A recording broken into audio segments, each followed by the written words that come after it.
Hong Kong, China have won the toss. Farouk, you won the toss. What are you going to decide? Finally, I've won a toss, so we're going to bat first.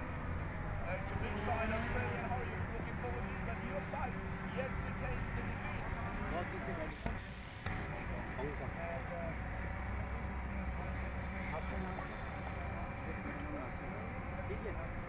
All right, are you going to do the same combination or you have some changes?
भाई तुम्हारा भाई नहीं जाने दिया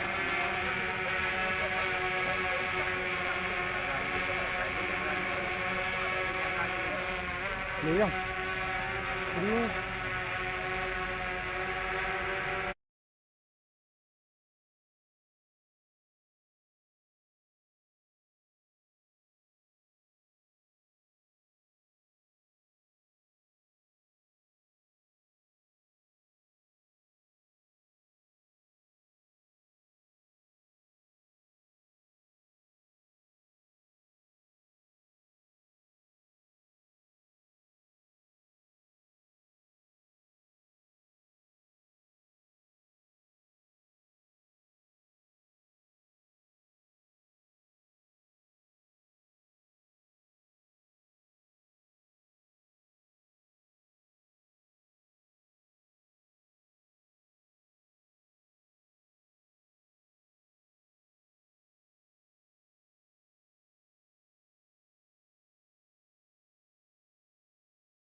Can we have the national anthem of Australia?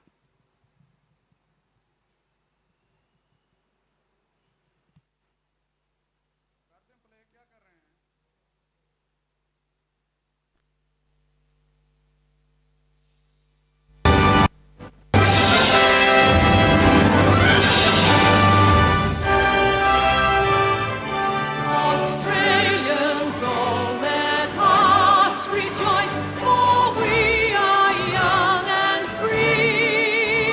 We've golden soil and wealth for toil. Our home is girt by sea. Our land abounds in nature's gifts of beauty, rich and rare. In history's page, let every stage advance Australia fair. In joyful strains, then let us sing, advance Australia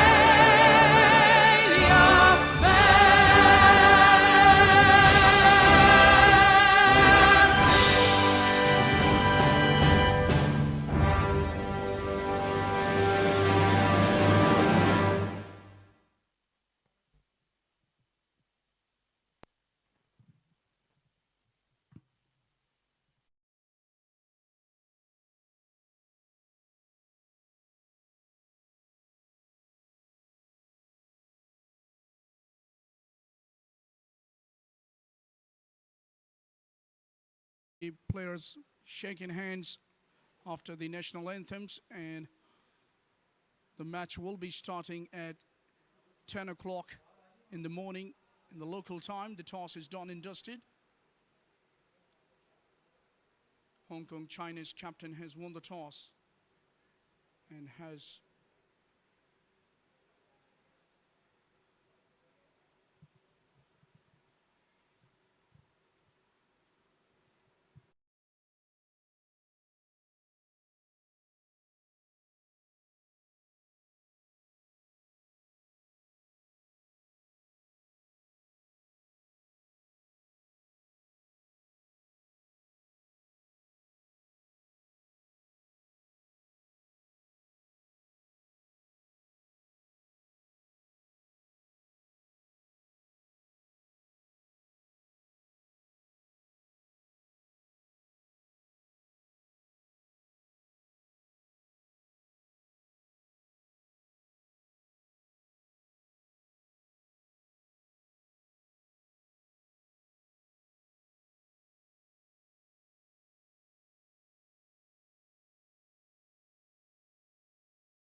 to third man for a single. It's typical Aussie field placing, I would say. They have the first slip a little deep as compared to the second slip.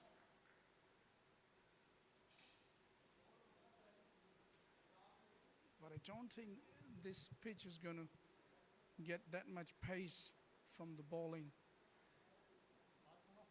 as they have back in Australia.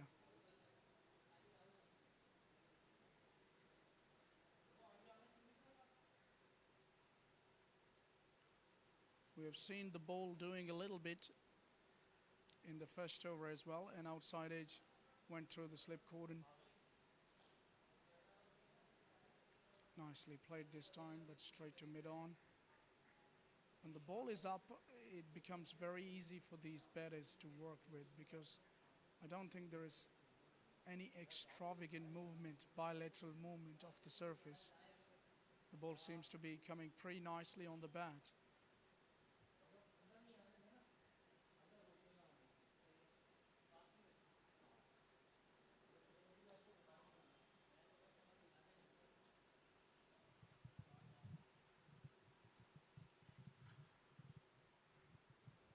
John Patrick and Guha are the opening batters. As we see in the replay, inside edge onto the pads. He was trying to play away from the body without any much footwork, which is very risky earlier on when the ball is doing a bit.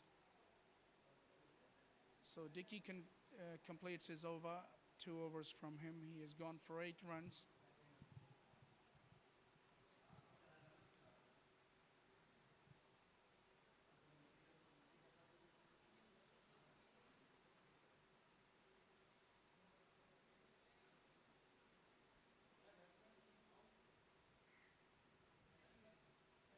A little bit of movement, look at that. Can't believe it went down the leg side for wide.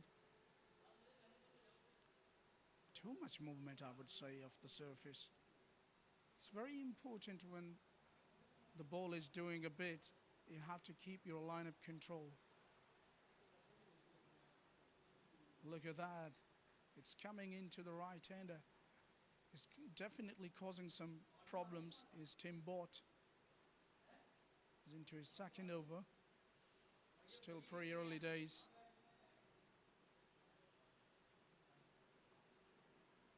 Earlier talking to the captain, Farouk of Hong Kong, China, he was saying that anything over 200 is going to be competitive on this wicket. And the Aussies, I'm sure, will be relying on their seam bowlers. They're doing a good job, apart from a few wides, a few extra deliveries. When they've been on money, they've definitely caused some worries. That was in the air, nearly carried to that fielder at short mid-wicket. So he's making life a little tough for these batters.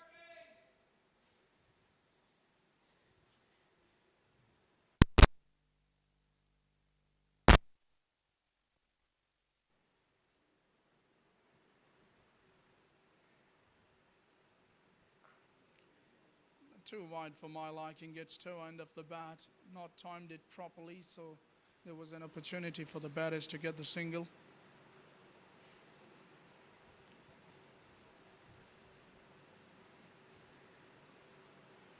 He's been touch wavered at times, Bott, as I've seen. Few deliveries going down the leg side when he was too straight, at times just too wide outside the off stump. But when he's there on and about that off stump channel, he's definitely made the ball talk a little.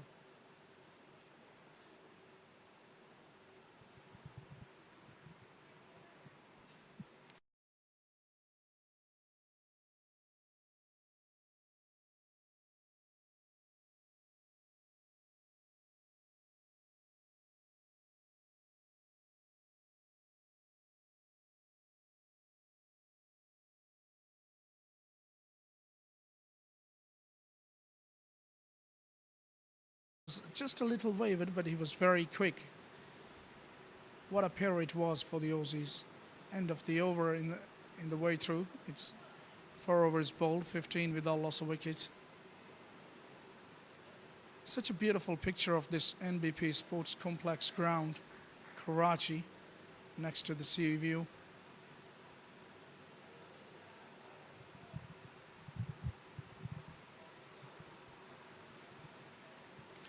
Pretty much conventional field placing, packed offside field. They have a couple of slips, back with a point, covers, extra cover, and mid-off, mid-on, mid-wicket on the onside.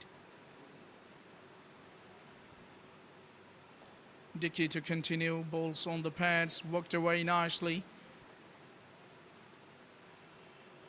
Good to see these Hong Kong China batters are taking their time, making sure that they don't lose too much wickets earlier on in the initial half an hour or so, and afterwards when the things will become rather easier with the ball getting softer, they'll make sure that they could capitalize on that one.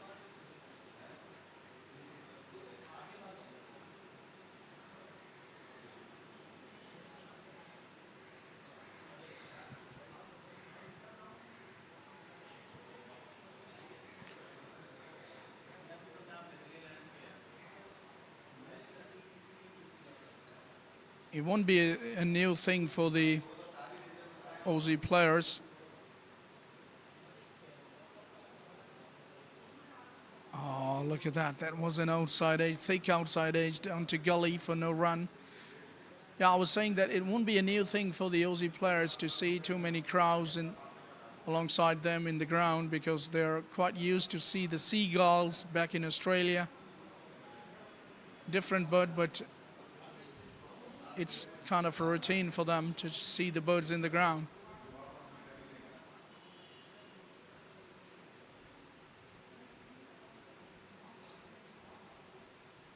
That was a good delivery, respected by Johnny Patrick. I thought he played well in the last game against Canada, did Johnny Patrick, at the same venue a couple of days before. But in the end, he just lost his cool a little bit. He was caught at short mid-wicket when he was trying to flick the ball off his pads.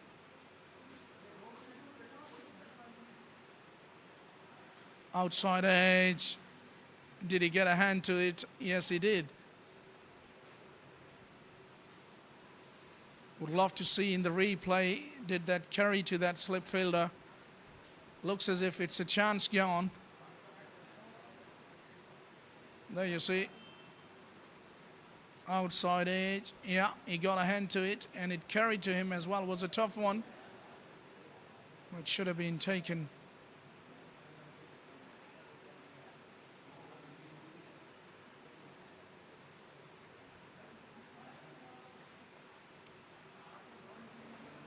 So good over from Dickinson comes to an end. 5 done, it's 17 with a loss of wicket.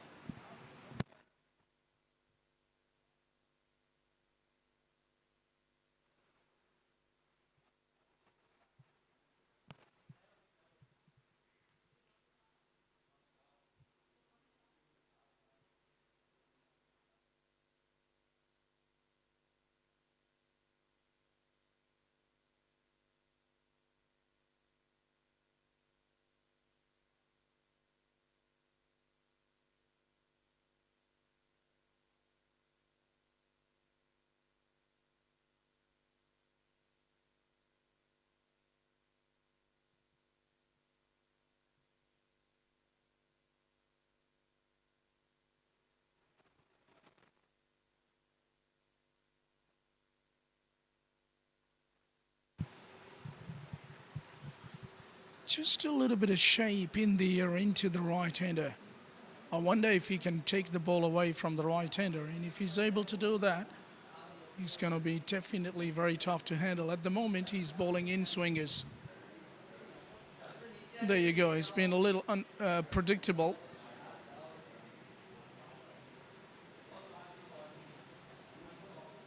We'll have to see if he has the ability to take the ball away from the right-hander. That will make things interesting.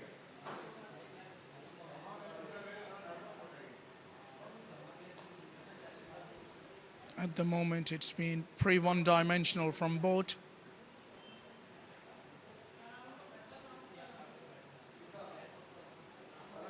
Umpire Imran Javed is from Karachi, whereas his partner Gupta, the on-field umpire, is from Nepal.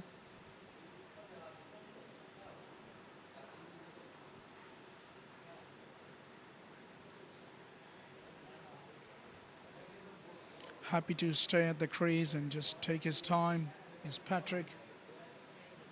Pretty much typical of him.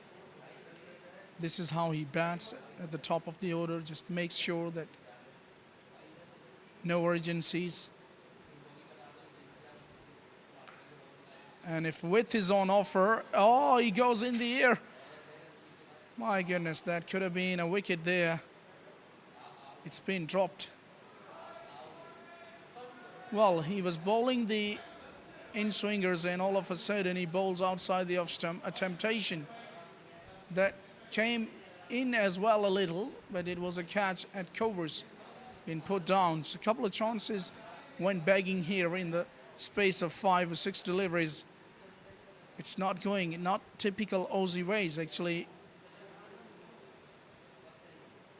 We know that the Aussies set a pretty high standard in the field, worked away nicely on the onside. They have a protection. So that single will conclude the over, and it's 19 with a loss of wicket after 6.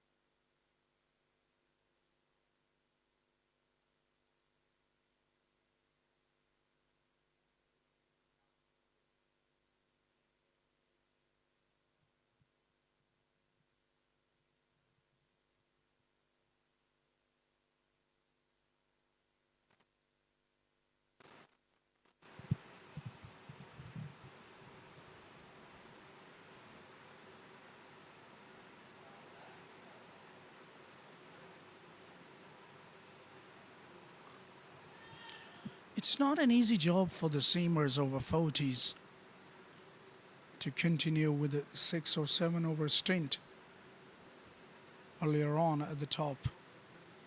But we have seen people bowling on the trot for 5 to 6 overs in seamers from different sides. But mostly in this ground, the matches that we have had, the teams before have been relying quite heavily on their spinners. And the spinners have been absolutely doing a great job as well. Ahmed Najib is playing for Hong Kong, China. Took 5 wickets in the last game and he was the player of the match. Really put the brakes on in that game against Canada, because Canadian, after a very good start, were looking pretty dangerous. Look at that. Dickey too is looking to shape the ball into the right-hander. Not express. You don't expect to be express when they are 40 or over 40 years of age. Few of the players are even over 50 years of age.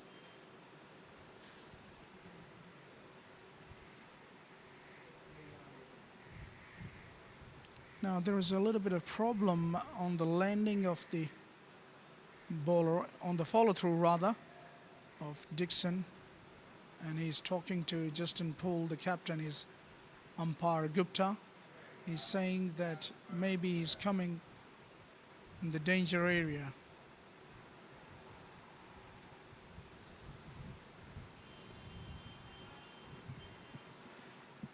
Actually, the danger area starts from 5 yards next to the popping crease.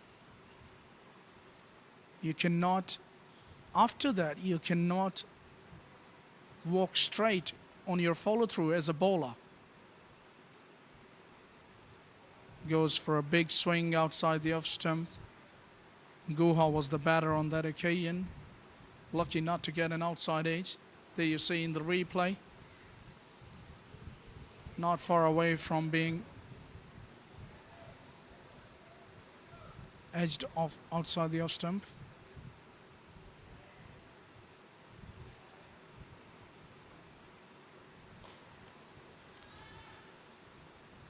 So we'll have to be careful, both of these seamers, to land right on the middle of the pitch, and rather on their follow through, they have to just take a step away. Try to stay away from the pitch as much as possible, because, you know, with their follow through, if you can run on the pitch, that can cause a lot of damage to the wicket.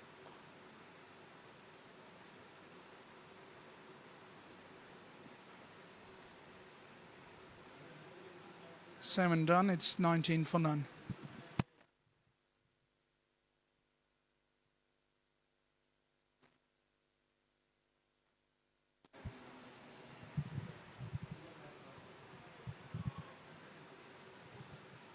This is the Australian flag on your picture.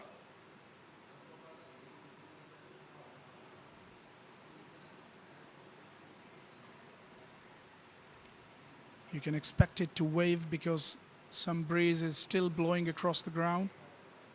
The breeze does blow across the ground here quite regularly because it's that sort of place very next to the sea view where you can expect the breeze to blow across the ground. It's actually a strong breeze from the beginning, from the morning. As we can see, there will be a change in the bowling now.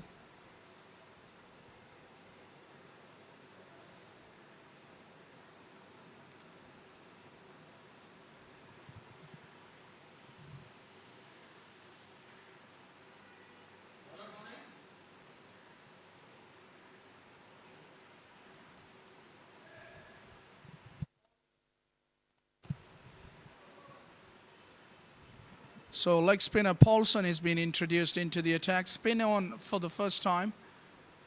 The Aussie captain realizing that it's enough with the seamers. 7 overs on the trot by the seamers, and now he's having his spinner on. He knows that the subcontinental conditions are always favorable for the spin bowlers.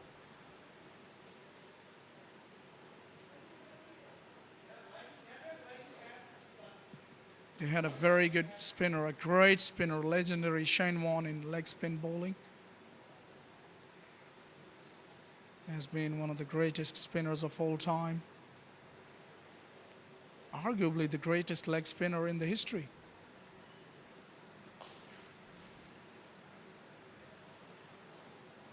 They had in Brett Hogg, Adam Zampa nowadays. Quite a few spinners in the Australian side.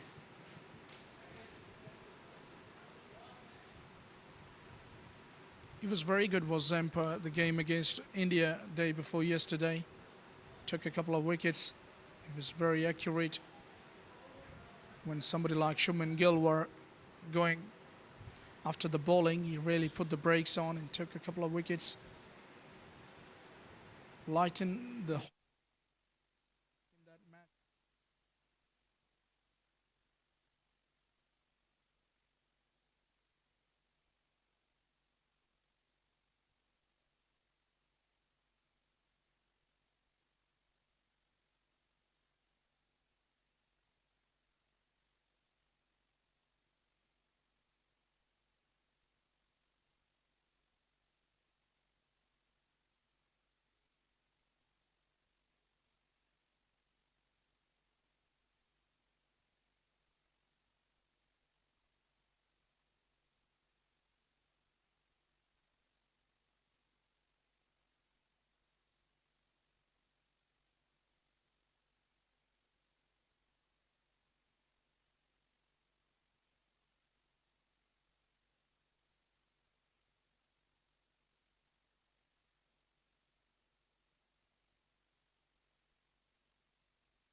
Nicely bowled.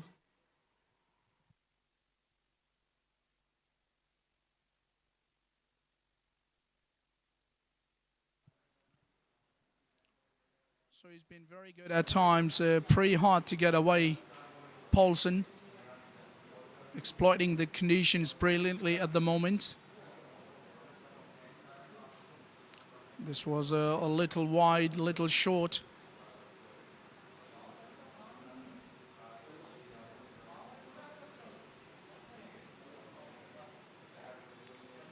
One thing is for sure that this pitch has definitely provided some assistance to the bowlers, but they haven't been lucky enough to get the results in their favor.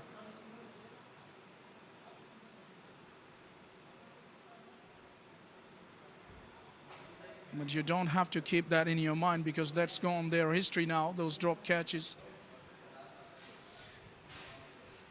And I'm sure that the Aussies are a pre-fighting nation. They'll definitely be looking forward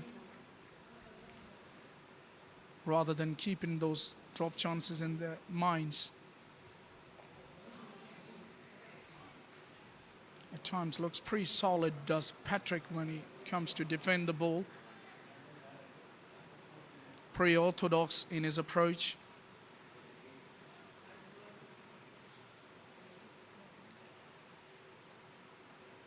Good captaincy by Justin Poole as we see that the slip is in place.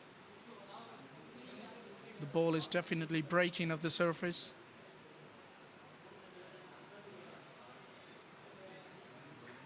It doesn't induce the drive on that occasion. 12 overs been bowled, it's 33 for none.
You have to be careful, these batters, because he has one which goes the other way, which just holds its line or just deviates away from the bat, from the right-hander's bat a touch.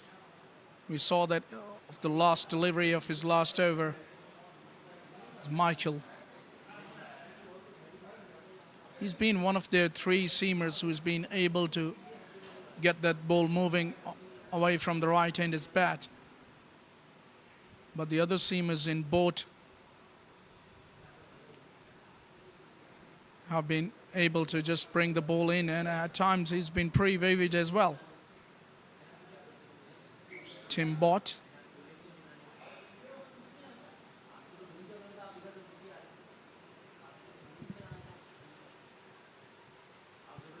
He's a pretty tall fellow as well. He's Michael.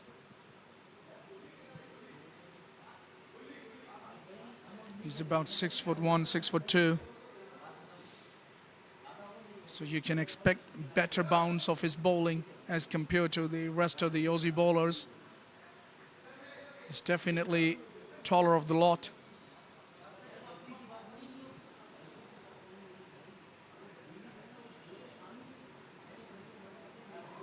Look at that, fending for it. Have to be careful. Not a lot of conviction behind that stroke. I wonder what he was trying to achieve. Was trying to run that through the third, or was he looking to drive it off the back foot? Didn't look convincing on that occasion at all.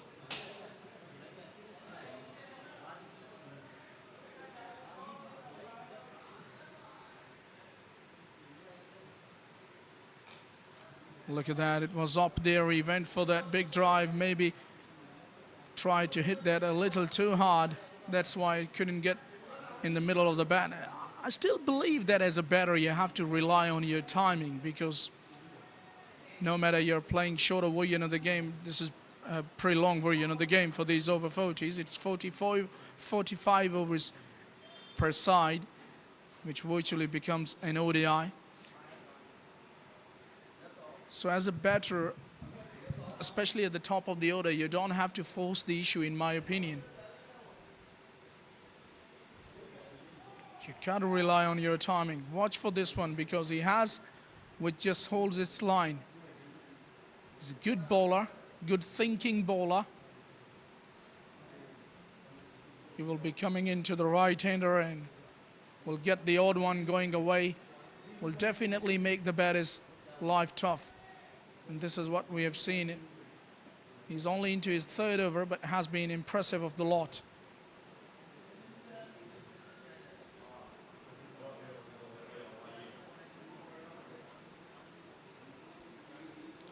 Ollie, I was talking to him before the toss, and he was saying, Michael, that he's feeling very relaxed, very fit, because yesterday they had a break.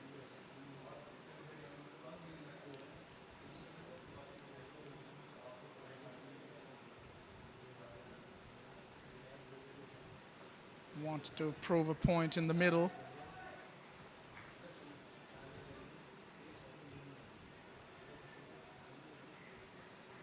At the moment, they have definitely shown that they're here for some business. They've made the ball to talk. Haven't been much lucky, much successful in this innings, but still early days. We're only into the 13th over. They've kept the required run, the run rate rather, under check, which is very good. And the outside edge found as we talk about the good bowling. Here is the reward. He was able to take that ball away from the right-hander, and he gets, and it's welcome to Joni, but not the way he wanted, because the wicket is down. Yeah, hi everyone. Hi. Yeah, bad timing, I think, for me to come and start this commentary stint, and it's been a good start by Australia. They've been bowled pretty tight. The wicket looks quite flat, but they bowled straight and tight and created a few chances, and yeah, long way to go. Yeah, it was a solid-looking start from your side. A couple of layoffs as well, which you don't associate with the Aussies. Chances going down, they were not that tough, easy chances in my opinion. One in the slip cordon was a little tough, but that too was there for the taking. Should have been taken, but anyways, they get a wicket and feel themselves in a good position, because this pitch, as I've seen, Matty, has really shown some assistance to the quick bowlers and also to the spinners as well. Your side is packed with the spinners. We all know that you have some good spinners in Najib and the rest. How you make of this surface so far, what it's behaving? Yeah, I think, like I say, the Australian seamers so far have been pretty tight and bowled good lines and lengths, and have made the batsmen work. But I think potentially as the day goes on and it starts to get a little bit slower, and maybe the pitch will turn a bit more, which could play into our hands. But at the moment, you know, a long way to go. We've got to get a good score on the board to give our spinners a chance. But we bat a long way down, so yeah, still hopefully we can post a competitive target and put the pressure on the Australian batsmen later.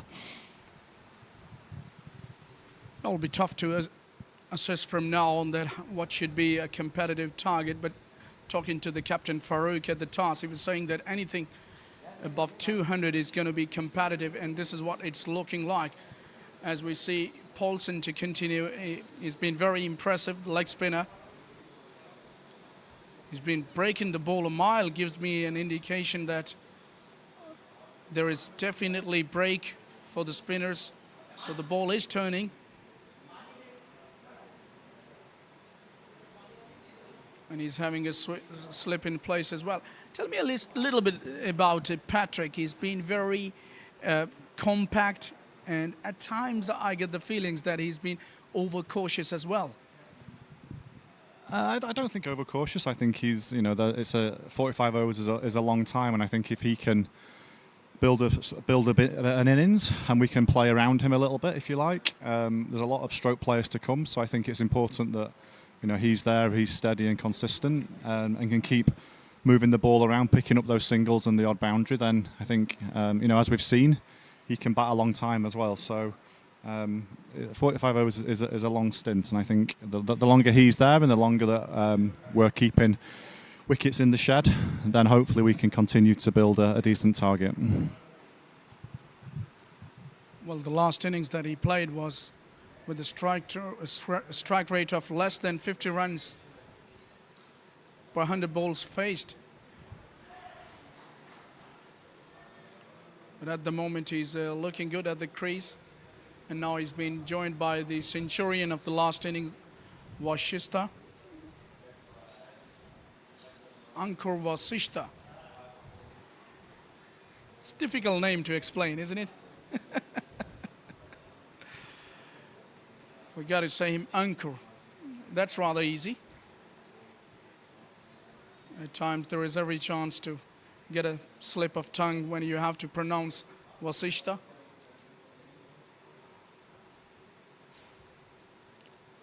So his tact is, I wonder if it's going to be that playing his natural way, or he's going to do something different. Doesn't seem to be doing anything different when he hits that off the back foot very powerfully. Well, starting from your left day before yesterday, what do you make of it? Yeah, he looks in great form against Canada, and 3 balls in, and off the mark with a boundary.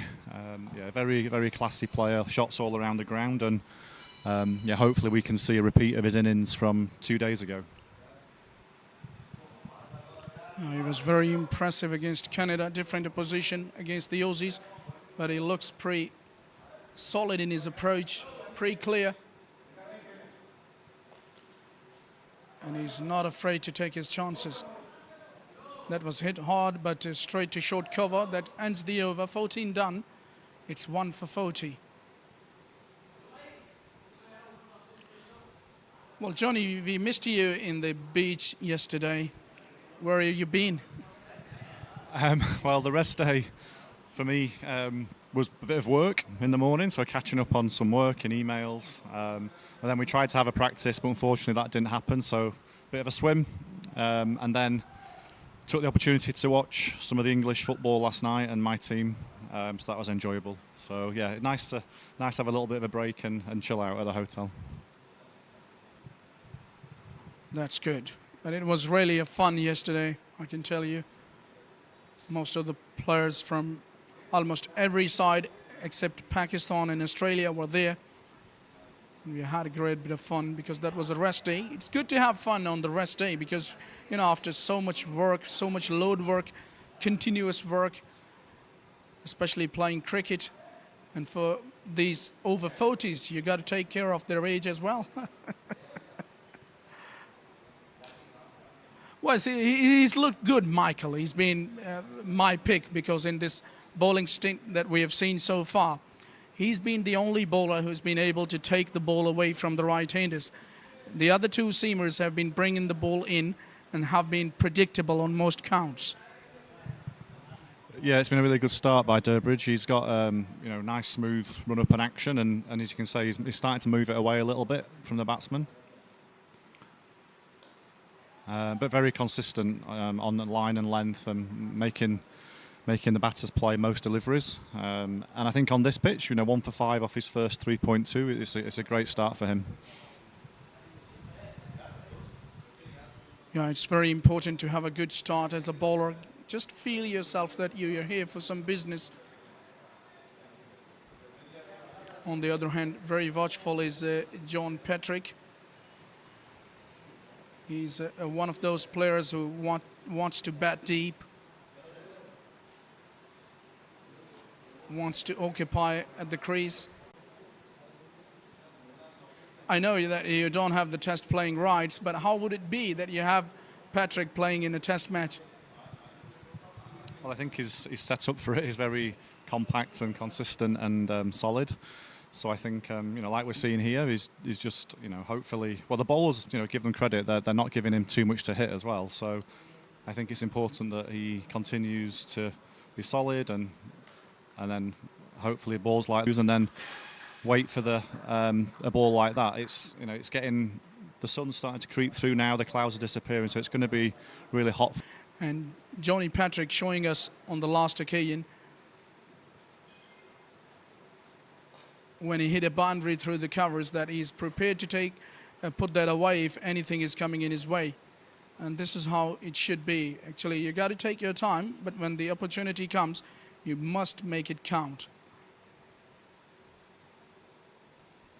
At the moment, persisting with the seamer from one end is the Aussie captain, Justin. Predominantly, they come from the Western Australia, these players, where they have more seaming conditions.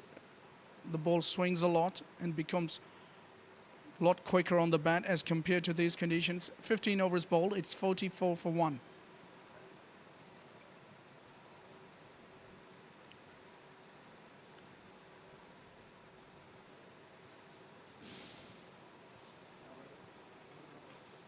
Beautiful view of this ground. You have a little bit of break in the middle. Not a little bit of break, it's a drinks break. Drinks trolley is in. You could see now on your screen, viewers. So we'll be back after the drinks break.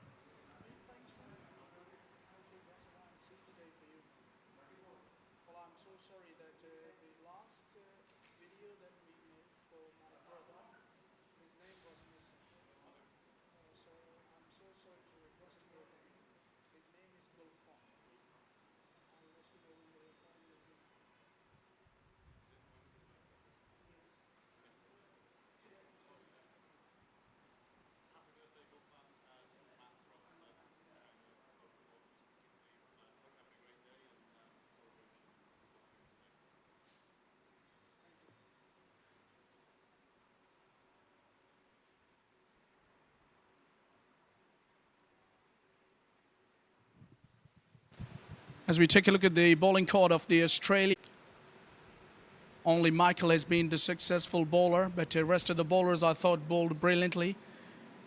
Tim Bort was very good, very economical. Most of the bowlers have been economical because it's been kind of in those starts where they've been very watchful, both of the openers first, but now we can expect the things to push up a little bit.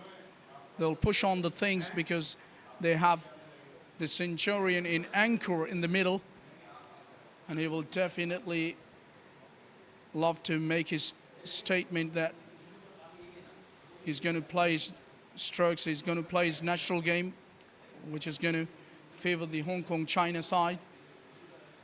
It's over 40s Global Cup for the first time as we take a look at the batting card of the Hong Kong China, which disappears. They're just playing with us, don't they? Yes, again, it's not giving me a chance to have a look, but I think from the bowling figures you can see it's been an economical start by the Australian bowlers. They've kept it tight. So yeah, quite a steady first 15 overs, I think, and let's see what the next 15 brings for both teams.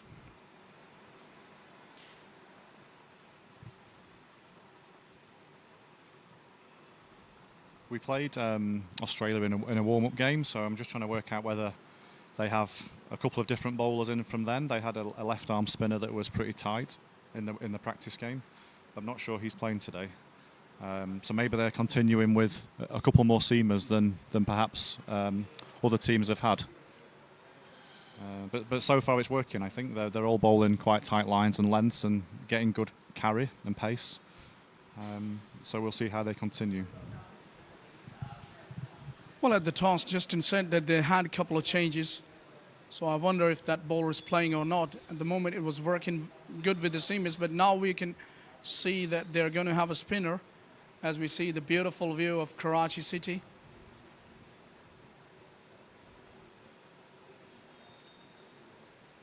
So it's pretty obvious most occasions, more often than not, we see something happening after the drinks break because the players do have a time to have a little bit of conference meeting from both of the sides.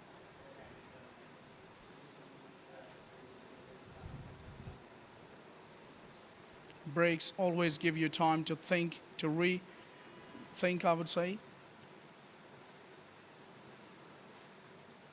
and to work on your strategy. Seems to be an off spinner, this who's been brought into the attack.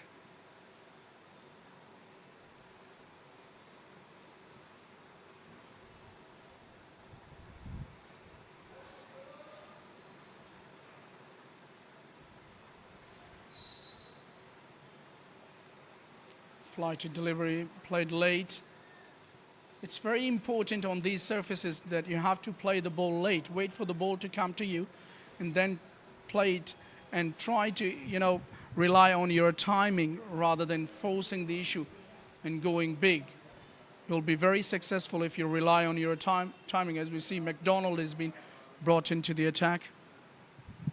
Yeah, I think, and also on your front foot a lot more than you perhaps are used to, especially for some of the kind of the artificial wickets you play on in Hong Kong, and I guess for the Australian guys on the faster pitches in Australia, where you may play off the back foot a lot more. Here, you need to make a decision to get forward, and to balls that perhaps are a little bit shorter than you would normally play forward to, but get that front foot forward and play through the line. So it can keep a little bit low, as you can see there.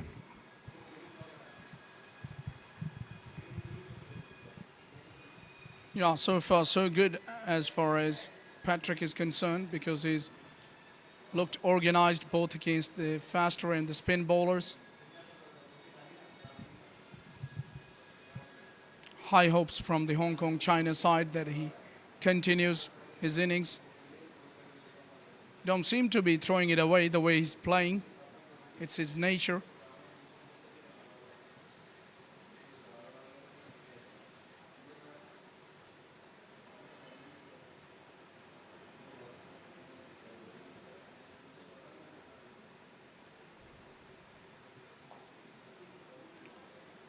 Well, earlier on, we've heard that there was a lot of problem about the facilitation and about the provided environment to play cricket back in Hong Kong. There was an issue of the grounds as well. What about the conditions nowadays?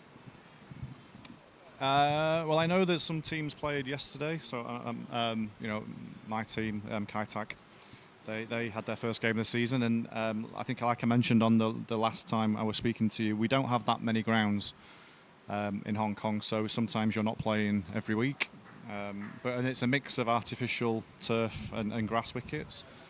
So you're playing in different conditions. At the moment, weather-wise, it's still very hot as well and humid, so it can be hard work. Not too different to here at the minute, temperature-wise.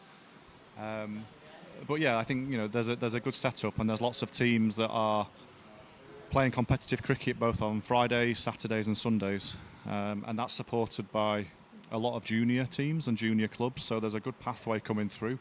So I think for the place, the size of Hong Kong and the population, from a cricket perspective, it's in quite a healthy position. It'd just be good to have a few more pitches where we can play on a more regular basis. But I think overall, it's a good place to play cricket. You're playing against a lot of good players, week in, week out. So yeah, a good place to play and grow and learn. And actually, this is the left-arm spinner that did play against us last time. So. He is playing, and it'll be interesting to see how we go against him, because he bowled a really tight line in the practice match, which was really hard to get away. So interesting to see what happens today with him.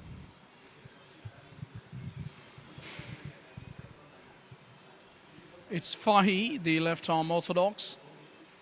Flighted delivery, made it into a full toss in the end. Well, with the spinners, when they're bowling those loopy deliveries or the bomb balls, when they just, release the ball. This is the view of the com box, of the pavilion rather. Actually, we are sitting here, exactly somewhere.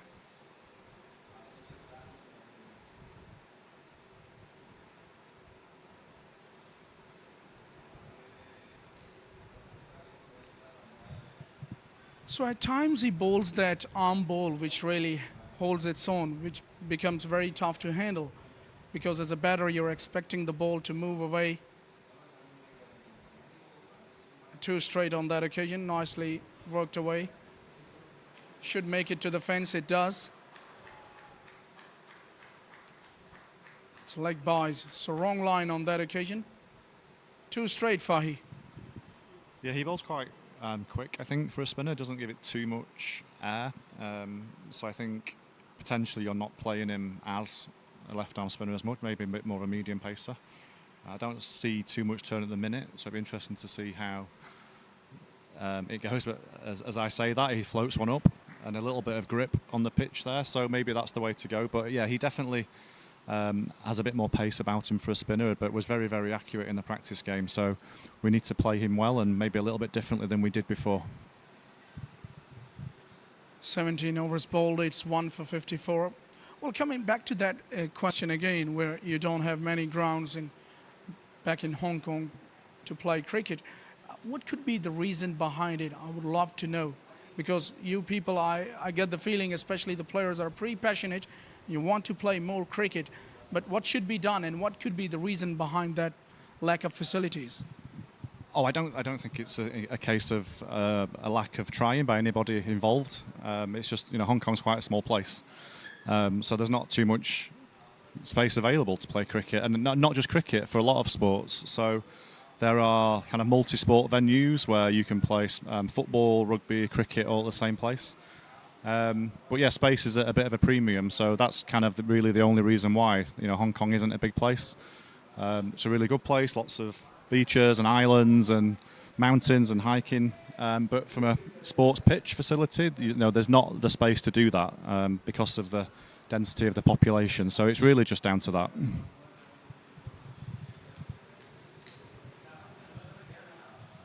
So is that an overpopulated country or just a lack of territory? What exactly is the thing? I love to know about it. I'll keep sticking to this question. Maybe irritating. I'm so sorry for that, but I want to know exactly.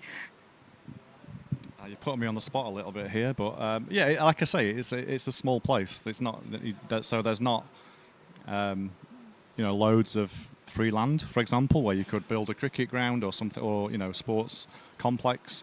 So it's as simple as that. There's not the space available. I wouldn't say it's like overpopulation. It's just the size of Hong Kong and the way that it's set up doesn't give you the space that other countries perhaps have. Australia being a prime example, a huge country, so much space for sports facilities and cricket grounds. Just a very, very different. Hong Kong's a very different place. That's right, Johnny. So it's good to know that why Hong Kong don't have that much land to play cricket as compared to the other countries, but they still have some good players coming across, which is very positive sign. End of the over number 18 at the moment, and it's 56 for 1. At the moment, are you happy with the kind of start that you had? The things have not been, let off the hook by the opposition. Australians do have a very good reputation in cricket. Now we can take a look at the scorecard as well, and you will describe it. Well, it's gone already, you see. I think, yeah, it's a steady start, I think it's fair to say. I think what's crucial now is that we build on it. I think if you add on a couple of wickets, it starts to look a little bit different, but still a good, 27 overs to go. So I think it's important that Roy and Angkor keep going. We don't lose quick wickets, and I think we can build on this. It's hard to know.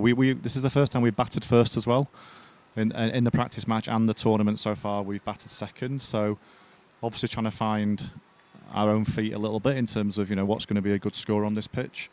But I think at the moment, good steady start, and important we just keep building on it now. You're playing now at the moment. We see that the umpire was signaling a no ball or anything else. I wonder if it was a no ball, because the umpire had his arms stretched. Don't expect a no ball from a spinner anyways. But it was a different signal. It's a free hit. It's a no ball. So I've spotted it.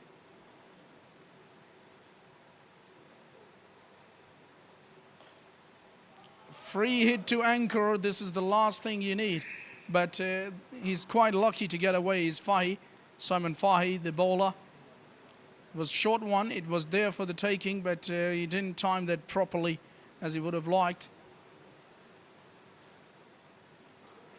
Another flighted one, nicely played, pre-late.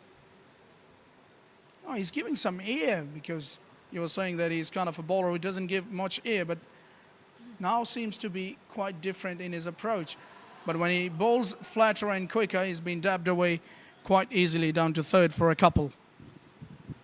Yeah, a little bit of variety, I think, through this over. Some have been flighted. That one was definitely a quicker delivery, but Roy played it well with the late cut.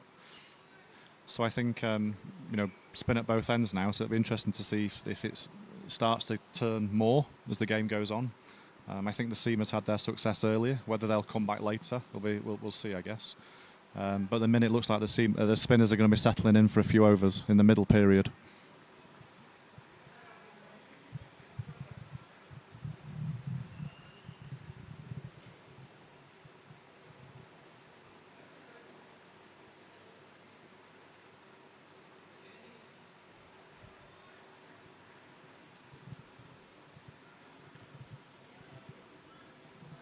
Well, you're playing second game on this very ground, and you feel the more taste as compared to the Aussies who were playing their first match.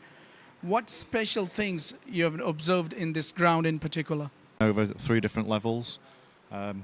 Changing rooms are a really good size and great viewing areas, both inside and outside. So I think from a player's perspective, it's a really nice environment to come in. I've just been in the nets as well, so it's nice to have a bowl on the grass wicket in the nets to have a bit of a practice. So, and there's a wicket. That's anchor stumped. That's a big wicket for Australia. I'd love to see in the replay. I wonder if that was a doosra.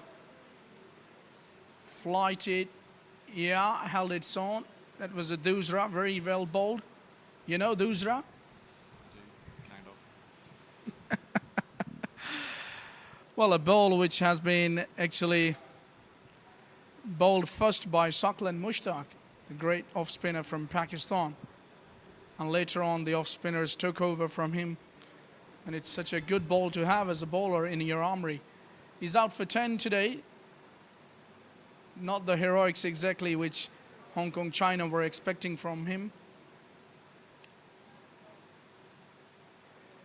Now I have a different question for you. Give me the explanation of the name Hong Kong, China. What do you make of it? Wow, so that's a question and a half. I don't think I'd have volunteered for this stint if I knew that question was coming. Well, there's a lot of history around this, but I think at the moment now the association with Hong Kong and China is becoming stronger. So I think just the name across all of the sporting teams that are playing is just represented with Hong Kong, China, with Hong Kong being part of that broader country, if you like. So yeah, good question. Thanks for that one.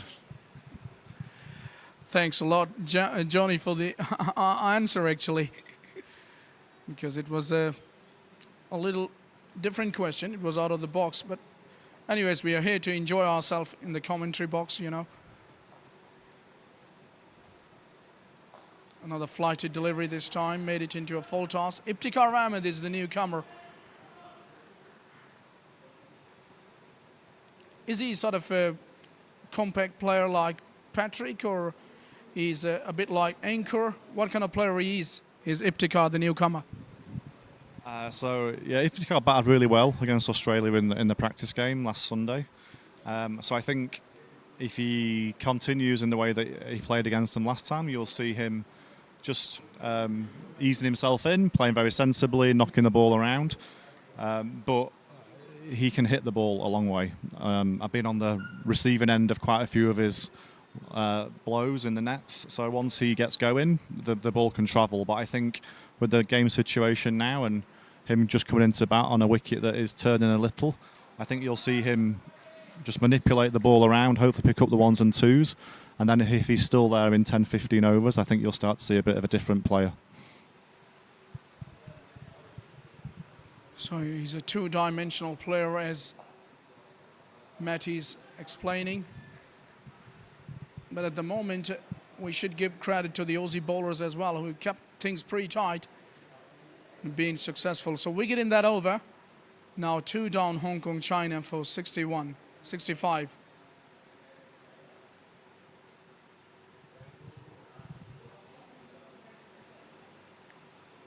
So we'll see now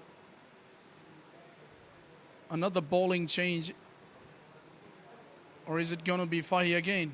Yeah, it's going to be Fahy to continue. Spin from both ends. Spinners working in tandem now. Earlier had the luxury of the seamers to continue for the first few overs, but now he's sticking with the spinners. It's been a good captaincy in a way as well, because he's shuffled his bowlers brilliantly at one point when the things were looking rather indifferent, because when a couple of chances went down, and I didn't think that the seamers were finding a good time, though they haven't been taken off the hook in a way, because they've been very watchful, the batters of Hong Kong, China. But on the other hand, the seamers, when they were not having that much success, I think he's done well to persist with 1 or 2 seamers, and then just shuffled in between with the spinners, and now he's getting both of the spinners working in tandem. So he's been pretty smart, street smart has been Justin. Yeah, I think they're just, they're building on the tight start that the seamers made, and now, as you see in most of the games so far, when you get to sort of 15 overs in, the spinners come into play a lot more. So I'd expect to see these two continue for a little bit, and especially with having a new batsman in, I think Iftikhar will need the time just to get used to the bowling and the pitch. But yeah, I think, pretty impressive start by Australia's bowlers so far.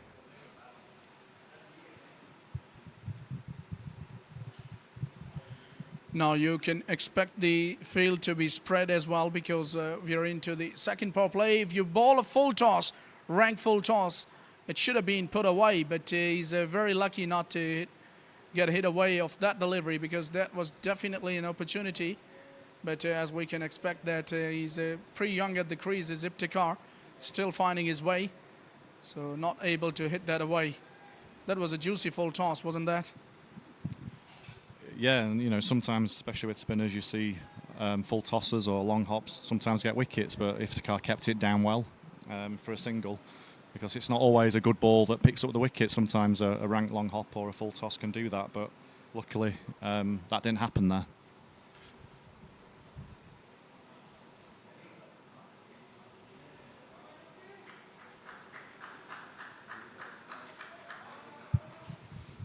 Looks a good player, is Iftikhar. Technically seems to be very good, moving his feet quite nicely. And to play the spin is not an easy job, I would say. There was a quick single taken. It could have been curtains for the batters had that ball hit the stumps. A direct hit, I reckon, was needed there. Good fielding, as we can expect from the Aussies. Ground fielding generally has been good, but their catching has been a touch below par, as they have put a couple of catches down.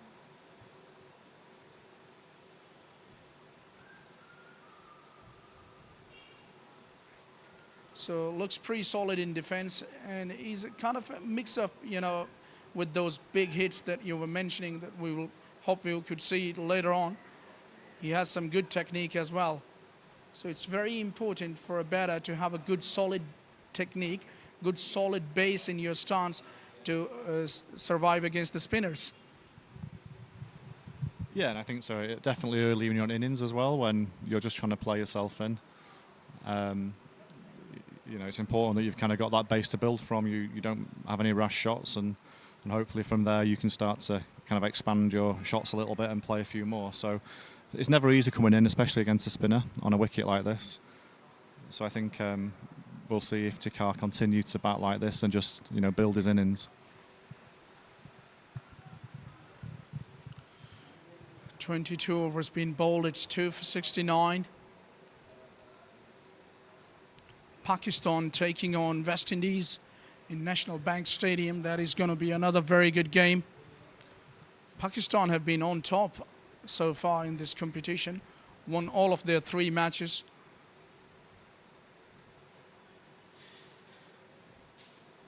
They're going to be one of the hot favorites in this tournament to win the competition, Pakistan.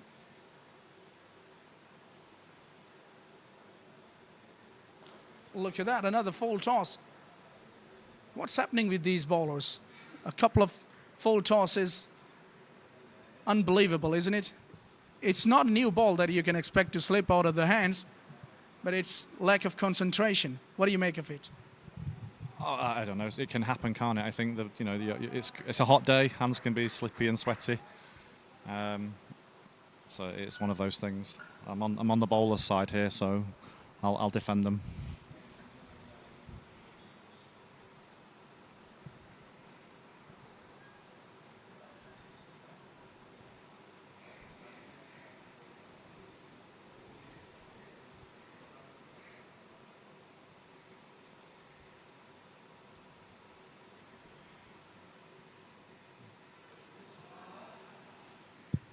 Actually, you have to defend him because you were praising him a lot before he came into his spell.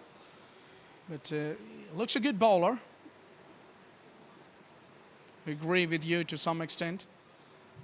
But in between, he's bowled a few boundary balls. Has been lucky enough not to be put away. He looks a good bowler.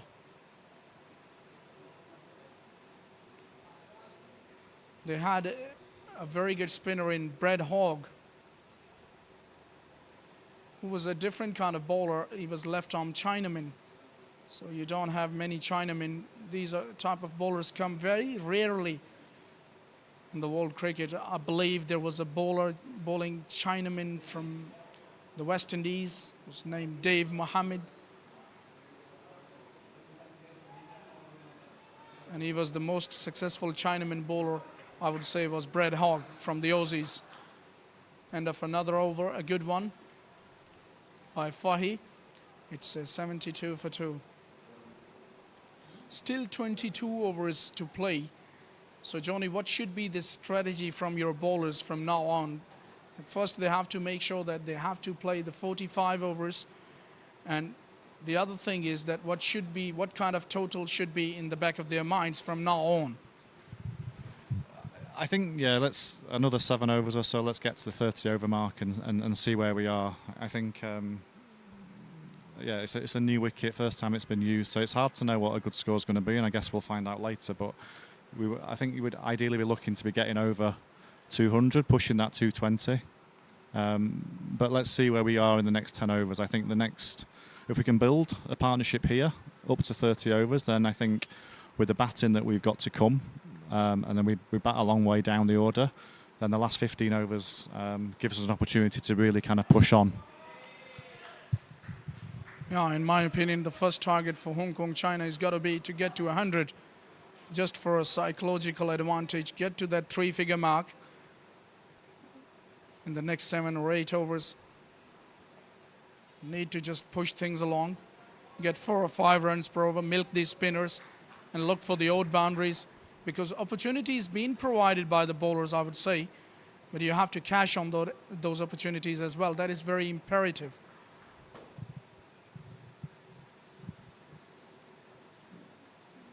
They're more than capable, both of these batters, to hit the ball long way.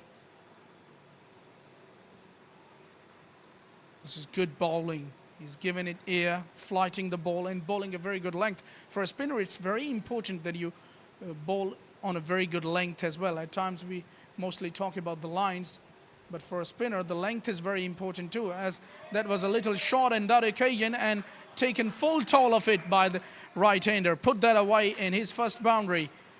Announcing his arrival at the crease, I would say, with that boundary. He's there for 17 deliveries, but I would say it's an announcement, isn't it? Yeah, I think that's the first one the bowlers dropped short for a while, and Iftikhar kind of pounced on it really quickly, and it's a good shot for 4 to the leg side boundary. And then good use of his feet there. So yeah, I think this is what you'll see, hopefully. Just push it around, and then when the bad ball comes, they can put it away.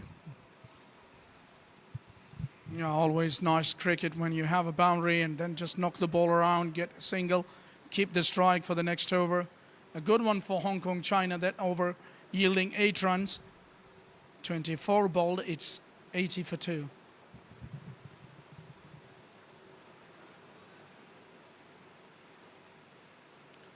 Johnny, did you have some Pakistani food? What about the food over here?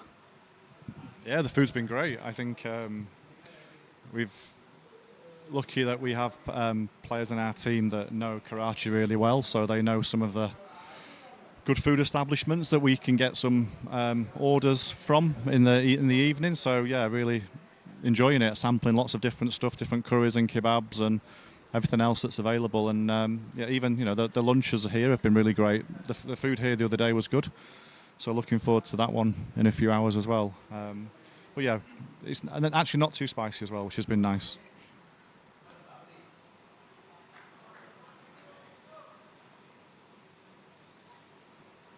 It's just hard in the morning when you know you've got a game that you can't have too much at the hotel breakfast. But that's why the rest days are good. You can have a little bit extra and enjoy more of the food that we perhaps don't have normally. You don't have to be that much foodie, especially when you have to play whole day long in the middle. And I hope that next time when you come to Pakistan, you could come to Lahore, which is having more reputation in terms of the food as compared to Karachi. But still, we have some good food in Karachi as well.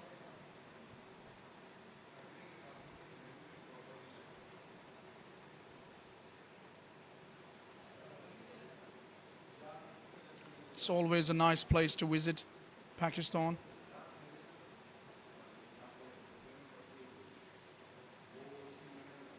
And I'm sure that most of the players coming from across the countries are enjoying their time here in Pakistan.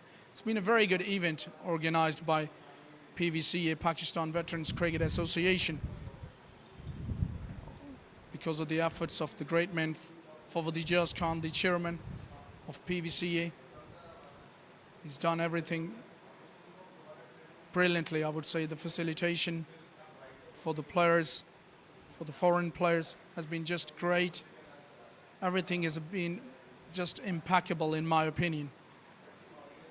So it's appreciable, something new, something very good for the veterans, for over 40s.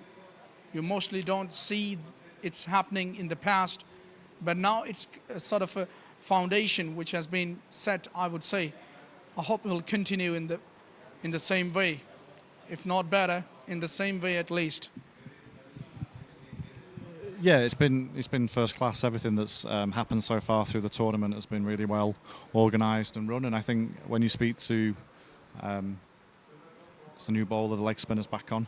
When you speak to players in our team and players from other countries, the opportunity to play cricket in Pakistan was, a once in a lifetime opportunity you couldn't miss out on. So I'm really grateful and thankful for the opportunity to do that. And everything so far has been.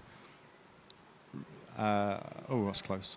It's been really well organised, really well looked after, and very hospitable. So, yeah, enjoying every minute of it. Yeah, we are a welcoming nation. There is no question about that. That's why we always just keep on saying that we do need cricket in Pakistan. We do need countries. We love to host people here. We definitely feel proud hosting nations coming to our country and playing cricket, because, Johnny, I'll tell you something, that this is the game which is mostly watched across the country, and it's the most favorite game played here. Though we have hockey as our national game, but if you ask people, even in the streets, who do you know, they will definitely answer more cricketers than the hockey players. Even they're not familiar with quite a few hockey players who play at the national team. But if you ask somebody for the ex-cricketers as well, they will definitely be familiar with guys likes of Inzamam ul Haq, Wasim Akram, great Imran Khan, Javed Miandad, Zaire Abbas, Shahid Afridi, Mohammad Yusuf Yunus Khan. So there are too many great players which people will know even in the streets who don't know what is cricket exactly. but they will definitely be familiar with these players. This is how passionate we are about cricket, and we definitely need cricket back in our country. And it's coming back in our country, which is always a positive sign. We always love to have cricket. Yeah, and I think everyone I spoke to back in Hong Kong when we said we were going to Pakistan, and I work with people who have family in Pakistan or have lived there before, and the passion for the sport and for cricket, even if they're not followers, they get it, they understand it, and their passion for the game comes through.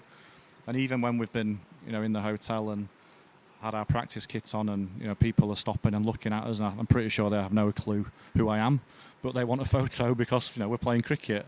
So I think it's a really good experience, and everyone is interested in it. Everyone's asking questions about the tournament as well and wanting to learn more. So hopefully this helps to kind of spread the word of veterans cricket, but also spreads the word about playing cricket in Pakistan again.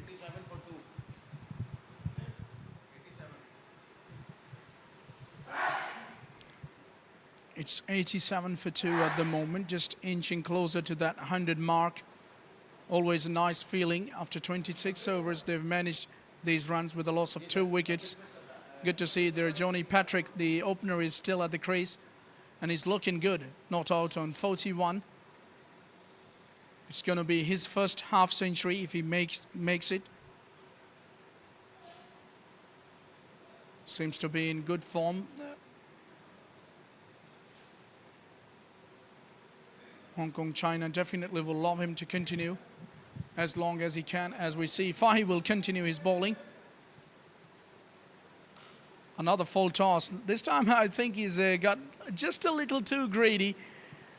Did Patry try to hit that a little too hard, because all of a sudden he's that kind of a delivery when, as a batter, when your focus is on and you're trying to build an innings, construct an innings, and out of nowhere you see a full toss coming and you see, hey, this is my opportunity, I can make it count, and in the process you lose your timing when you look to hit a little too hard. Yeah, sometimes not as easy to hit as you always think it is. You can maybe lose your shape a little bit and try and hit it too hard. Oh, and there's a wicket. So it's quite a short ball again from the left arm spinner. But it looks like Iftikhar's not really timed it, and it's gone straight to mid-wicket. So yeah, that's quite a big wicket for Australia again, and they're continuing to kind of bowl pretty tight and building that pressure. Well, he was looking good. Unfortunately, he couldn't put that ball away. It was there for the taking. I won't say it was a bad shot selection, but the only thing he did wrong on that occasion is pick the fielder out. Hit straight to short mid-wicket, and actually second catch we saw in that similar place. The Aussie fielders have done their work cut out, and the bowlers are bowling according to the field, which is always a very good sign. Seems to be finding their groove a touch, the Aussies.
So Australians have done well up till now. I would say they've kept things under control and taken 3 important wickets as well. So it's been a good bowling so far, I would say, after losing the toss. Earlier was saying Justin Poole, the captain of the Aussies, that he would have batted as well if he would have won the toss, but toss is not in your control. But even if you have to bowl well and see what happens. So pre-even Stevens at the moment, in my opinion. Farooq Saeed is now at the crease, the Hong Kong China's captain.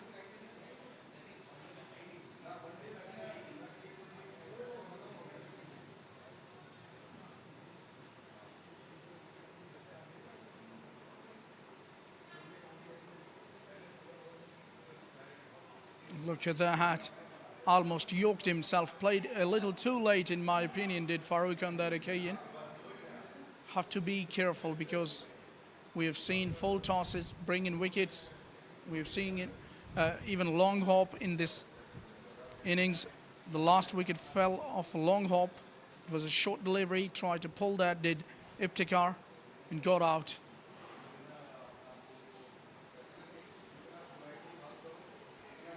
So it's very important for Hong Kong, China's perspective that Johnny Patrick continues for as long as he can,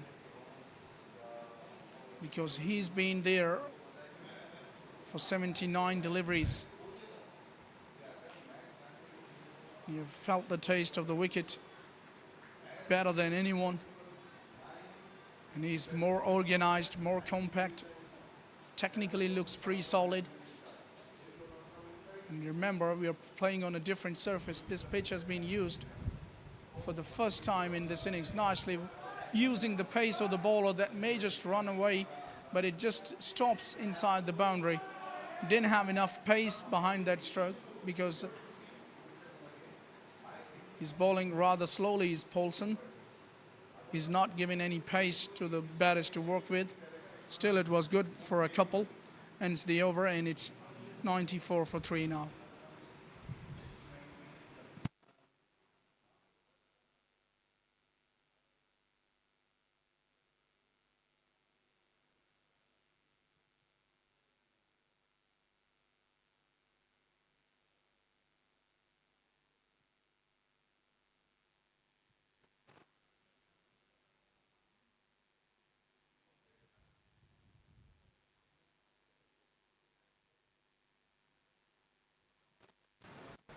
Nicely driven through the covers.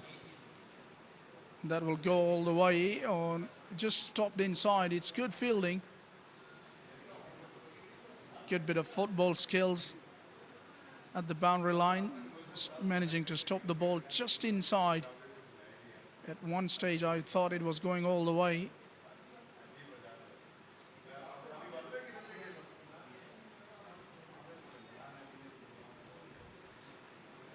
Good to see the fitness level of few of the players. It's been just incredible. As we keep on saying that they are over 40s, but still there are a few very good players who maintain very good fitness, which is always good to have in any age. At times we hear from somebody like Shahid Afridi from Pakistan and Misbah-ul Haq that age is just a number. Misbah-ul Haq at the age of 46 and Afridi at the age of 42 are still fit enough to play. I hope in the upcoming games Afridi will join the team as well. Abdul Razak, he's also one of the very good all-round cricketers that Pakistan had in the past. He was very destructive with the bat, was Abdul Razak. And Shoaib Malik is also one of the players who has kept a very good fitness throughout his career. Had such a long career. It's in the air and it's a soft dismissal. It was wide. Should have been better to just leave that ball because they have got still too many overs to play. 16 overs to play after this one, and the captain just lost his cool way too early. At the gully, just trying to play that in the air, and he's got caught. simplest of the chances for the fielder. The Aussies will take it. 4 wickets are down inside 30 overs, so in a dire stress, I would say now, Hong Kong, China.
Welcome back after the drinks break.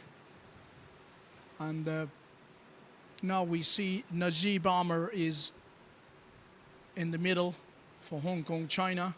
He's bowled brilliantly in the last game, had a fifer. and now has a huge responsibility on his shoulders to see his team through this period, because it's been a rather tough period with the bat for them. Earlier they were struggling. We saw them struggling a lot against the Aussie bowling attack, against the seamers, and now the spinners have really kept things pretty tight as well.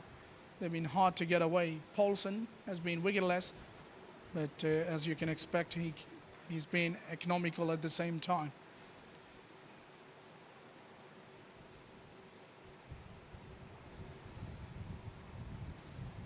So generally, it's been a pretty disciplined performance by the Australian bowlers, I would say.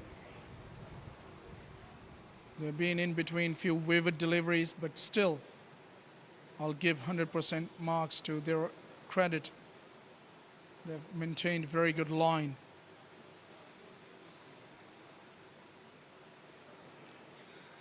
Off the back foot this time, trying to cut that.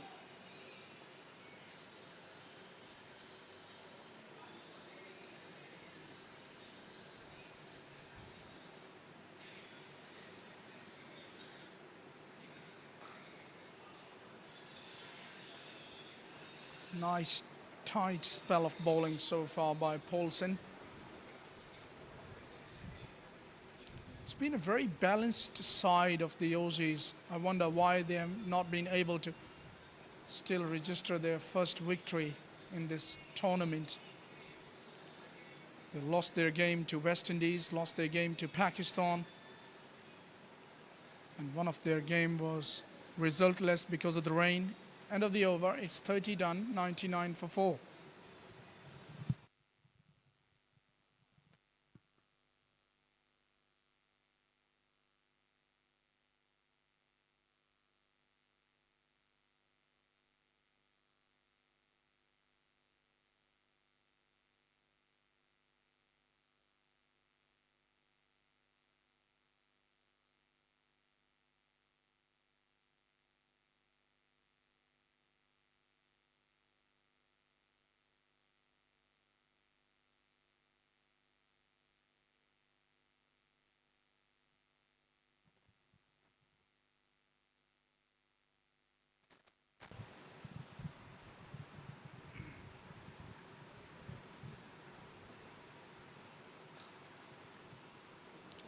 He's giving too much air at times.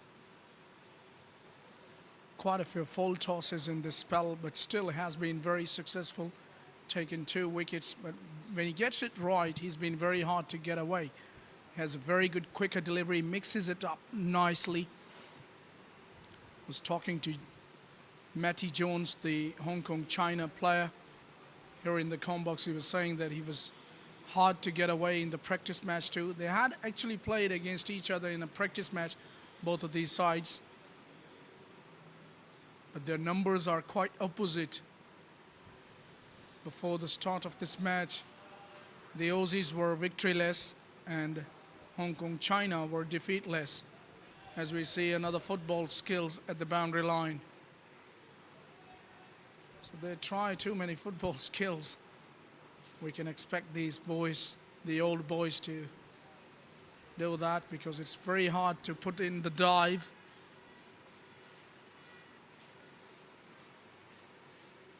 Actually, this surface looks pretty good now for batting even, I would say, in a way, because as a batter, yes, we know that the ball is gripping and turning. If you are able to, play the ball in the gaps, play the ball on merit, you definitely have something to offer. We know that the spinners are enjoying themselves. It's always a nice feeling when the ball is gripping and turning. And it's not coming on the bat as well. It's pretty hard to hit through the line. But still, I would say that if you take your time as a batter, like Patrick is doing, he's not out on 50. He's playing brilliantly. One would say that he has faced 90 deliveries with the strike rate of just 60. But still, I would say that he's playing very good innings on the base of the competition. There are 4 wickets down, and we are only into the 31 overs so far. So 14 overs to play. Still ample time left in this innings. They can afford to play 4 or 5 overs, risk-free cricket, and then in the last 10 overs, maybe look to accelerate. And that will be only possible when they will keep wickets intact.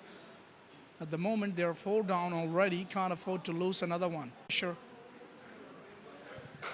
And will look to get 1 or 2 more wickets at the same time, which will make life tough even for Hong Kong China batters. Now it's keeping low as well at times.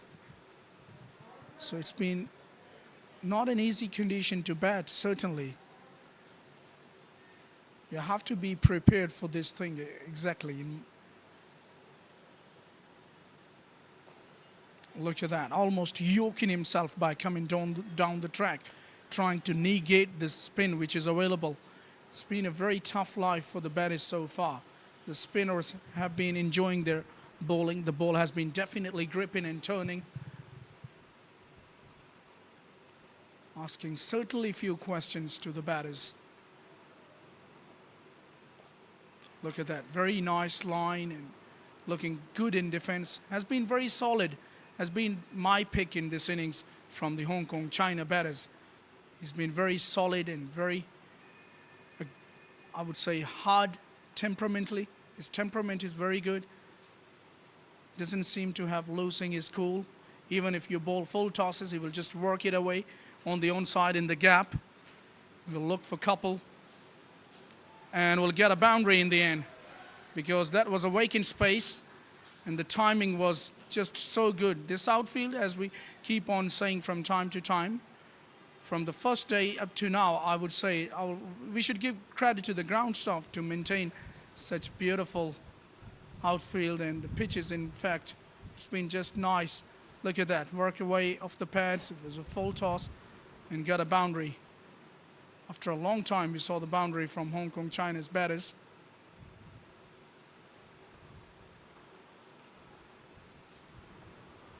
Takes a quick single, good batting after that boundary, making sure that he keeps the strike in the next over.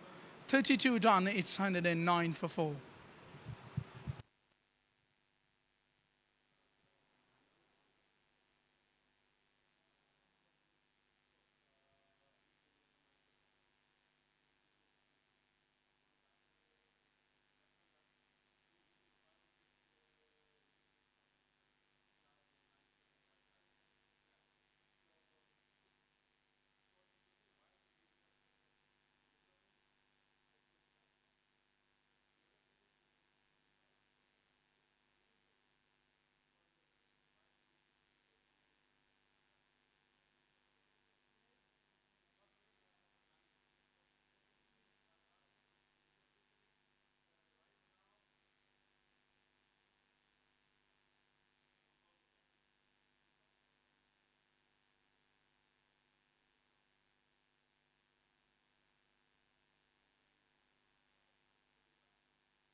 plays the ball late, does Patrick.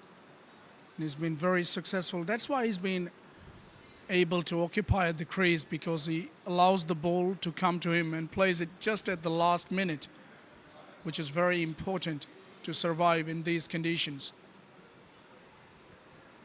Because we clearly can see that the ball is definitely not coming on the bat. 114 for 4 after 33.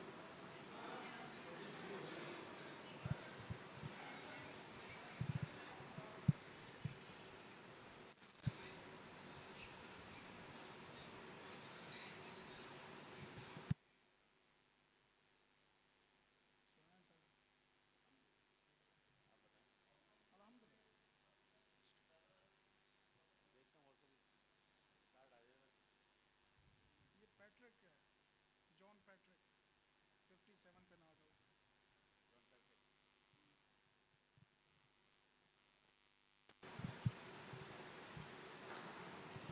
Paulson is bowling through his spell. This one just hit hard but straight to the fielder, who does well to stop it. That was travelling very quickly.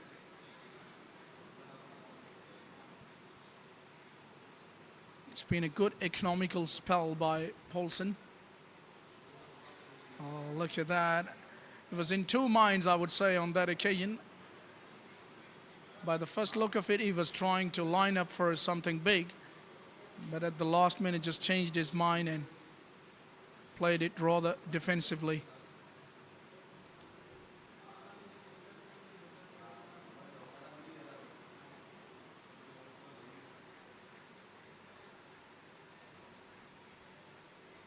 It's a decent game this so far.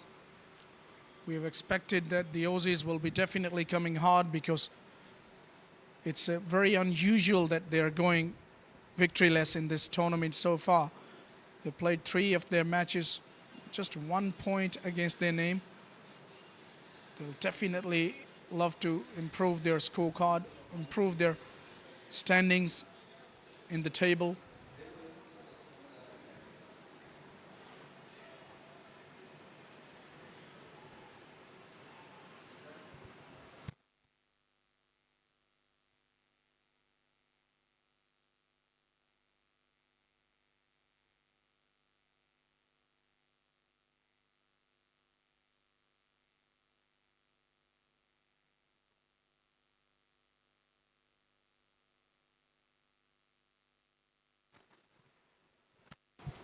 Oh, look at that. The ball is definitely keeping low. That beats everyone. And it's trickling to the boundary, but it's good bit of football skills in the end.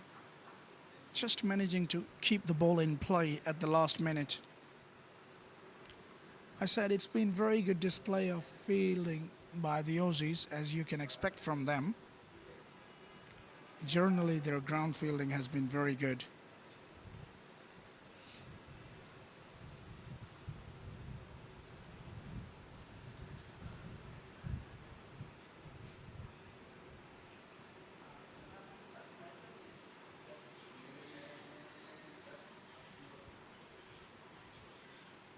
Nicely worked away.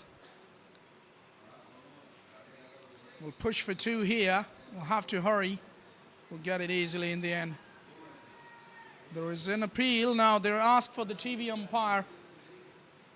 We'll have to see in the replay.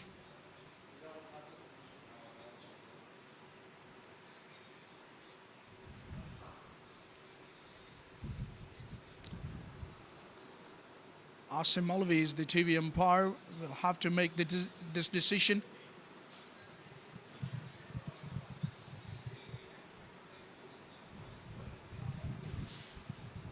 So it's a tight case.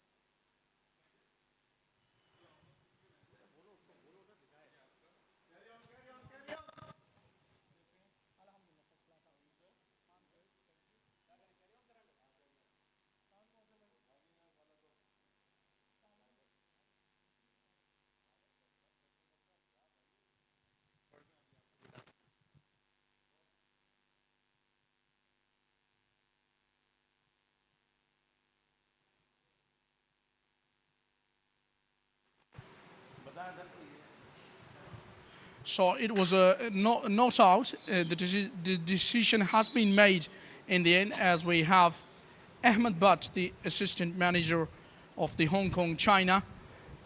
Welcome you in the combox, sir. Thank you for having me. I really appreciate it.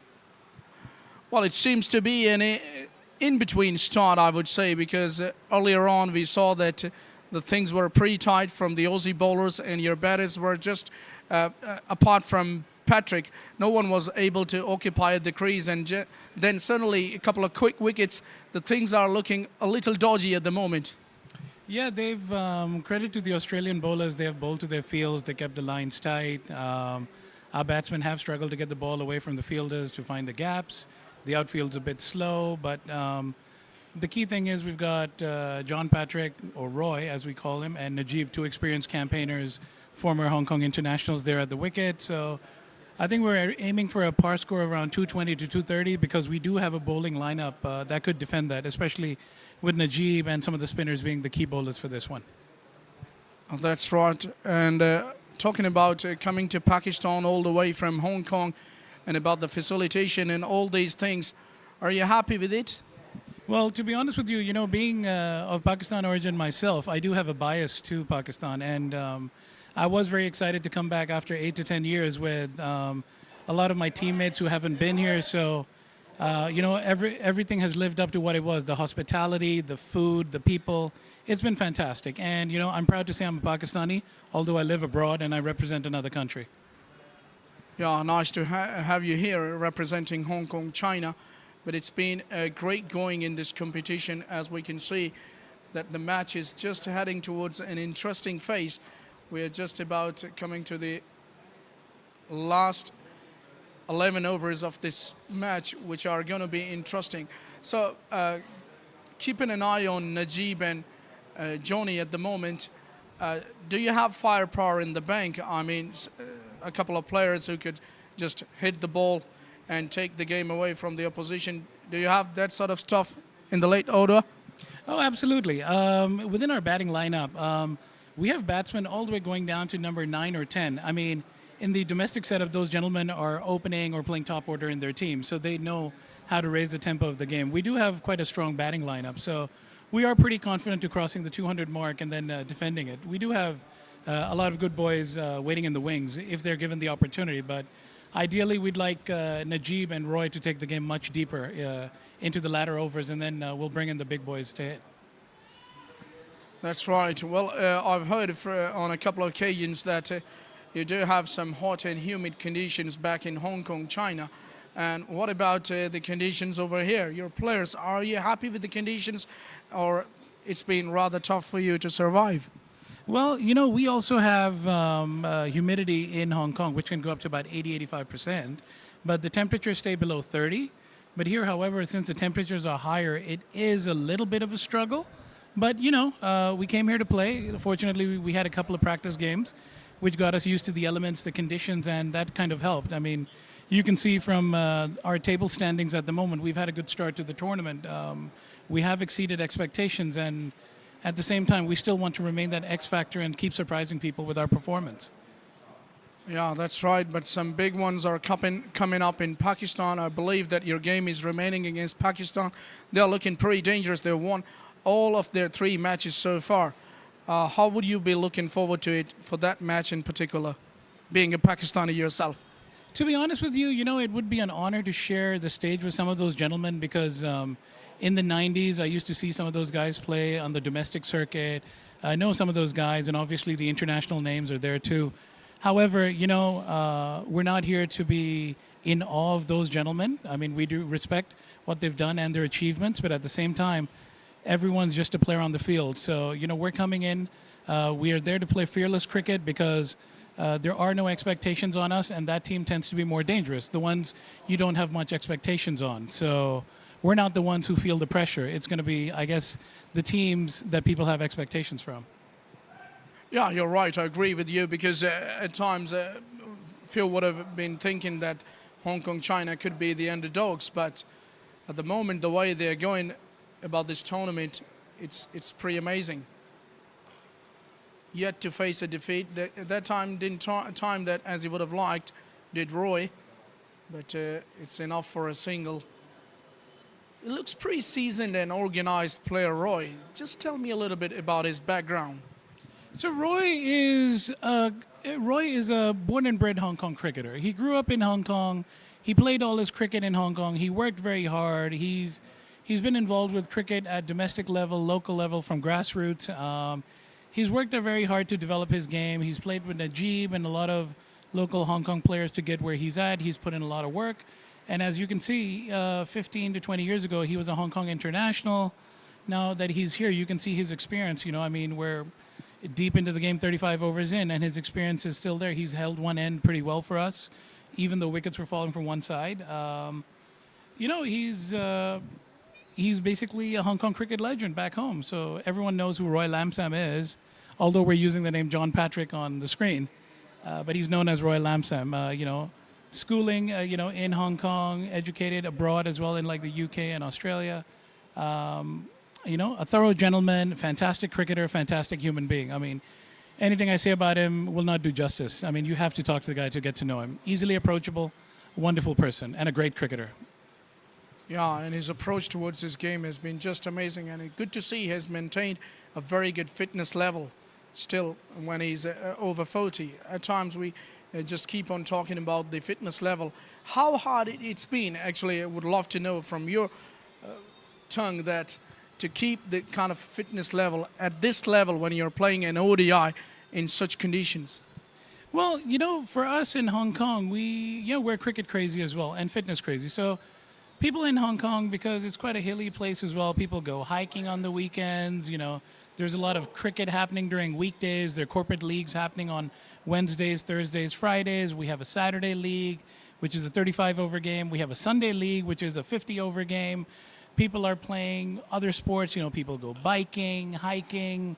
Everyone tends to maintain an active lifestyle there because in corporate life, everyone's busy Monday to Friday, and you need to find activities to stay healthy. You know, money can come and go, not your health. So that's been a big focus for everyone. So it's part of the culture in Hong Kong. So a lot of us, I mean, we've known each other 50, 20 years. We played cricket against each other. We've played other sports as well for fun. So, you know, most of the guys you'll see in our team are still athletes, and they can, you know, hang in there for 45 to 50 overs easy. So I guess that's only the secret is we've just stayed active through and through the years. That's right. Such a positive thing to continue for your side, especially when you're representing your nation in the international circuit. But on the other hand, the Aussies have looked pretty professional at times, I would say. One or two layoffs, but other than that, they've really given their 100%. This is what you can associate with the Aussies. As we talk, as a commentator's curse, I talk about strange, isn't it? Well, I mean, as you just called it right. I mean, the commentator's curse, right? You're talking about their discipline, and then here comes a no ball. But it was a bit uncharacteristic, if you noticed, in the beginning of the game as well. I counted about 4 to 5 dropped catches, too. Am I correct on that one? Yeah, they have dropped 3 of them. Yeah, that was a bit uncharacteristic, too. But like you said, commentator's curse. It was all about timing. You called it, and they threw in a no ball. And people like Najib doesn't need second invitation, does he? Oh, Najib, I mean, you know, anything I say about him will not do justice as well. I mean, the spell he bowled, you know, in our previous game, 9 overs and 7 maidens, and in our practice match, he scored a wonderful 50 even against the Aussies when we played. So, I mean, he's the glue that holds the team together. He's the backbone of the team. So anything I say about this gentleman will not do justice. He's our coach. He's our brother. He's our mentor. You know, he's there for us every time we need anything. As we can see, that big swing over mid-wicket, that one went into the practice pitches. It was a long hit, wasn't there? It was a free hit, and we need a new ball for that as well. Take a look at that. New ball is coming in the ground. Maybe our viewers can't see it, but we have brought a new ball because that ball has been lost. That shows how powerful that strike was. Very dangerous left-hander, and will be equally dangerous when will be coming with the ball in his hands. We saw his heroics with the ball in the last game against Canada, taking 5 wickets. So This is your second game in this very ground, so I get the feeling that your people, your boys, have got used to the conditions in this ground in particular. I would say, yes, about the weather conditions, they are the same in the whole Karachi, but talking about the pitch and the ground, you're not accustomed to it. Am I right? That's correct. So it's no longer an unknown. So what's one less thing to worry about? When you're coming to a ground, at least we know about our own capabilities, our strengths and weaknesses, and our positives that we bring. But at the same time, we didn't know much about the ground. Now that we'd played a game against Canada, that was one less thing to worry about, which was the ground, the outfield, the pitch. So then we know how to put together a much comprehensive game plan. So when we come to the table, we're much better prepared like we are today. But then again, you have to make adjustments in the game as the conditions could change. You never know. Based on, it could be a collapse, or you guys are batting well, or, the opposition has done something very uncharacteristic. But those factors we can't control, but what we can control are our execution and our plans once we have more information, which was obviously, we've had a game here already. That's why. Well, we keep continuing one question when it comes to Hong Kong, China, that you don't have much place to, organize tournaments and to get your cricket continuing because you have less grounds as compared to some of the other countries. This problem, how it could be solved? Is there any solution in your mind? Would love to know about your opinion. Well, that's a very good question. But, we still are grateful for what we have. Something is better than nothing. We do have ample grounds that we play in. There's a lot of cricket happening. As we speak at the moment, there are under 15 games, under 13, under 19, senior level, Masters Leagues, Saturday Leagues, Sunday League, you name it. We still have a lot of cricket, and even on international levels. I mean, at the moment, for example, we, the over 40s team, are here. Our national team is in Malaysia on a pre-tour before the Asian Games. Our women are already playing the Asian Games, and then we've got, I think, our juniors or the under 19s traveling for a tour very soon. So there is a lot of activity on the international level. I guess one way we would be able to get the grounds would be getting more interest as we are. The game is growing in Hong Kong. And then once our teams start performing more on an international level, we'll bring it more to the notice of, the local government, the sports bodies, who would then hopefully invest more into this and build on it. And we, representing Hong Kong here, look forward to representing it in such a way that we'd like to make a top 4, a top 3 finish so that when we go back, we hold our heads high and we can say, look, we need more facilities, we need more grounds. But at the moment, we do have grounds. We are grateful for what we have. And there's only one direction, which is up. And we look forward to it.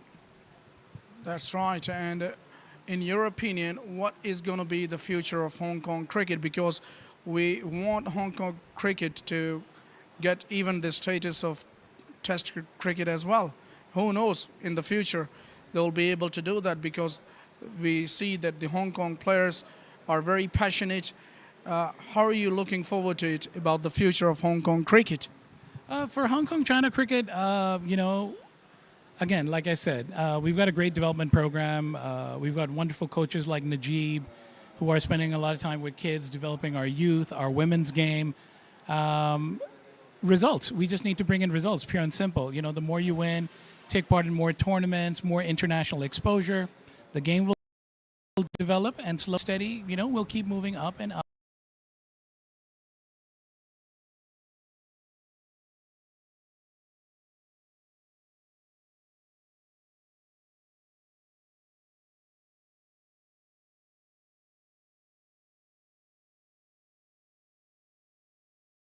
We say slow and steady wins the day. Yeah, definitely things do need time, and the time is most important in any particular game. As we come back to the match, Roy just trying to hit that a little too hard, losing a little bit of concentration, which you don't normally associate with Roy. Yeah, but we're getting to this stage where I think we're coming to the tail end of it in the last 10 overs. So I think he has to get a bit aggressive because he knows we do have a couple of big guns waiting in the wings who can come in and whack the ball a mile or two. And even his partner Najib is also one of those who can hit the cricket ball very hard. As we see that Aussie fielder juggling with the ball on the boundary. So good batting in a way, I would say, by Najib, because he's quickly on 24 of just 21 deliveries, better than run a ball. So this is what Hong Kong China needs from him. 37 overs bowled, 8 overs to play. They're 148 for 4. So anything above 200 is going to be competitive. It will be. It will be in these conditions. I mean, key element is crossing 200.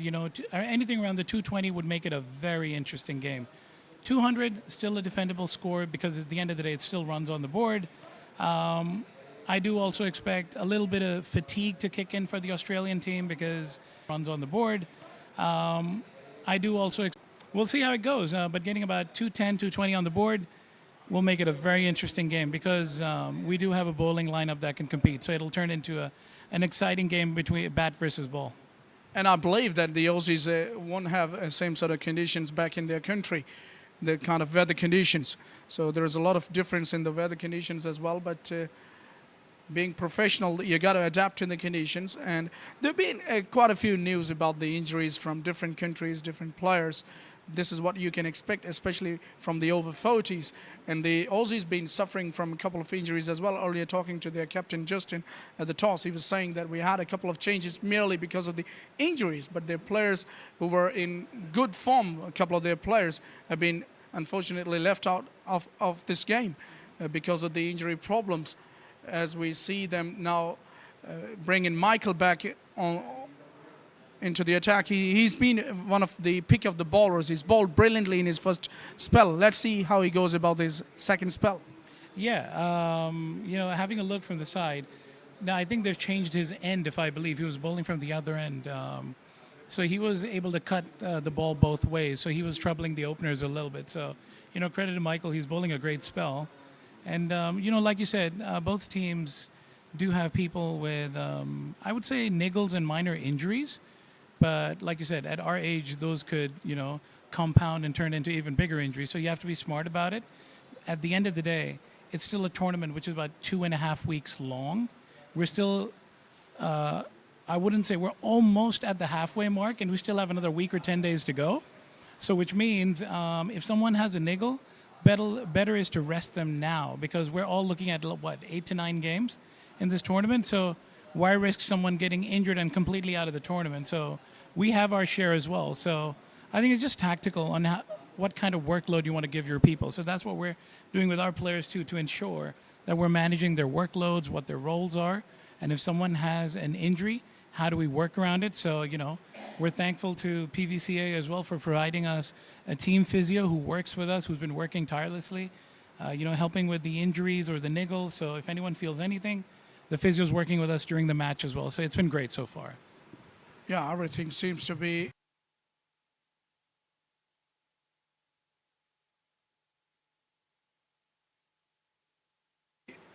I would say last phase of this innings. Just 8.4 overs remaining in this innings. And Hong Kong, China, good to have somebody like Roy at the crease, who is a seasoned customer. And on the other hand, they will love their hitters to just bat around him and try to maximize the remaining overs and get some boundaries in and just give some respect to this total, because crossing 200 will give them a psychological advantage, in my opinion, and that will be a good game in our hands. Before this match, your team was defeatless, and I'm sure that the confidence level of the boys would be high. It is indeed, no doubt. So far, we, being number 2 in the table, it was something which was unexpected, Again, people that have come up to us, they have congratulated us. Oh, what a brilliant shot from Roy. I mean, quite creative. I mean, you'd expect that because he's a set batsman. So, I mean, yes, like you said, at this point, people did not expect us to be where we are on the table. We came, like I said, we're playing fearless cricket, no pressure on us. No one expected Hong Kong to do this well. Even people on the ground, at the hotel, or people have been sending us messages saying, proud of you, you guys are representing Hong Kong, China well. So yeah, it's been a great experience. The boys have good confidence going in, and we just want to build on it. But at the same time, we're very realistic. We have to stay humble and focused and professional. We still have a job that needs to be done. like I said, it's a long tournament. It's only the beginning. Anything can happen at any point. So we just got to stay focused and keep applying the basic fundamentals and keep going forward. Yeah, it's that kind of a tournament where you look and see that it started a week ago, and still you have a week left as well. So it's kind of breakless tournament, in my opinion. I would say you have to go just continuously through this tournament, as we see a beautiful executed straight drive, which has the fielder to do a bit of work, who does the tidying up, does well actually. A couple of runs taken. So it's been a kind of a workload, I would say, which is just not acceptable for the over 40s. 15 days. Yes, you can expect that they had no any other option prior to this one, just to hold the tournament according to the schedule. But it's been a kind of a load work, I would say. A little too much. What do you make of it? Well, granted, with the conditions, it is a bit challenging playing 45 overs, but, there's also a saying, difficult but not impossible. So, I mean, I'll also give you an example. When all the teams were at the Sindh Governor House, Mr. Tesori's place for dinner, when he'd invited us so graciously, I met the over 60s World Cup winning Pakistan team, the gentlemen. So I went and congratulated them. I talked to those gentlemen, and I asked them what was the format of their tournament, and they said it was 45 overs. And in 9 days, they played 7 matches. So I was speaking to their wicketkeeper, and he was telling me there was a day he was keeping for 3 consecutive days for 45 overs. Now we're talking over 60s, so that kind of made me think, as an over 40s player, we should be able to handle 9 games in 14 to 15 days. It's rather easy for you if you take a look at them. Yeah, it kind of puts things into perspective, right? So we just said that, all right, well, you know what? It's difficult, but not impossible. So, the last 2 to 3 months, we've been training together. We've been working on our cardio. Again, different sports like hiking, cycling, swimming, helping us build that stamina so that guys could, play. But then, truth be told, we do have gentlemen who play 35 overs and 50 overs on one weekend. So they do play 85 overs. So we have well-conditioned, I'd say, older athletes in the team is the term I would use. Tough conditions, but you know what? They're the same for everyone. So we're here to do the same thing as everyone else. Hopefully we can try to do it better. Yeah, you're right. It's similar for everybody. But I would say that it's been a nice little feeling being a Pakistani to hold such a great event. It's been kind of a history, and you must feel proud of it, and credit goes to PVCA. It's been just amazing, isn't it? Absolutely. You know what? Hats off to PVCA for putting together this tournament. We're excited to be here. Fortunately, a lot of the other teams as well have a lot of Pakistani origin players. So when I speak to them as well, they're also excited as us to be able to bring their foreign national friends to their country, because it's always been a dream of mine, for example, to have my friends visit and I can show them the culture, the people, the food, and tell them it's not that bad. Pakistan is a great place. You can come here and have an absolute great time. The food, the people, the shopping. I mean, I pride myself in saying we are one of the most hospitable nations in the world. You can take anyone on the street, and if you tell them where you're from and you say, I'm Indian or I'm English, sometimes they don't even charge you for the food. I don't know many countries where that happens. You can go onto YouTube, you watch vloggers from different countries, Australian and American vloggers who've been traveling to Karachi, Lahore, Islamabad, and they've gone to street vendors and they've had something to eat and they've said, no, we're not going to charge you. It's amazing. Hospitality in Pakistan is phenomenal. I mean, we took the team, our Hong Kong team, shopping at one of the shopping malls. And when they were talking to people and some of them said, where you're from, they said, you're from India, you're from England. They just went out of their way offering, hey, where are you staying? Let us send you food. Why don't we send you biryani, gola kebab, recommending restaurants, wishing us the best of luck. I mean, it's been great. I'm honored to be here, and I'm proud of the way our people have been acting with all the foreign nationals who are visiting. So it's great. So when we go back, these guys will be spreading the word that Pakistan is awesome. The food is great. The people are great. So, it's been great. And you know what? Hopefully they'll all come back for vacation, not just for cricket. Yeah, that's right, because the kind of hospitality they've received here in Pakistan, there is every point that they would definitely love to come back in this country. And actually, we do want cricket to be in our country, and it's been a great step, I would say, taken by PVCA to hold this international event. Now, that was a little agricultural. You don't associate with Roy, but it's good. It's pretty effective, very good effort at the boundary line. We'll love to see that again. But they've taken 3 runs by running. I wonder if that ball has touched the skirtings.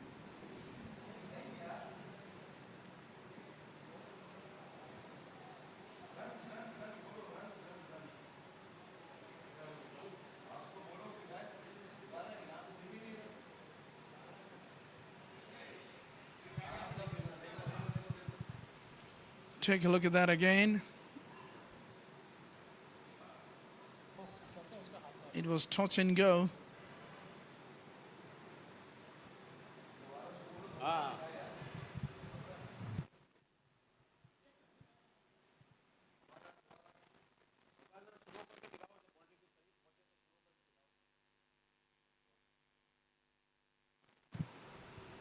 Would love to have a look at that again in the replay, because the third umpire, Asim Alivi, wants to make sure what exactly happened there. So he was in contact with the ground when he touched that ball. So I'm sure it's going to be a boundary. There you look. Yeah, outside the boundary, his hand was touching the ground when he pushed the ball in play. There you see, diving on the ball, and right there. Yeah, his hand is touching outside the boundary, so it's clearly a boundary, and it's been given as a boundary as well.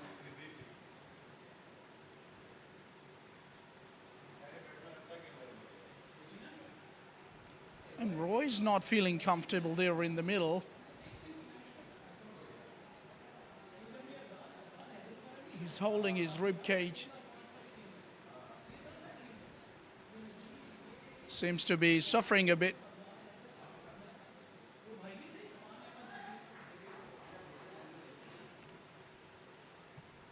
Is it some sort of cramp or what? Roy is struggling a bit, not feeling comfortable, not looking good for Hong Kong, China. Yeah, I think he's probably pulled, a rib muscle or something. It's got to be painful. So, as you can see, our physio's right there with him. So the physio's done a great job. So hopefully he can get Roy up and running when we have the innings break and it's time to get back in. Yeah, but towards the end of the innings, he's not going to be there. He's still not out on 70 of 116 deliveries. It seems like a pulled muscle. So hopefully the physio can do some work with him, because you see he's not bringing his arm down, because if he does, it's just going to start contracting and cause a lot of pain, especially if it's the rib area. Yeah, it is. But at the moment, it's going to be... It's, if I can see correctly, it's Mohit Saveria. He is the captain of the Saturday League India Club Division 1 team called the Yodhas. He's the opening bat for that team. He's a hard-hitting batsman. And, he can send the ball a long way. So let's see what he can do. Hopefully we can expect some fireworks from him. But like I said, I'd prefer not to say anything at this point, as we know.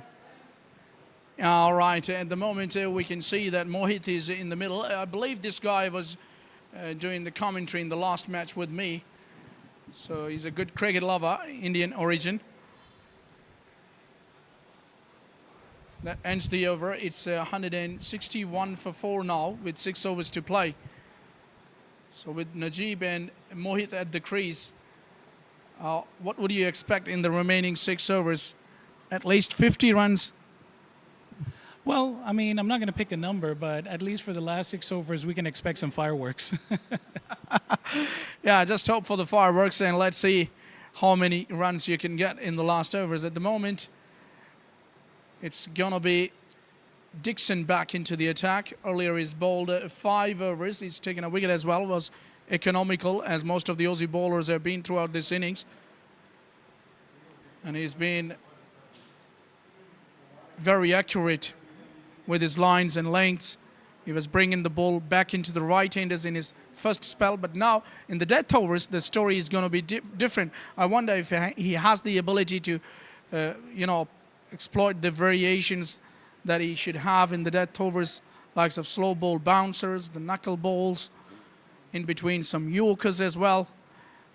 These are the things you got to have as a bowler in the death overs, just to stop the batters from going big. He bowls a length ball, and he's been gently dealt with by the left-hander for a single that brings Mohit on strike. Yeah, it'll be interesting to see. But then again, you have to realize the ball is almost 40 years old, 40 overs old. They've been in the field for 40 overs as well, so there's a bit of fatigue. So we've got a fresh batsman inside, and now we've got 6 overs left, which means time is short for us. We need to put runs on the board, so there's some acceleration expected. So it's going to be an interesting phase of play. Yeah, definitely we can expect some sort of fireworks. And on the other hand, the Aussies will be definitely looking to pick up some wickets.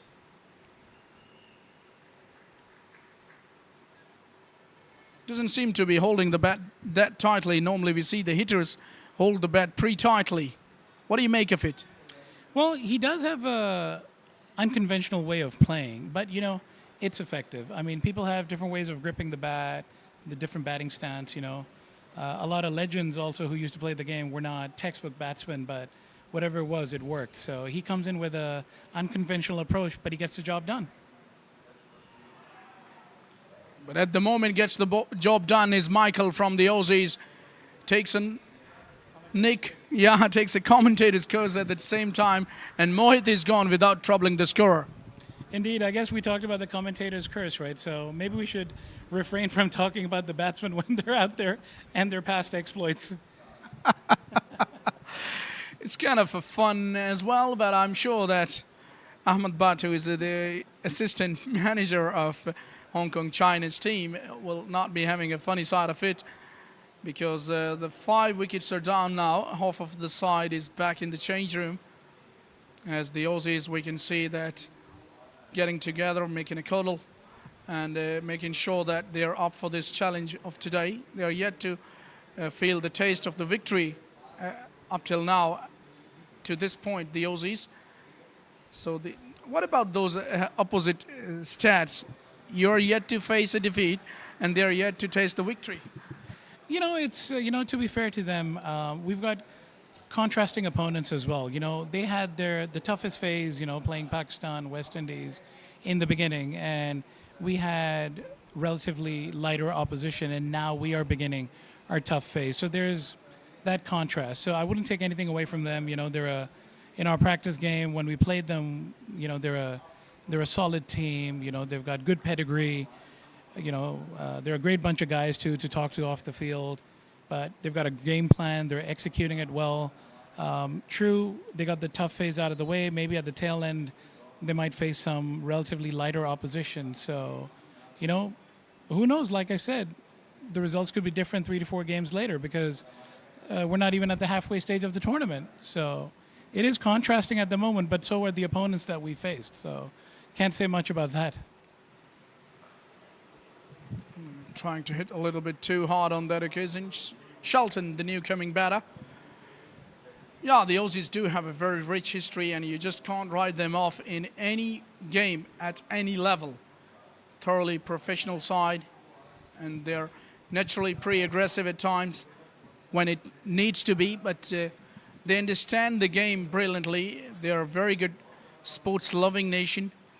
I've talked to a couple of their members before the start of the play. They were saying that they're up for this challenge and hope that things go in their favor, but those defeats against Pakistan and West Indies hasn't taken much as somebody can expect from them, because they're fully committed to it. And as you were saying rightly, that we are just only almost into the halfway of this tournament. So 3 games to be played, and who knows that by the end of this round, Aussies could finish at 2 or 3 at the top. Yeah, when we get into the later stages, we will see who's going to finish where because you never know. There could be surprises in store. There could be upsets. For example, we had one a couple of days ago where the United States beat West Indies. What that did was it opened up the group, so which makes it more interesting now. Which just goes to show you that on a particular day, any team can be beat. So it's going to be an exciting phase coming up. Anything can happen. Who wins, who loses. Everyone just needs to go in with positive intent and apply their fundamentals and see what happens. Yeah, it's such an unpredictable game of cricket. You're never sure who is going to be the victorious and who is going to lose. But anyways, on that particular day, as you rightly mentioned, whoever wins is going to be, whoever plays better cricket should win. And this is what it happens as we see Najib, the left-hander, making sure that he's...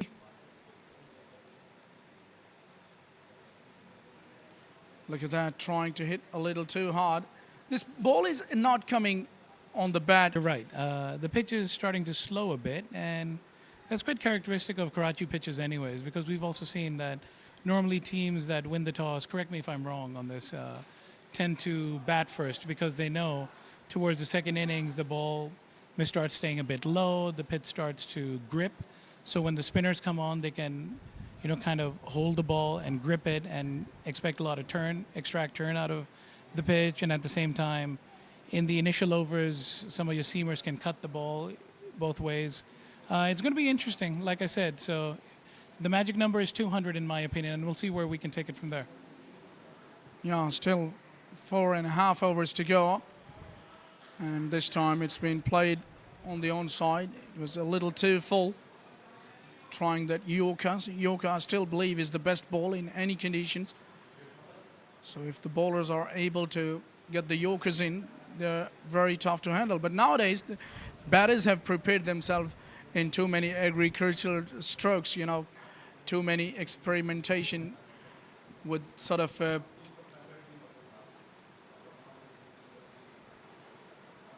this time nicely played at the last minute, just tapping that down to third for a single. He's played it pretty late. That is another indication that you have to play it late on this sort of surface. So I was talking about the batters adapting to the conditions and having more strokes against the Yorker length bowling, as we see some of the ramp shots. Very skillful nowadays, the batters too. So they have solution for these type of Yorkers. Yeah, definitely. Solution for these type of Yorkers. Yeah, definitely. Look, necessity is the mother of invention. So over time, people have started working on finding effective strokes that would work, whether you stand 2 steps outside the crease, step deep in the crease. So over time, as with any sport, there is evolution, so there are going to be different shots coming to play, When Tilakaratne Dilshan played, he made the Dil scoop. Then A.B. de Villiers came and started introducing shots which were literally like pyrotechnics in every direction. Amazing to watch. So, over time, we're going to see more stuff. Reverse sweeps. Javed Miandad used to hit the reverse sweep. I remember in the 92 World Cup when we saw it. I guess that gives away the age of the over 40s when we talk about the 92 World Cup. But over time, a lot of creativity, in every sport, basically. So we'll see more coming too. Who knows what else will be invented. People coming up with a different delivery with the bowling, maybe a different throwing action with fielding. Wicketkeepers coming up with new techniques. It's exciting. The game just keeps evolving. That's the best part.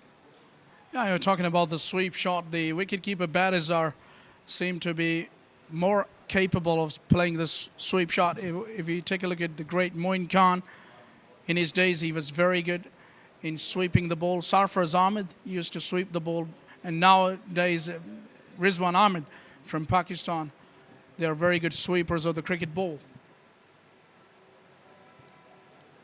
So 4 overs remaining, and it's 168 for 5, as we see that Hong Kong, China would love to get to that 2-figure mark.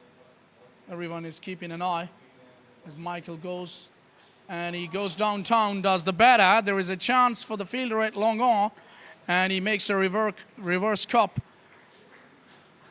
Nicely taken at the boundary.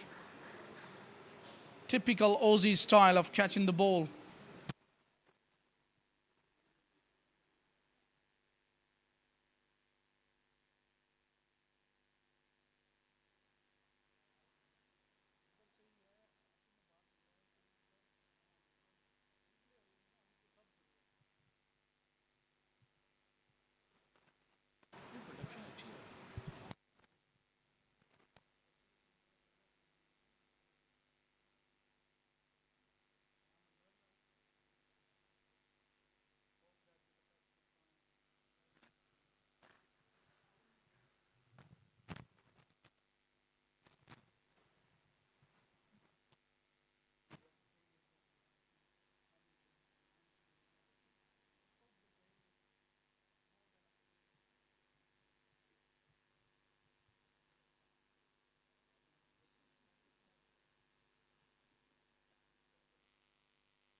So the new batter is Mohsin Naqvi.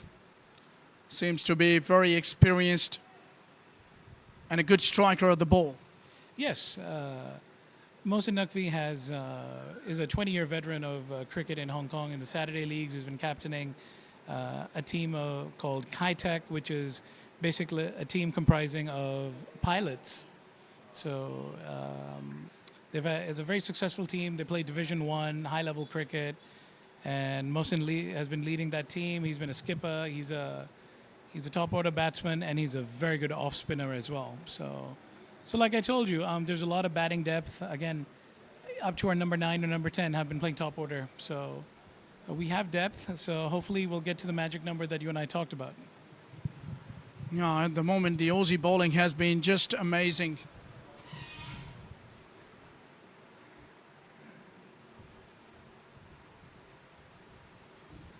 He was lining up for something big. Looks as if that he's been sent on a mission here. Just go out there and demolish this bowling attack, if you can. Well, I guess, there's not much of an option, right? We're coming down to, I guess we're looking at scoring another 30 to 40 runs in 3 to 4 overs, which would mean there will be the occasional rush of blood at this point in time if we have to accelerate. Yeah, you got to get a couple of boundaries every over at least, if not more.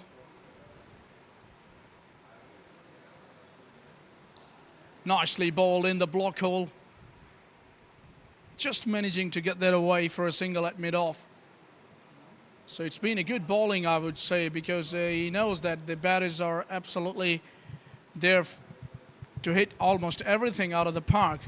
And in this situation as a bowler, it's very important that you got to keep your cool and you got to bring your best delivery to just stop the batters from going big. Indeed, yeah. Credit to them. They're bowling to their lines.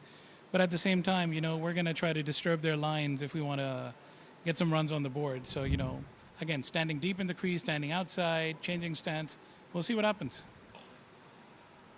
At the moment, the boundaries have been dried up, in my opinion, because in the last few overs, in the last 4 or 5 overs, you got to have some boundaries coming up just to give some respect to the total. It's 170 at the moment, and now the target definitely, which is in the minds of Hong Kong, China, as I'm talking to their manager, by the way, is going to be 200 at least. Just to get that psychological figure in your mind. Oh, he was not ready for it. Pulled out just at the last second. Yeah, apparently the towel Michael uses to dry his hands fell out from the back, so that probably distracted Mohsin from batting. So, a bit unfortunate, but, a genuine reason to back away from the bowler. Yeah, you're right.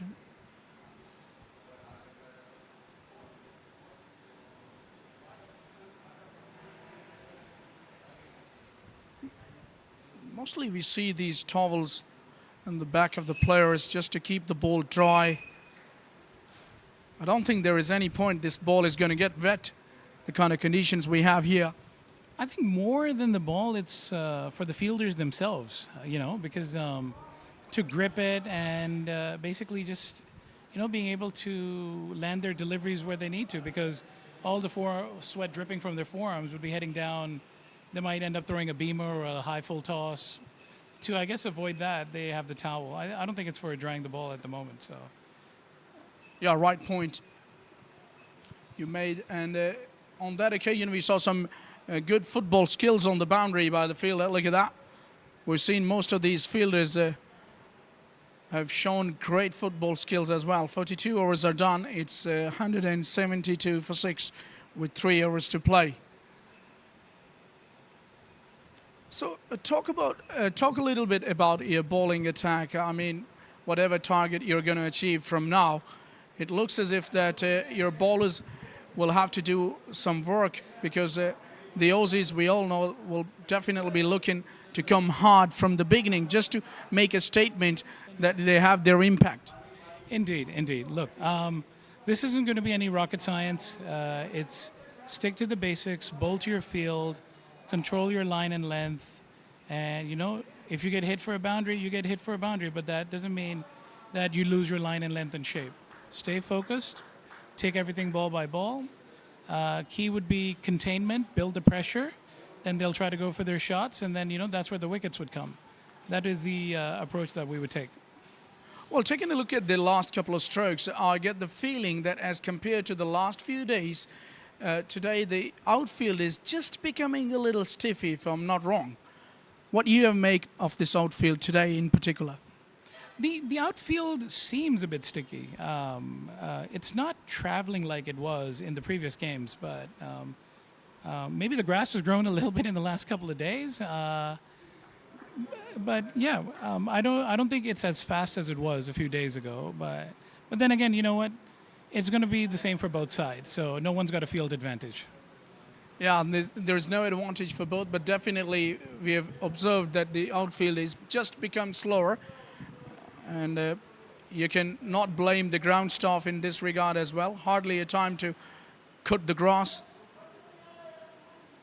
The growing grass, I reckon, tried to thump that a little too hard, not timing by that stroke. He was looking to hit somewhere in the city of Karachi. Well, I guess he was trying to cross it down to Dolman Center or something, right? Straight down the road to Dolman. All right, but nice little view from there as well. We can see here from the Combox, not our viewers particularly watching. Nicely drilled this time, but they have their areas covered, the Aussies. Look at that. Naqvi throwing his wicket away because he wanted the run, but his partner was not even looking at him. Terrible mix-up. You can expect that towards the end of the innings. Yeah, I think the key in this case was to try to give Najib as much strike as possible, because he's the one who's middling it. He's hitting it well. But then again, communication is also key. If you're going to turn around and run, you got to also keep an eye on where the ball is, be aware of it. But unfortunate, but very commendable of Mohsin to, sacrifice his wicket because he was trying to give more strike to a more set batsman. Yeah, he sacrificed his wicket, did Mohsin, which is understandable because we have only 2 overs to play after this one. And 176 is just in-between score, in my opinion. At times, these in-between scores become very dangerous when it comes to chasing, because it just never gives you the indication that you have to just stay calm and focused. You have to be overcautious, or you go hard at the bowling. The kind of uncertainty in the mind really creates problems in the middle at times. So you're not out of it, in my opinion. We're going to have a very good game. Oh, no, absolutely not. Look, I mean, the end of the day, there's a score on the board. No score, every score is defendable until the last moment. We can quote very different examples. We can quote, if we go back in the 80s, there was a game where Pakistan dismissed India for about 120. And then India came back and dismissed Pakistan for like 80 odd runs in one of the World Cups where West Indies dismissed Kenya for 130 odd and themselves got dismissed for 80 odd. So I always believe if you've got runs on the board, it is defendable regardless. So we've got runs on the board. We're at 180 odd. If you were to look at it, if it were just 180, we're looking at 4 runs and over, slow outfield, disciplined bowling. If we control the wides and extras, it's an interesting target because bear in mind, they have fielded for almost 45 overs, so there is an element of fatigue as well. That can kick in, and when you're tired, sometimes you lose your technique and your shape. So we'll see what happens when they come out to bat. Point is, we've got runs on the board. We're going to go hard. We're going to defend, and we'll see how it goes. Yeah, you're right. You have to stick to the basics, and the other thing is that fielding gives an extra advantage to the bowlers. If the fielders are able to do well, then definitely that lifts the spirits of the bowler to do well. And if the bowlers are able to stick to the basics, they are definitely going to get some approaches of this surface, especially the spinners, because this pitch seems to be, in my opinion, I wonder if I'm right or wrong, but it's going to be a tailor-made track, especially in the later half. It will be interesting because the pitch is slowing down and the ball is not bouncing that much, which could be quite helpful to the spinners. So there's a bit of grip in the pitch. So it'll be interesting because we do have a strong lineup of spinners as well, and they've had a good tournament so far. So it'll be exciting to see how that goes. 2 straight on that occasion. And maybe that has cost another run out. Now they asked for the TV umpire. We'll have to see on the screen.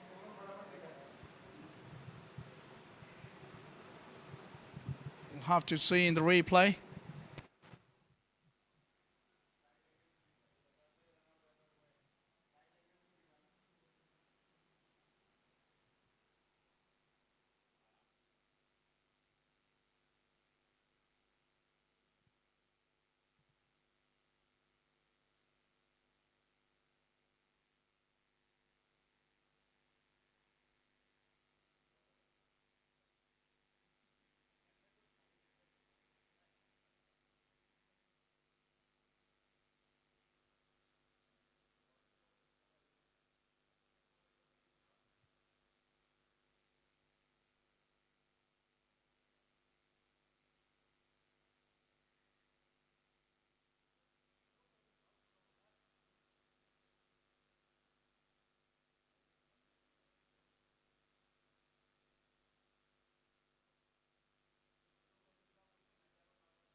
So here we are. Finally, the decision has been made by the third umpire.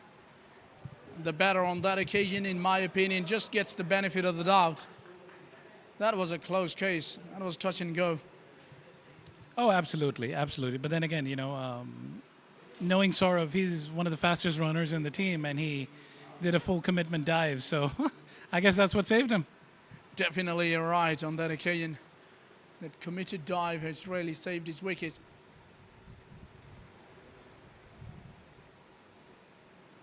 And the good thing is that Najib is going to be on strike now. Drills hard through the covers. But this time they're only going to get one.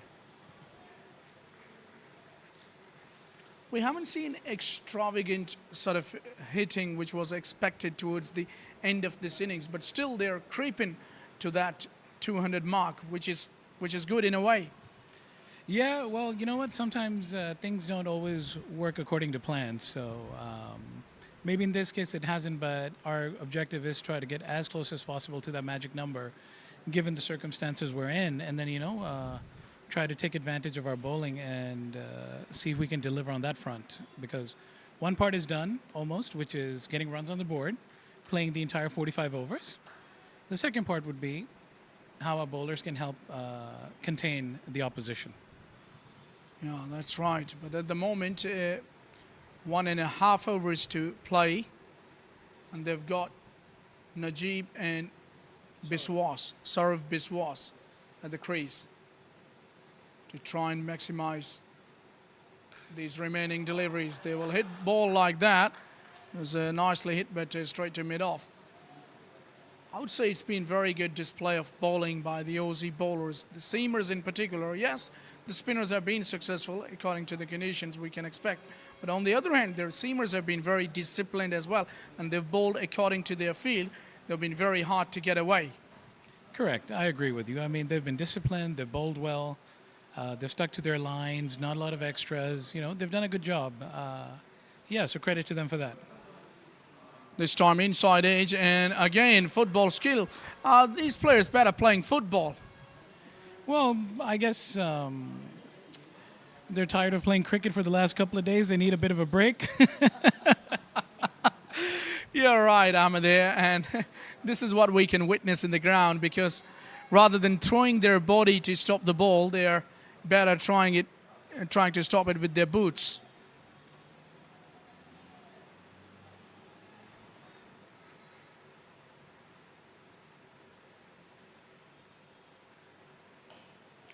That is a big hit, but not connect as he would have liked. Held to extra cover. Very good catch taken. Another wicket goes down, and this time it's the dangerous left-hander, Najib, who's out for 44. As you can see that again in the replay. Didn't time that as he would have liked. Can't get it away from that extra cover fielder who does well to take the catch. Najib, after scoring 44 runs, a well-made 44, he's back now. Yeah, well, it's expected. At this time, you got to go for it. We need to get the score on the board. You'd expect that at this point. So you have to get a bit reckless. And, unfortunately, he just gave away a catch. Yeah, now the tail-enders are in the middle. Khanzar. I believe I saw him, Zarkhan, there at the beach as well yesterday. We had some fun. We've been missing you, Ahmed, by the way. Yes, Zarkhan is, he's our opening bowler. He's an absolute joy. He's a super entertaining person on and off the field. I mean, he's just a great all-around guy. He's a happy-go-lucky individual. People tend to underestimate his batting as well. He can hit the ball out as well. He normally bats at like number 7, number 8, but because of the batting lineup that we've had, he's been coming in a bit later. So he's an interesting guy. So maybe we can see some fireworks from him. You never know. Yeah, we'll expect the fireworks. But yesterday's fireworks that I saw from him, I liked his dance. He's a very good dancer. He is, yes. He's not just a good dancer; he's also a very good singer as well. So, and if you do tell him to sing, he'll happily oblige. So he's just an all-around entertainer. So hopefully he can do the same on the cricket pitch today as well for us. That's right. The expectations are quite high, and let's see how he can deliver. But he's an entertaining fellow. There is no question about that, Zahir Khan. And he's pretty tall as well.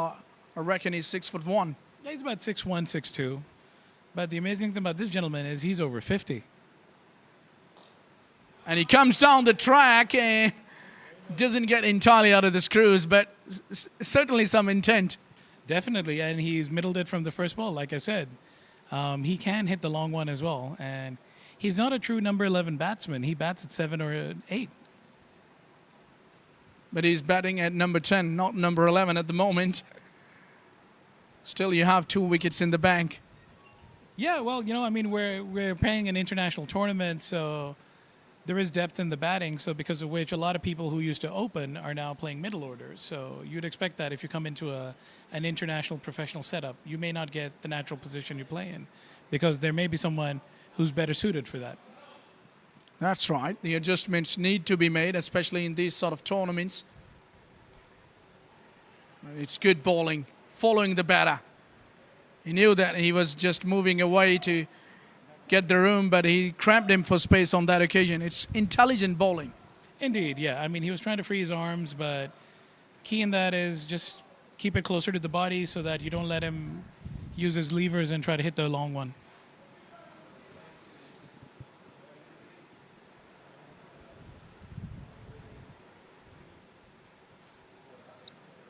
This time he hits that to the covers and brings dangerous Zahir Khan on strike. The way he played his first ball, we can say that he's going to be very dangerous now. Yeah, well, I hope so, because he's really wanted to bat in this tournament and show his side. So I really hope on this last ball he could, make a statement and take in good momentum when he comes out to bowl. A big swing, but didn't get anything to that. But it was wide. It was down the leg side. It was wide. He can try again off the last ball. Well, yeah, so I guess it was wide, so we can say he still has one more opportunity. So let's see what he can do. That's right. Definitely looking to do something magical.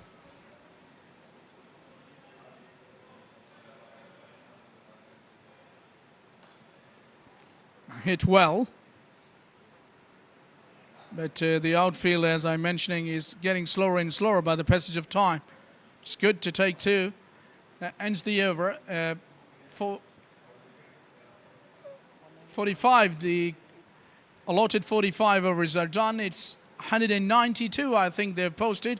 So they didn't get to that magical 200 mark, which we were mentioning from time to time. But anyways, I would say it's a competitive total. It is at the moment, so it'll be interesting. So I guess the first 10 overs would be critical on how we bowl them, how we contain them. So that'll set the tone. It'll be interesting. It'll be a good passage of play. So either these guys come out guns blazing, or we're gonna set them up in a way where we contain them. So it'll be a good match between bat and ball now. All right, so viewers, it's going to be a lunch break this time, the first innings break, and we will join you with the run chase. It's been a very good session of commentary with Ahmed Bhatt, the assistant manager of Hong Kong, China. Very nice to have you here in the com box. Thank you for having me. It's been an absolute pleasure, and thank you to PVCA for having us here as well. We're loving Pakistan as much as we can. That's right. As you can see, the scorecard of the Hong Kong, China, the standout performer was Roy Patrick, made 70 runs, and Najib was very explosive just towards the end of the innings, scored 44 runs. And if you take a look at the bowling card, Michael was the pick of the bowlers from the Aussies, took 4 wickets for just 30 runs of his 8 overs, 2 wickets to Fahy, he bowled brilliantly as well, and a wicket to McDonald. All in all, I would say it's been a very good bowling performance by the Aussies. We'll join you with the run chase. 193 will be the target for Hong Kong China to chase against Australia in this NBP Sports Complex ground.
So good afternoon and welcome back, viewers. As we have the first over done by JK Jamshid Khan, went for 11 runs. Martin, the opener, has hit 2 boundaries, and Craig Mackay is yet to face a ball. 193 is the target. They require 182 more with 10 wickets in hand. No surprises as we see spinner is going to be bowling. They've been very successful, their spinners, in the first match against Canada at the same venue. But now it's a different opposition. But still looks as if it's going to be a very good match. And the outfield especially has stiffened up a little bit as well. The pitch has become a lot slower. The ball is definitely not coming onto the bat. This is what we saw, but they had the roller in the innings breaks. So they have freshened up a little bit. I wonder how this new ball is going to come on the bat. Get the feeling it will be coming very nicely on the bat as you see the beautiful view of city Karachi. Such towering buildings. Some greenery as well in between.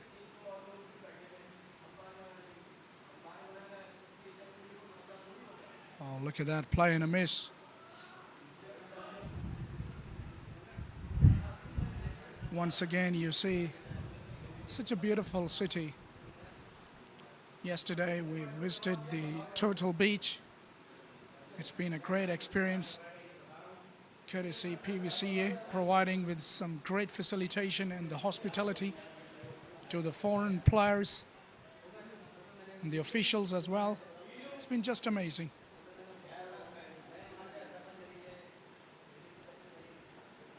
Anchor has been given the ball. He's a very good all-round cricketer. Scored a century in the last game against Canada.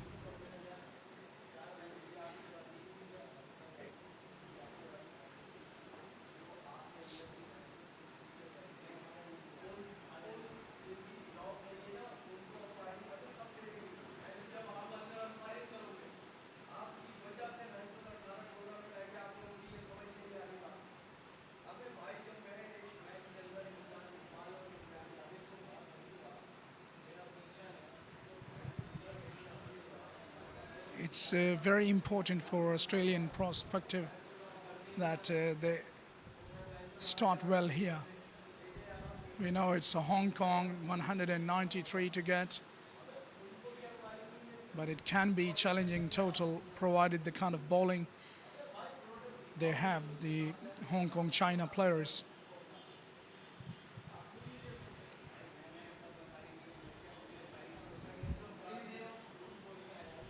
They definitely have some variety in their bowling. Don't forget Najib Amir when it comes to spin bowling. He was just impressive, amazing. Taken 5 wickets in the last match against Canada. And it's 2 overs bowled, 12 without loss of wicket, Australia. Chase is in pursuit. It's been a great afternoon here in Karachi. After the innings break, things are looking pretty normal, I would say, because we haven't seen anything extravagant in this first 2 overs play so far. JK will continue from the pavilion end. He'll be bowling to Martin.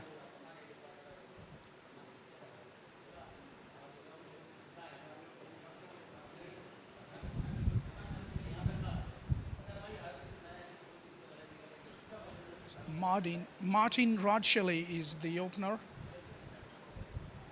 with Craig Mackay from the Aussies. Most of these players come from the Western Australia. It's been a very good experience for all of these players to come here in Pakistan to play in this inaugural over 40s Global Cup. It was in the air for a while, but away from the fielder. So anything pitched up, Martin has made up his mind that he's going to throw his bat at it. He's not going to waste any opportunity coming his way for scoring, which is actually a good intent initially at the top of the order.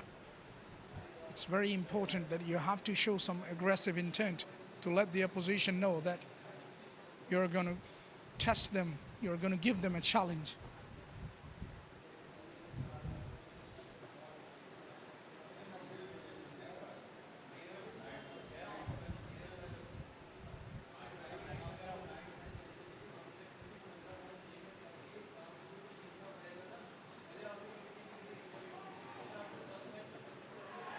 Now it's a chance of a run out, and I think they have asked for the TV umpire.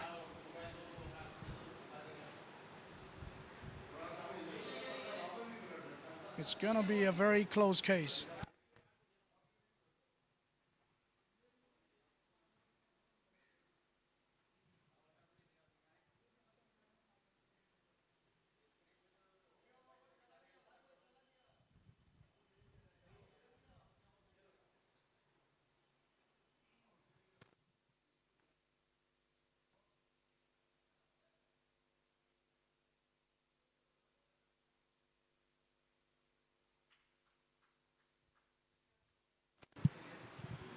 So here we are, confirmation. Out is the signal. First wicket goes very cheaply for the Aussies.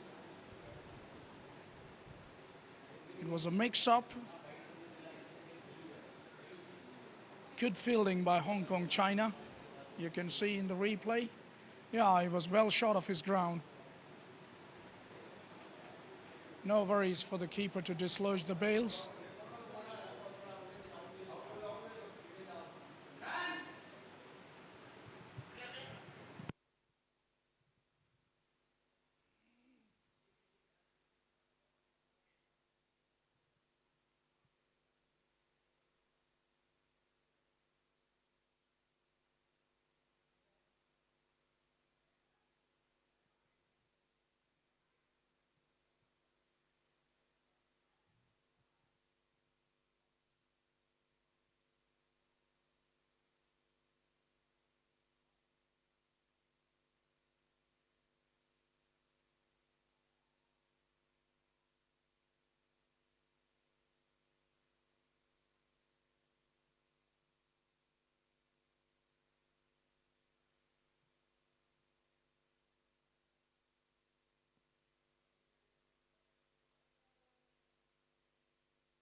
Side on angle. Becomes straight again. Nice looking stroke. Punch off the back foot. That'll go across the fence for 4. It's a very good stroke by the left-hander.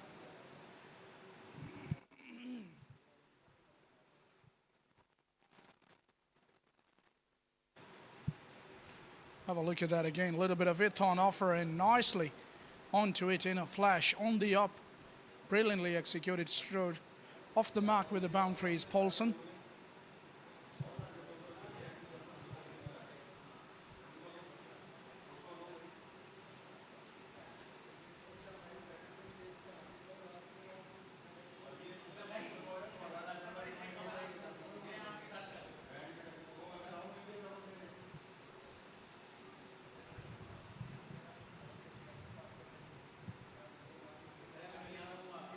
They'll look to be positive. That is no question about that. Nicely bowled coming into the left-hander. And he manages to pick up a run and gets to the other end. Good intelligent cricket. There was a terrible mix-up.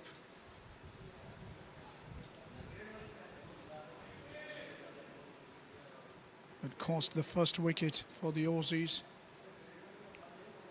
But Martin has looked good so far. He's still there at the crease.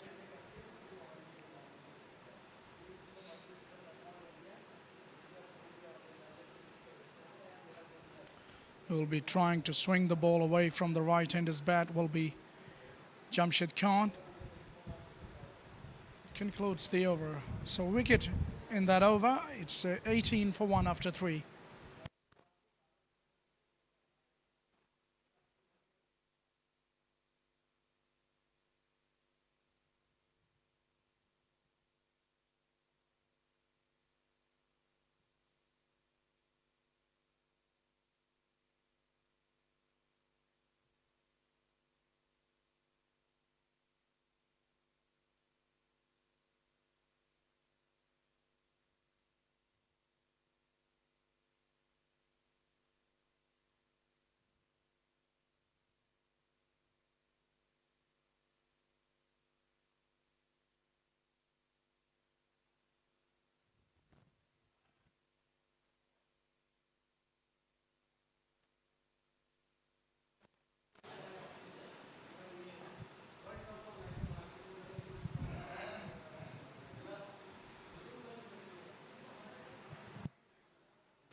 So far, he's looked very good as the left-hander. Steve Paulson. He was bowling very good spinners earlier on in the first innings. Batting in number 3.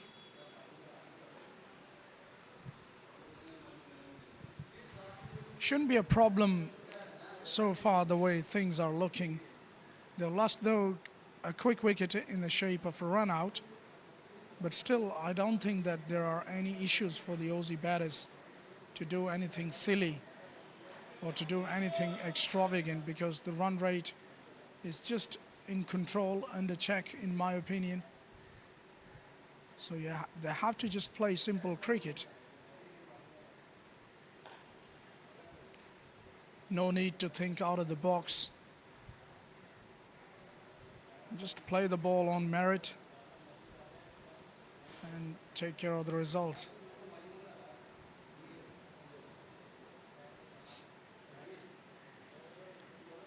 Result is always there when you play on merit, when you play proper cricket.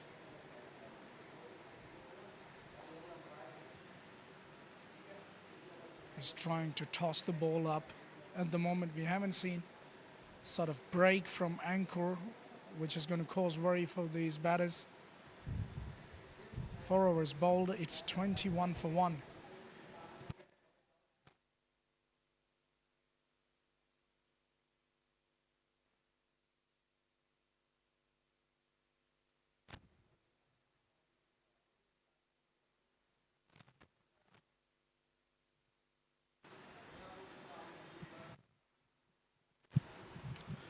Well, all of a sudden, the things are looking quite different in terms of the ground and the pitch conditions.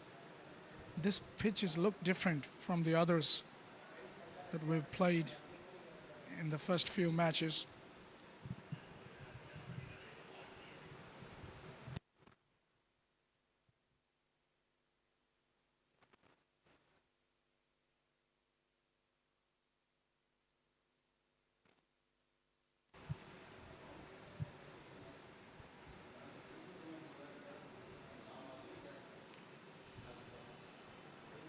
They have a fielder at about fly slip.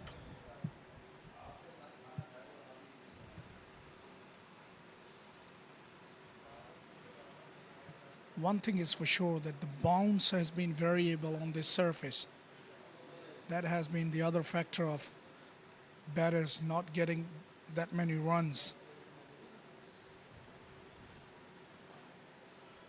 Only Roy has been able to get to 50, but that too was a very fighting innings in the first half that we saw from the Hong Kong China.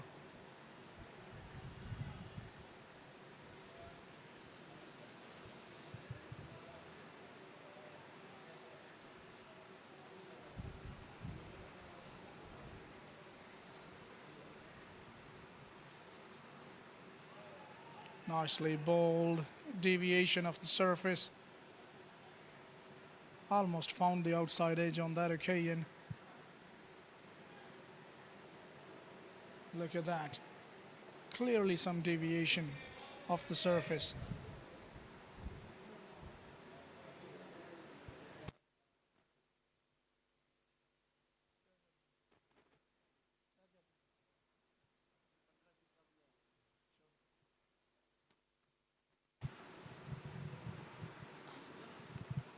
It was full toss on the pads, nicely walked away by the left-hander.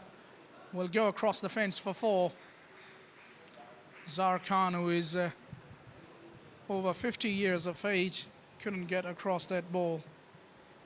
A little bit of movement in the air, but it was sort of easy pickings in the end. A juicy full toss on the pads. Nicely put away by the left-hander. He's looking in very good form, is Paulson.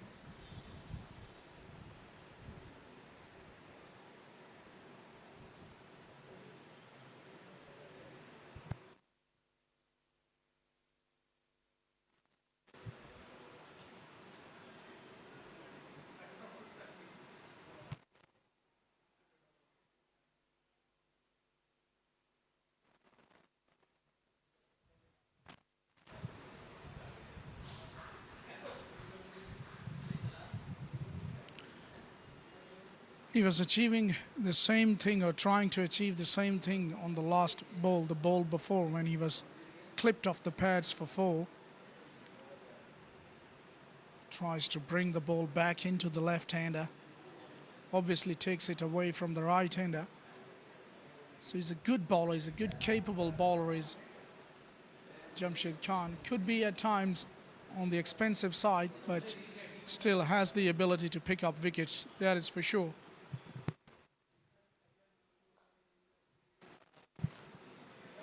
That's good effort in the field. That ball was really traveling. It was hit off the middle of the bat of Paulson. So ends the over with that single. It's 26 for 1 after 5.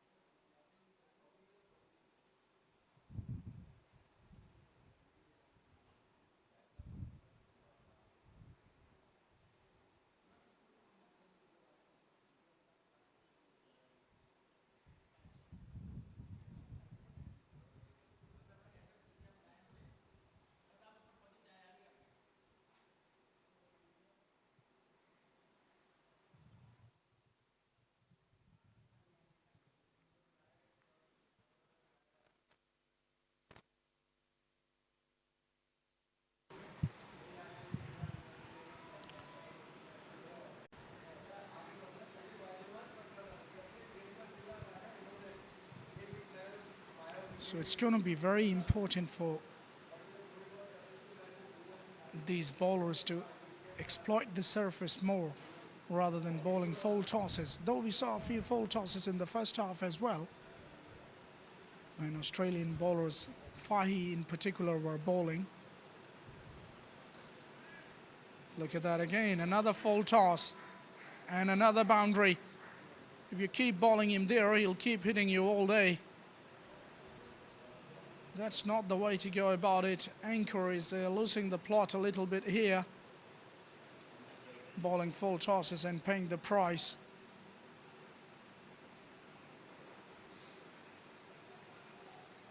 It's been almost a repeat of the previous 2 deliveries. One from Anchor himself, and in the last over 2 of JK, when full toss was clipped off the pads. He's got 3 full tosses, and he's clipped all of those full tosses off the pads for 4. So he's not afraid to hold back.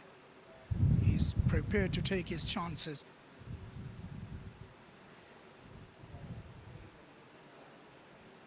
It's quite simple, you know. The Aussies are tailor-made for these sort of, starts.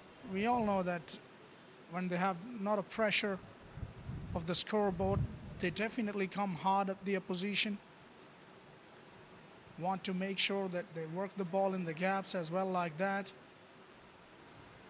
to take the single, and the odd boundaries definitely come when the bowlers get frustrated. Another productive over for the Aussies comes to an end. It's 35 for 1 after 6.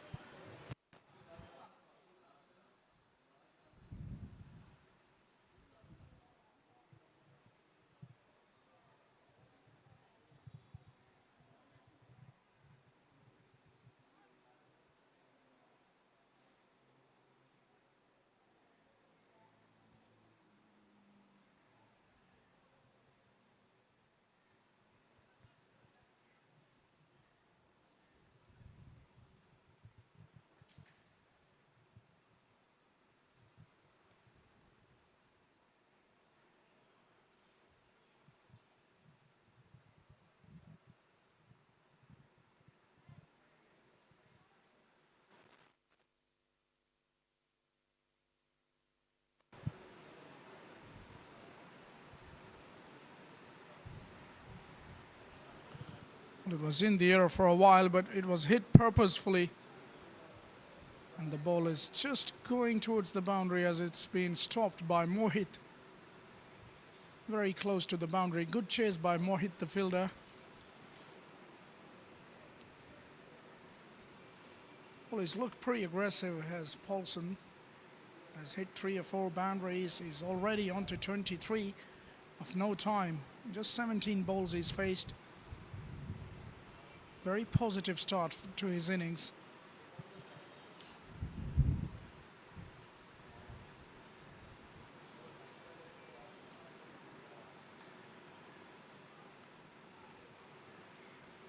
And one thing more which I've noticed about Paulson is that he's good both sides square of the wicket. Especially when the ball is up to his bat, full toss or a juicy half volley, he's prepared to put them away. Seems to be a very good player of the front foot, and we all know that the Aussies are definitely good players of the back foot as well, because the conditions, the sort of pitches, the faster pitches they have back in Australia, they're always prepared to play the good pull and cut shot.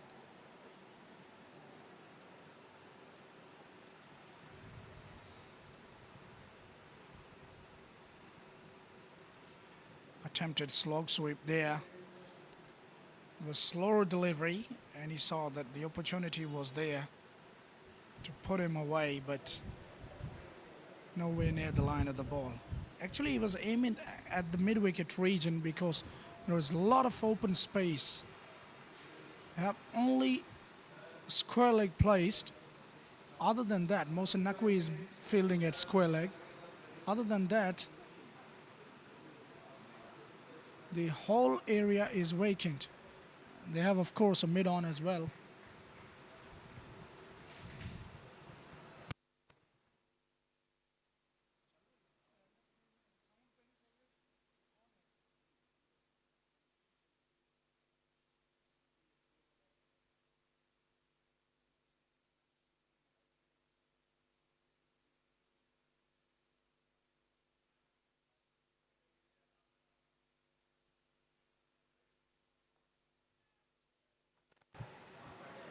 It was in the air, and it's gone safely over the boundary line for 6.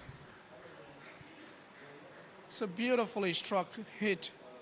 First 6 for Martin and Australia. They are 44 for 1 now. 7th over is in progress. They're looking very good, the Aussie batters. Very positive in approach. As we could see one more time, that big slog.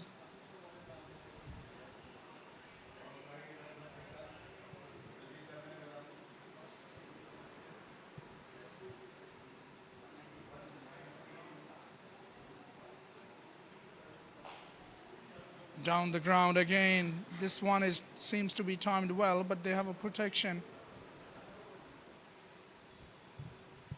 So they're looking good, both of these batters now. Martin and Paulson, not out respectively, 17 and 24. That ends the over, 7 bowled. It's 45 for 1.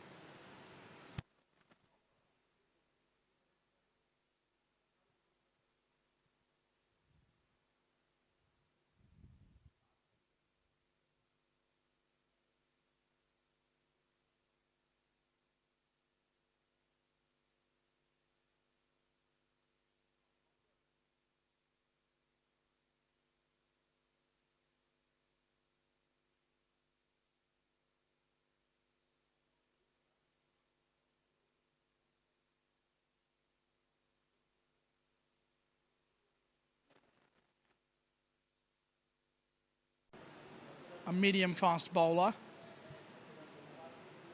He bowls very good lines and length. He's a tall fellow, as I mentioned before. He's over 50 years of age. He's a very aggressive nature person.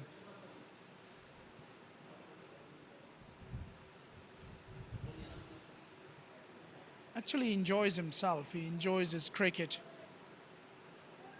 Very lovely character is Zahir Khan.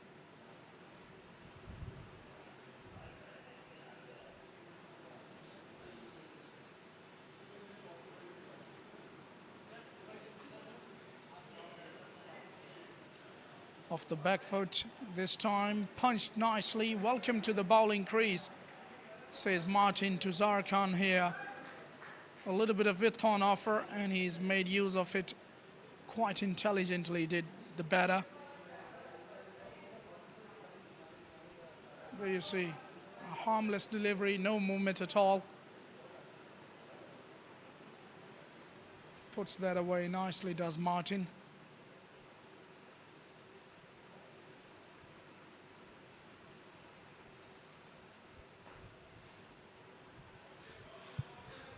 That was better, much fuller, much straighter. You have to be very careful with your lines and lengths, especially when you don't have enough pace. Zahir Khan, he's an experienced campaigner, so definitely will be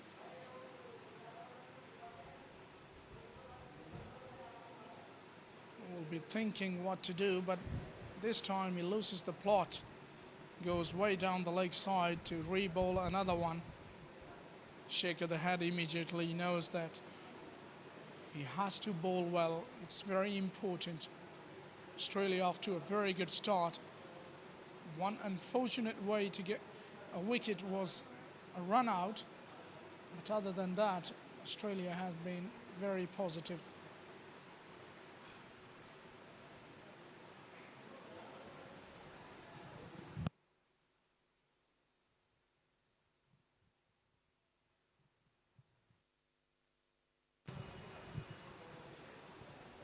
Over 40s Global Cup 2003 happening here in Pakistan. Such a great event this. I say great event because in a sense, when you see people get retired over 40s, don't have enough activity to do when it comes to cricket, then they have this sort of tournament to play in Pakistan. 8 teams participating in this event.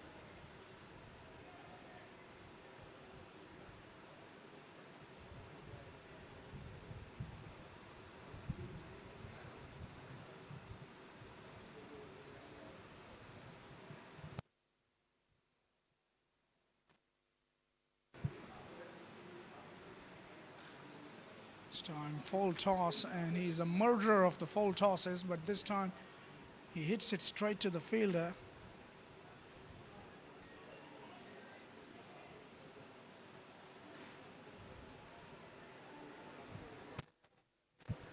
Anything pitched up, he's been just swear Paulson, the left-hander.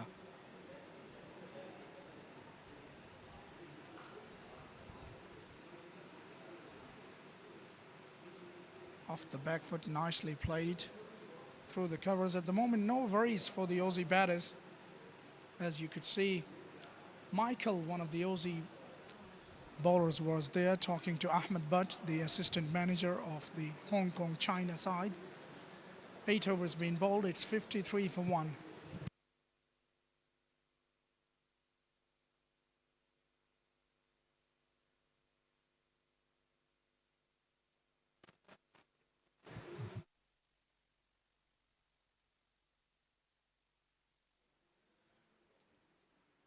After 8, it's 53 for 1.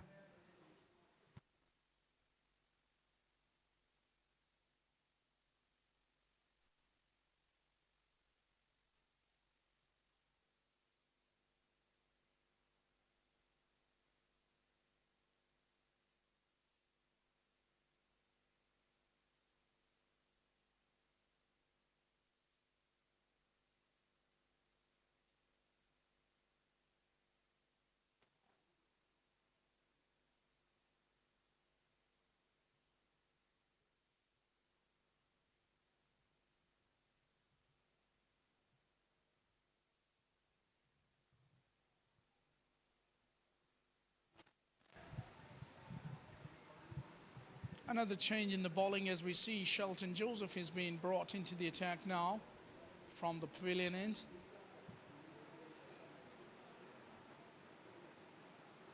Nice start to his bowling spell. Good delivery. With the angle just coming into the right-hander. Respect shown by the batter as well, and rightly so.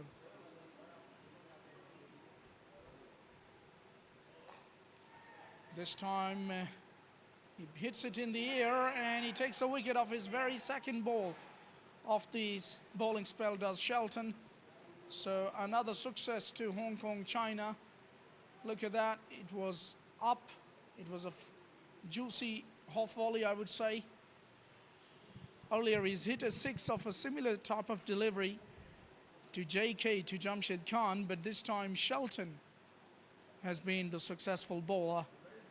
So second wicket goes down for the Aussies. It's Martin, the latest exit, for 22 of 25.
Captain walks to the middle, is Justin Poole for the Aussies.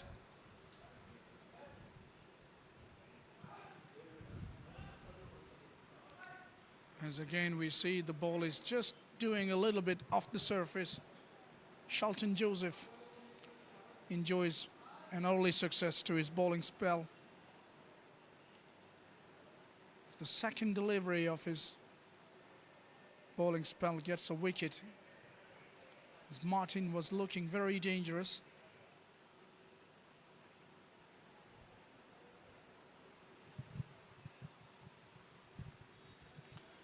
Actually, it was a little bit of swing there which did Martin.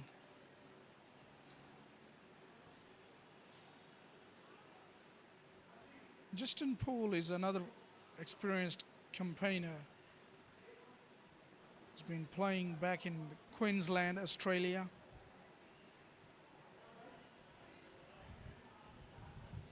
Very seasoned player. And look at that aggressive approach, goes down the ground into the boundary for 4. A very good start to his innings. He was pitched up and he was prepared to put that away, was Justin Poole. Just amazing. No pressure whatsoever for the Aussie captain. He's just walked in, faced his third ball, and he hits it down the ground for 4. That is the positive intent we can expect from the Aussies.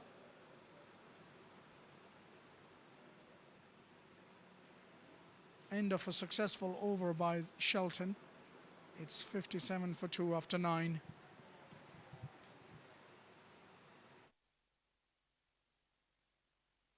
After 9, it's 57 for 2.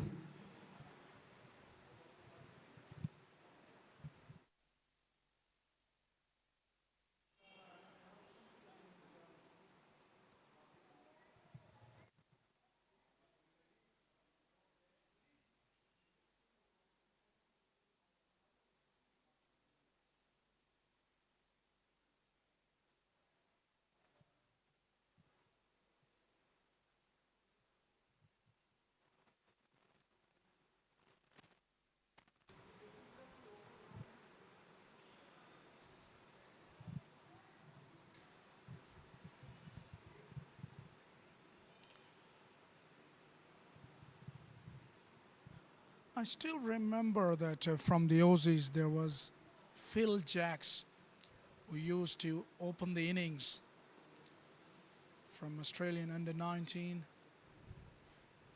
in 2003. Then later on went on to play few games from Australian national side as well.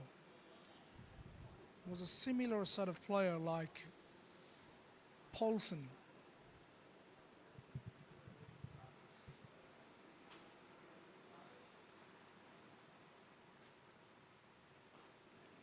Very strong square of the wicket. Anything pitched up, just swear. Doesn't miss any opportunity. If the ball is pitched up, he just throws his bat at it and makes sure that he gets runs.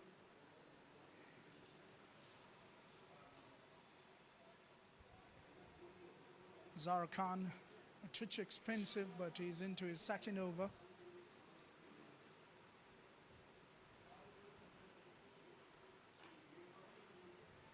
Nicely worked away by captain for a single.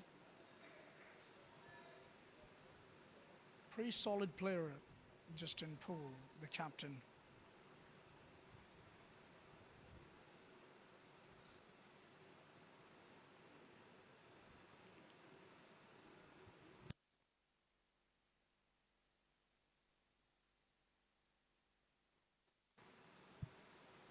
Soft hands used on that occasion. Well, we haven't seen that much influence from the spinners in this inning so far by Hong Kong, China, as they had in the match against Canada.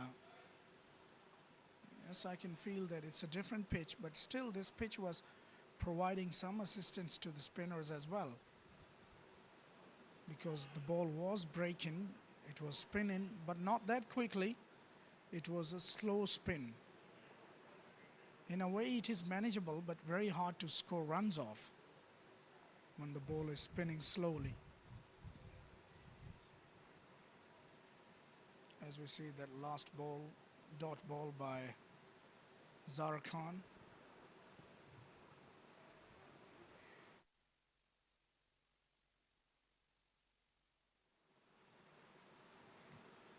After 10 overs, it's 60 for 2.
So at the moment, I'm joined by the Australian manager in Nathan King.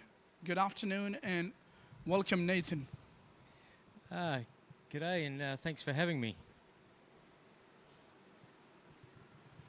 Yeah, so far it's good going. I would say that any day you will take it. It's 60 for 2 in 10 overs. Things are looking good, and the players in the middle seems to be middling the ball quite nicely. Yeah, not the start we were kind of hoping for, losing two wickets in the first 10. But hopefully these guys can consolidate now and put a few runs on the board. That's a beautiful shot. Paulson playing exceptionally well the last few days, so hopefully he carries on. He's hitting the ball beautifully. You know, one thing is for sure, that the Aussie batters have made sure that anything pitched up, they've been quite severe. So has that been pre-planned, or when you sent them at the top of the order, there was a planning, or what was behind that? Because anything we saw has been pitched up. They have just not wasted even a single moment. I think it's just pretty characteristic of the way that we play our cricket. If it's there to be hit, we hit it. It's not rocket science. So no, they've played well. They've picked their shots to play. Obviously, they've got to defend the decent ball. But yeah, if it's there to hit, they've got explicit instructions to have a go. That's right. Well, King, I'll ask you a few questions here. Coming to Pakistan, I can feel that you guys been facing a few problems, but all in all, it's been a good journey throughout this competition so far. We can't fault the place or the hospitality, mate. It's been absolutely sensational. They've looked after us very well over here. Wasn't the start that we really wanted to the tournament, going down to the West Indies and then having the rain out against Canada, and obviously coming up against Pakistan in the last match. The home team's always going to be pretty hard to beat.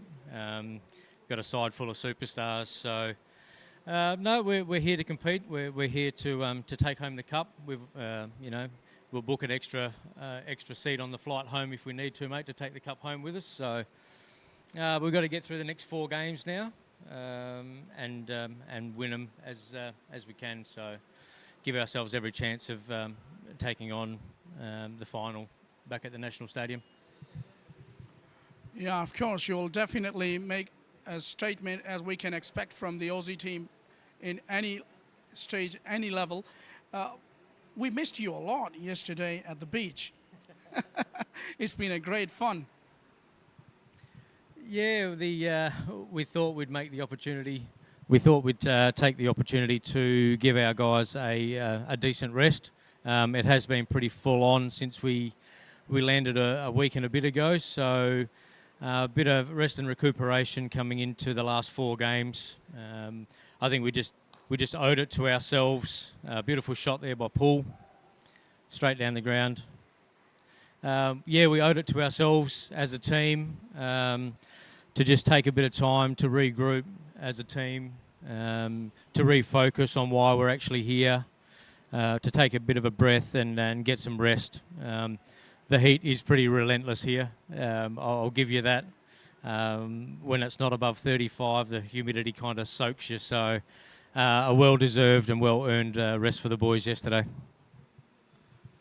Well, King, as we see another one dab down the third man for another boundary, so it's very nice for Paul. He's been very confident and very positive from the word go, though they lost 2 quick wickets, did Australia, but still it seems as if that he's having no pressure whatsoever. He's going very good about his innings, his Paul. Does he play this way? I mean, by nature he's an aggressive player, or what? Yeah, well, the 2 guys that are currently up at the crease are consummate professionals. They know their way around a cricket pitch. They hit the ball hard. They pick their ball. And as you can see, when they've got the opportunity, they make the most of it. So, all faith in these guys. And like you say, Paul hits the ball well. Yeah, uses his muscle, absolutely. And that's why he was named skipper of this team, because he's an awesome leader. He leads by example. And he's not a bad bloke too. Definitely enjoying his time in the middle. He's the captain, and the left-hander is looked very composed as well on the other hand. And this pair is definitely putting some pressure on the Hong Kong China players at the moment. This partnership looking very good from the Aussies' perspective. Good running in the end, actually, because there was a little bit of a fumble in the field, I would say. Some urgency shown by these batters, just putting pressure on the fielder. It's very good. It's something very rare, I would say, King, that at the age of over 40, to maintain this sort of fitness and running that quickly between the wickets. It's just amazing, isn't it? Yes, a similar sort of thing. We pick our balls to run hard on. If there's the opportunity for two, we'll push hard, especially early in the innings. Obviously, the longer the innings goes on, the more the fatigue comes in, the more the heat wears out. So our boundary riders are doing everything they can to keep the fluids up, the fresh towels going out there to pat down, fresh gloves. So yeah, it's a conscious decision for us to play that style of cricket. Yeah, but at the moment things are looking very positive from the Aussies' perspective. Well, as I was saying that it wasn't a kind of a start for your side to go out through this tournament, but still you have a bunch of some great players in the side, and there will be a couple of injuries as well. So what's the news about those players who have got injured? There have been minor injuries. I'm sure they will be okay now, but I would love to know then how they're feeling right now. Yeah, we always knew that player management and fatigue management was going to play a big part in such a big tournament over such a short amount of time. Oh, wicket's fallen. And that too of the captain Justin Poole. Well, he was looking good, but this time Shelton got better of him. Maybe looking to hit the ball a little too hard on that occasion. Yeah, he's trapped in front actually. There you see. It was a straight ball and Poole was just trying to hit it too hard for my liking. And there you go, it hit his back leg, and that one would have just gone on to clip some part of the off stump. So he's a goner now. He's made 15 runs, and Australia are 77 for 3. We're into the 13th over.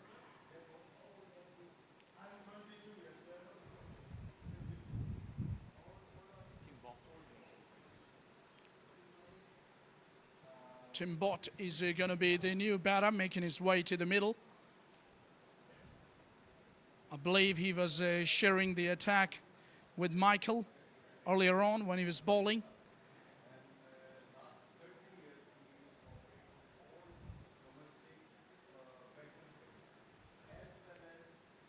So I'll ask you a question here, King. How about the Pakistani food? They're quite familiar in this area, in particular here in Karachi. Yeah, there's a bit of spice in it. I'll give you that much. But it's been sensational. The biryani, the nahari, can't fault the taste. Absolutely sensational. And you guys coming to Pakistan, I believe most of you people would have been coming for the first time. I hope that it's been a very good experience. Yeah, absolutely. It's going to be an experience that's going to live with us for the rest of our lives, mate. So once again, we can't thank the Pakistani people, the people at the PVCA for having us over here, for the hospitality that's been shown. It's been 100% top notch. So we really appreciate it, and thanks once again. Yeah, Pakistani people are definitely welcoming, and in the middle at the moment, it looks as if that things are just becoming a little even Stevens, in my opinion, because the outfield, if you talk about the outfield, has just become a little stiffy today. In the first few games that we have had in this ground, the outfield was just incredibly fast. As a player, you don't have to hit the ball that hard. Even if you timed the ball nicely off the middle of the bat, it was just running across the fence in no time. But now it has become a little stiffy, and as we can see that the ball is not coming nicely on the bat as it was in the previous games. So it's different. The other thing is that we are having a different pitch on which we are playing today. It's a different track that we are using.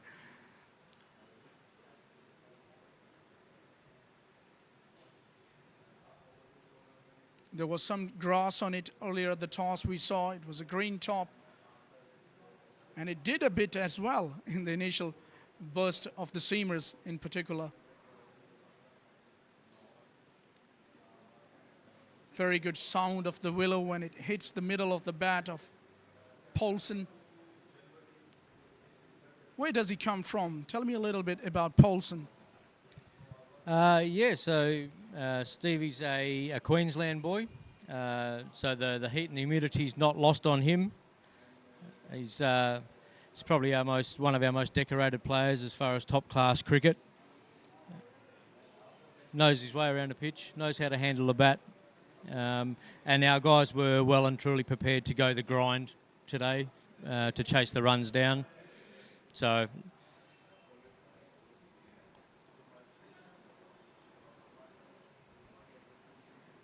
Nice little push for one.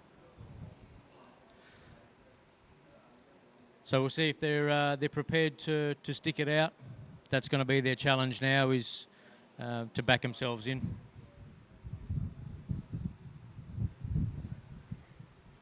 Well, some of these players, what I have seen, look pretty solid players, but I wonder why they not managed to play for Australia. It could be one of the reasons that there is too much competition in Australia, as it has been over the past few decades. You have had a very good side. When you talk about Australian cricket grabbing 5 World Cups, the ODI World Cups against their name, so you have pretty rich history. There is no question about that. As we see in the replay, that one keeping low. So most of these players, I feel, will feel a little unlucky not to represent their country at the national level. What do you think? I think most of the guys are relishing the opportunity to play for Australia now. If you ask any of them, they'll say that age is just a number, and now they're wearing the Australian baggy green, which is kind of the highest honour you can get bestowed upon you as an Australian cricketer. So, I think probably a few of them are a bit stiff to not have played in the under 40s Australian team, but I'm sure they're all really happy to be playing in the over 40s, representing their country.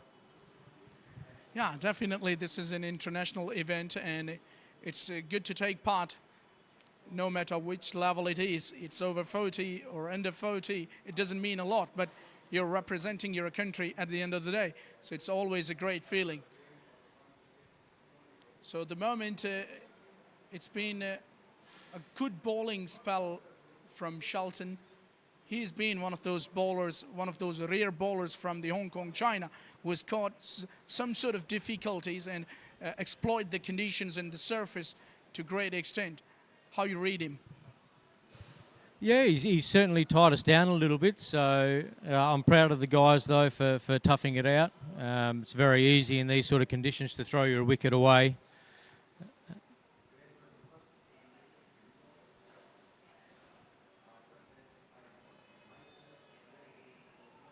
Good running between the wickets there, between these two.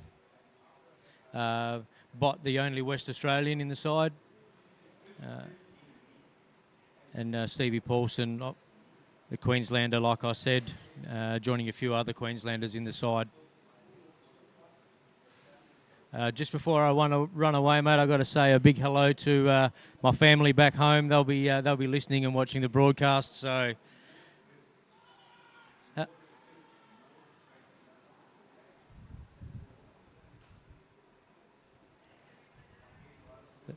That wasn't going to be a good omen. So, but now I'll continue on. So as we watch the replay,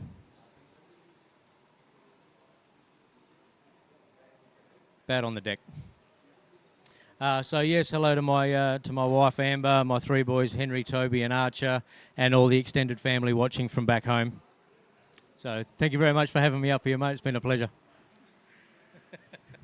It's been a pleasure having you here, King.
Nice little spell of bowling by the spinners in particular. Biswas is only into his first over. We're into the 14th over, and we see Australians have managed 84 for 3 at the moment. Cut that away nicely. Will be a work to do for the fielder in the deep. Stops it. Look at that. He's juggling with the ball, and that fumble allows the batters to cross over for 2. Seems to be pre-tied.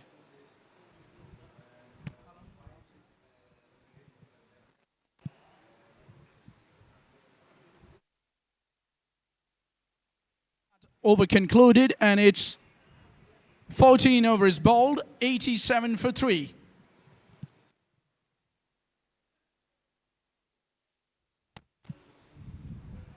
As we see the Australian dugout, seems to be a touch relaxed, I would say, provided the situation they're in. Though they lost 3 wickets, but still I would say that the kind of run rate that they've maintained so far, they should be happy.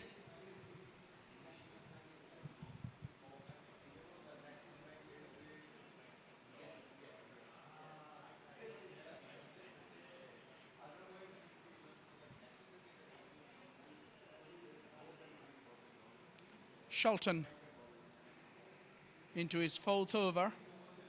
Will be bowling to Paulson. Paulson has been very aggressive on 42 of just 40 deliveries. Better than runner ball. It's been nice ever since he's got to the wicket. He's looked very positive. He's been provided with some juicy full tosses as well. And credit to him, he's put them away.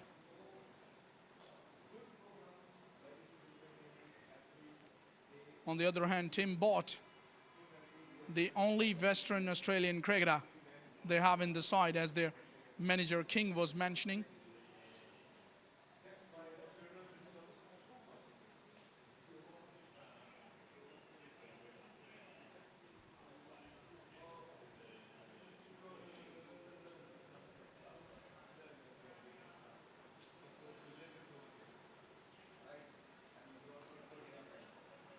That's the line, that's the length. You got to make the batters play it almost every delivery. When you're able to do that, there will be definitely purchase for you off the surface. This is what Shelton means, and this is how he's operating. This time a little too straight, walked away nicely off the pads. And it's a hard work for Mohsin Naqvi, so they pinched 3 runs. They've been running between the wickets quite brilliantly, the Aussie batters.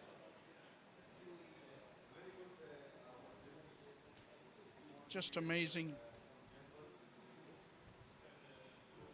what kind of talent they have. Such a talented nation, this Australian, in any sports, not only cricket. They're good in hockey, good in football, in swimming.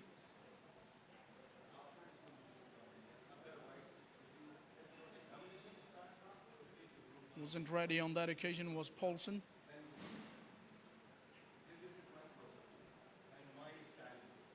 Into the 90s, Australia already. We are only into the 15th over. So the run rate has been just incredible.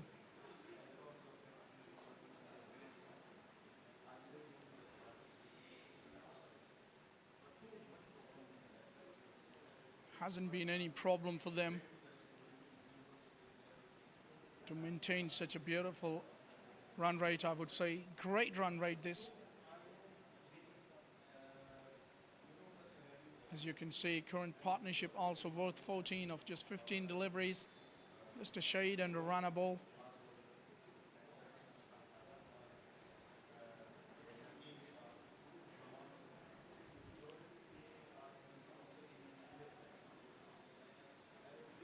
The ball is definitely keeping low. It hasn't been that easy, but credit to the Aussie batters. They just kept their cool, and any opportunity in their way, they've made it count. Leaves that safely alone to conclude the over.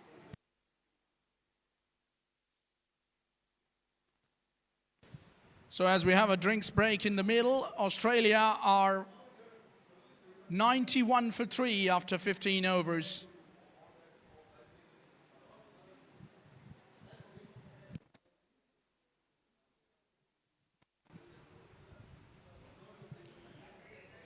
It's been a very good batting innings by the Australians so far. We'll be back after the drinks break.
You're watching some of the highlights as we're back after the drinks break. Down the leg side, tried a sweep there, did the left-hander. It's going to be a wide.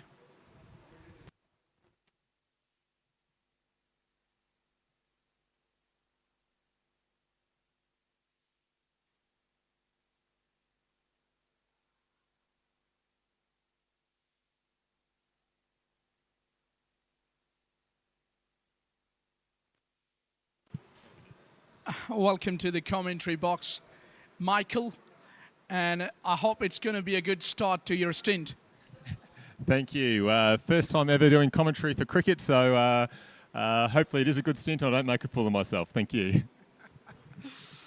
Well, looks as if it's pretty even Stevens at the moment. You've lost 3 wickets for 95 and we're into the 16th over. But one thing which I would give credit to the Aussie batters up till now is that they've maintained a very good run rate, which is always a positive sign because this is sort of a typical Aussie approach and your batters must be feeling comfortable in a way now. Yeah, certainly the run rate, would be very happy with where we're sitting from a run rate perspective. 3 wickets down, those wickets have been lost taking the game on and trying to be positive. So, of course, nobody wants to get out, but if you're going to get out, you might as well do it being in a positive manner. So, yeah, I think the game's nicely poised. Another 100 runs or so for us to get. So hopefully our batters can finish the job and we can get our first win on the board. Well, tell me a little bit about your bowling performance. You've been very accurate. You've been very tight. Do you practice a lot, even in this age? More recently, I've tried to. I've kind of retired from cricket a couple of times over the journey, and now I've found myself back here being able to play as part of this tournament. I was pretty rusty the first couple of games I played, to be honest, so I was pleased today to hit some better channels and bowl some more consistent areas. And certainly, even at this age, a learning curve to get used to the new conditions, the pitch conditions, the air conditions. It is something quite different to what we'd be used to back in Australia, which is really part of the thrill of being part of this tournament. Well, I'm sure that you've not been ever before here in Pakistan. How about the tour up till now?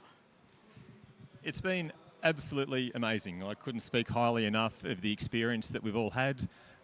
We've been made so welcome from everyone, the tournament organisers, the locals. Lovely shot there from Steve Paulson as he sweeps that for 4. The food has been absolutely magnificent. I'd love to know how to cook Pakistani food and bring some of those recipes back home to Australia. Sure, you will take these memories with you when you go back to your home, as we see again in the replay that beautiful sweep shot by the left-hander Paulson. He's looked pretty compact and he's very positive in his approach. He hasn't let any opportunity go away ever since he's got to the wicket. He's been very positive. One of those players who really like to get on with the things. Yeah, Steve Paulson's a classy cricketer. It's been probably 25 years of first grade cricket he's played now in the Brisbane grade competition. I think he's got over 20,000 runs in first grade. Played a little bit for the Brisbane Heat, and he's just one of those guys that's a great poster child and role model for how to be a really good cricketer over a long period of time. And his hunger for runs has just never slowed down. He still just loves getting out there and scoring runs. And to have him on our team is fantastic. It's a positive sign that you have such a player who does have a hunger to get runs, who's eager to score runs, and he seems to be doing it quite quickly as well, which is adding to the spark, I would say. And there you see another beautiful stroke. This time Bott joins the party with that beautiful stroke. It's been cut off at the boundary.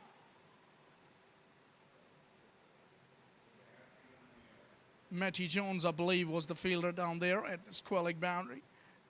Extra cover boundary, rather. Because of the angles, our eyes can switch up. Yes, Tim Bott, he hails from Western Australia, plays, I think, for the Fremantle Cricket Club over there in WA. Really high energy guy, Tim Bott. He's great fun to have around the team. Really good in the field, bowls some handy medium pace, and quite a classy batsman as well. He's been really good for us, and he always makes the game really fun and enjoyable to play.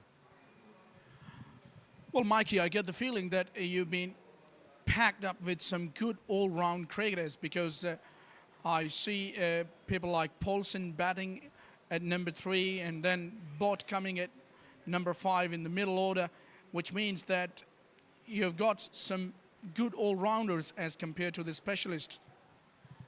Yeah, that's right. And perhaps for the length of the tournament as well, it's going to be quite handy to have top order batsmen that can get through overs with good skill, good economy, and also be wicket takers.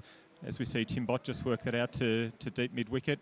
And the running between wickets of these two, Tim and Steve, they do communicate really, really well with their running between wickets, and they can bring all-round games to the tournament. They both bowl well. They're both really good in the field, and obviously very classy batsmen as well. Yeah, we'll keep on talking about this game in particular, but I'll ask you a question about, as we see that ball being driven through the covers for a single. Well, I'll ask you a question about your side in the ICC World Cup, which is coming up next month in India. By the way, a couple of days back, your side lost to India, but that should not shatter the confidence of the Aussies. We all know that they will definitely come hard, will bounce back. And how are you rating your side? I mean, in this World Cup in particular, considering the situation and the conditions of the subcontinent? Yeah, I think at that level, the professional game now is one where players are very, very good at moving on quickly from either victory or defeat. They do seem to be well groomed and educated in how to process results and get on to the next game. Subcontinent, always a challenge for Australian cricket teams coming to the subcontinent, and to win and have success in the subcontinent is something that Australian cricketers have been seeking to do for a very, very long time. I think it'll be a tough tournament. I think the Pakistani team is a fantastic side. I think the Indian team, we all know how good they are.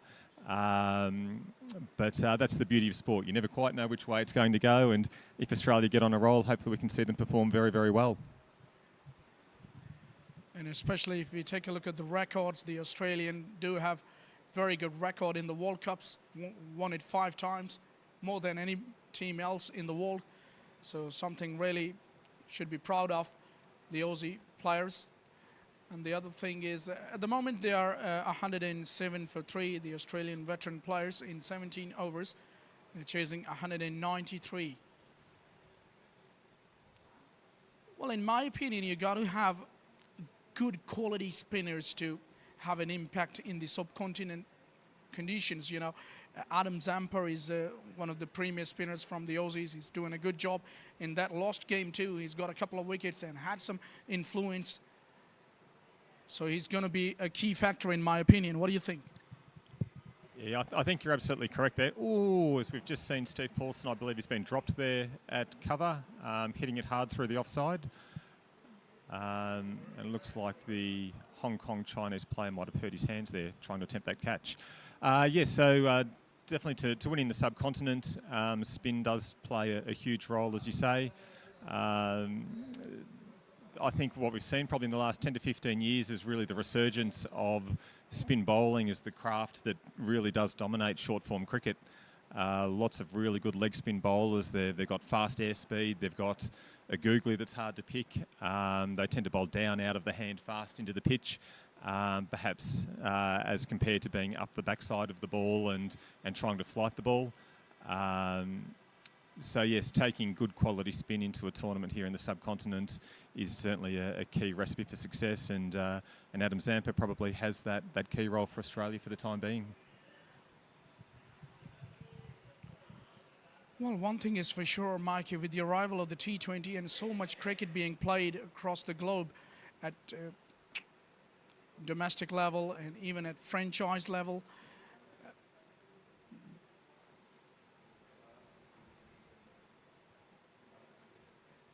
the ODI cricket doesn't look that short as it used to seem in the past. What do you make?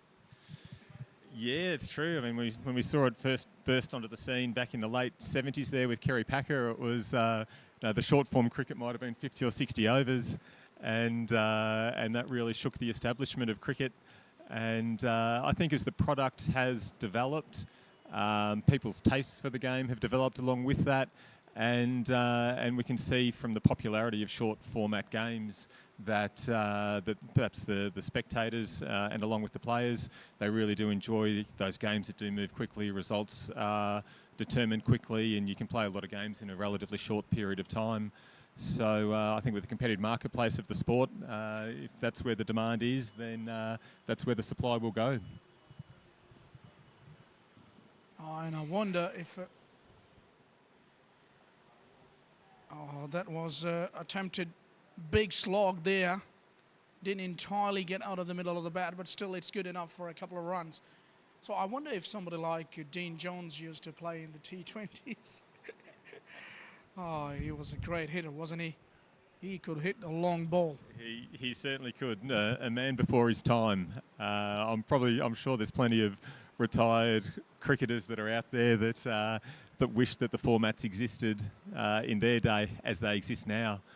And even for the likes of us to be able to be here playing in this style of tournament, it was probably unthought of or unheard of even not so long ago. And yet here it is. We find ourselves being able to play on a ground like this with cameras and commentary and spectators. It's really something quite special. It's end of the over, 18 done, 113 for 3, Australia.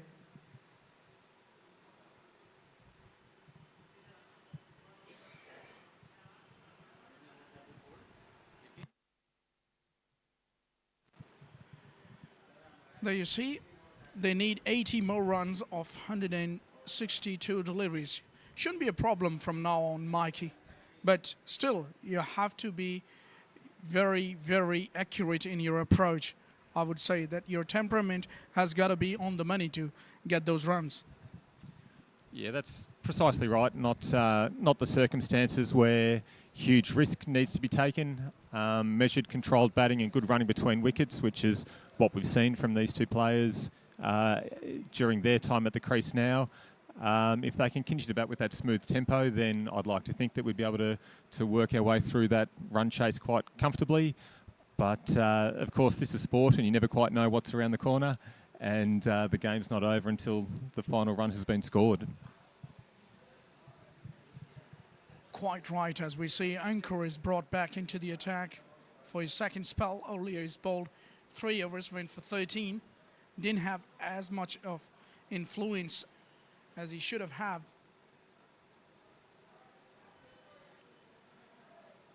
This time cut away, a little bit of width on offer, and making use of this width to his advantage is the batter, Tim Bott, on that occasion. He looked good in executing that cut shot.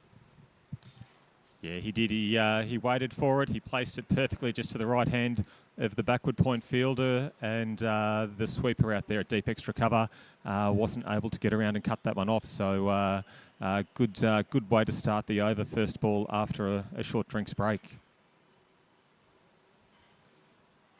And nicely bowled there from Ankur. Good lengths, good lines.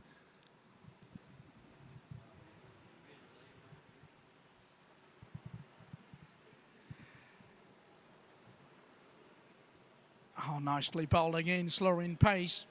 Well, I'm missing Najib Amar, their premier bowler in the last match, who was player of the match. Literally took 5 wickets against Canada, but he hasn't been brought into the attack. I wonder if he's in the field or not. But he's been their premier bowler in that match. There is no question about that. I don't think he's in the field at the moment. Otherwise, he would have been there bowling. Nicely bowled. Look at that. That one goes the other way.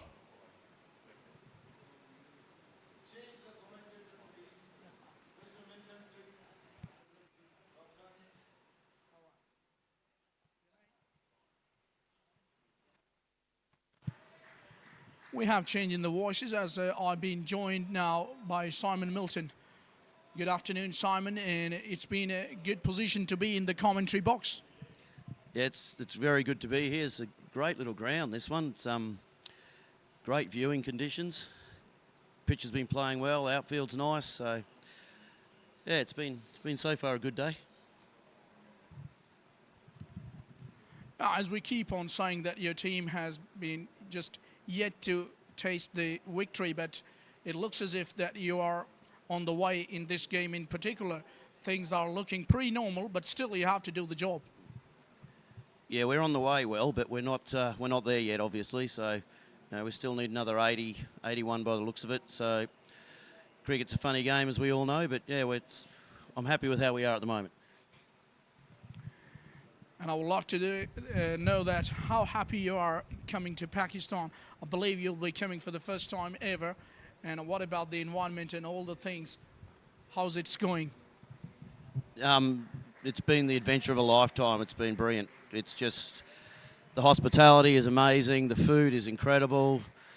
You know, Mr. Fawad Ijaz Khan told us what would be happening, and he's delivered on every single thing he said. So it's an amazing opportunity to be here. I know none of us in this team 18 months ago or 12 months ago or 6 months or maybe 8 months ago thought we'd be here. So to be here, to be experiencing this at, you know, over 40s and whatnot is an amazing, yeah, it is actually mind-blowing in a lot of ways. And that stroke seems to be mind-blowing as well, as he hits that down to his third. It's been stopped inside the boundary, but it was a good-looking stroke. So both of these batters, Bott and Paulson in particular, are looking very good at the crease. So it shouldn't be a problem the way they're going about the job. No need to do anything out of the box. Just keep it as simple as possible. And if the opportunity is there, they're already prepared enough to put that away.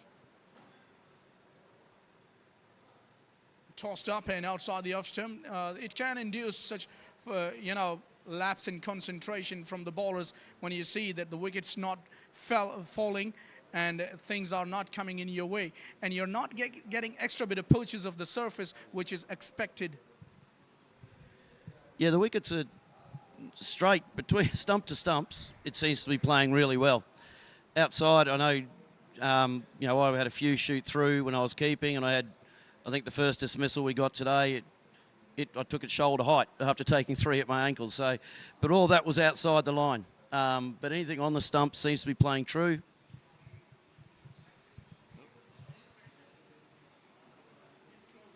Oh, sorry.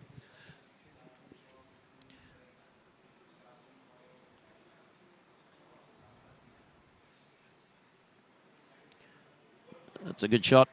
Timmy Bott's just laid back and cut that beautifully. Another boundary, so these two are probably the two of the fittest guys in the team as well, so they've been running well between wickets. I didn't expect to see 3 threes run today by our boys, but we've got them, so that's a good start. And yeah, it just puts the fielder under more pressure. They know it's not just going to dribble to them and they can throw it in. They know the second's on or the third's on. Upsets the bowler. And then they bowl full tosses. Well, it's been amazing. We have seen quite a few full tosses bowled in this match. I presume there have been quite a few bowled by Fahy as well in the first innings. He's been a very good bowler from Australia, has been successful, and still he's bowled quite a few full tosses. Could you tell me, you've been keeping behind the stumps, what could be the reason behind those full tosses? He's bowled quite a few today. I have no idea what goes through a bowler's head. I mean, if I knew that.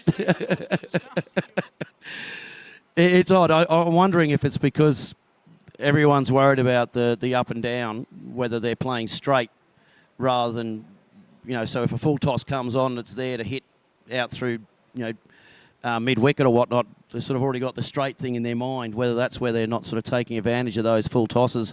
But, yeah, look, bowlers are strange beasts, as we all know. I don't think it's generally a good wicket ball, but we've seen a few wickets off it over the years, so if it works, it works.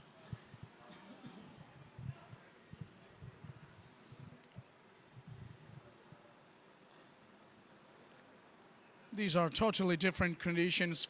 There is no question about that to Australia. But I would love to know that how confident you are in the upcoming World Cup in India about your side. The under-40s always put out a good side. You know, the amount of support they get from Australia is, you know, amazing. The conditions they have to train with and the system that is in Australia is a good system. they know what they're doing over there. I mean, they are professional cricketers who are getting paid squillions, so they know what they're doing.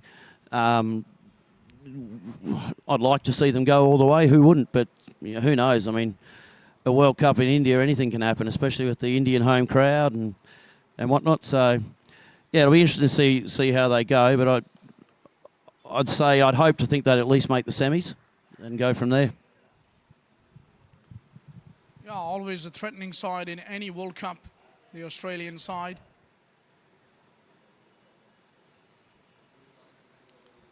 But it's going to be a different sort of challenge in the subcontinental conditions, that is for sure. The slow bowlers, I'm sure, are going to be more effective. Even if you have express bowlers coming to the subcontinent, your pace at times just works against your advantage, because the batters can make use of that pace, and it becomes all of a sudden coming nicely on the bat, easy to work.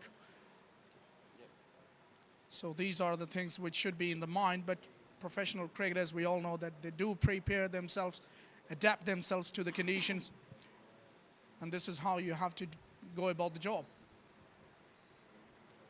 At the moment, going about the job for these batters is going to be quite simple. Just keep it as simple as possible. No need to do anything extravagant. And on the other hand,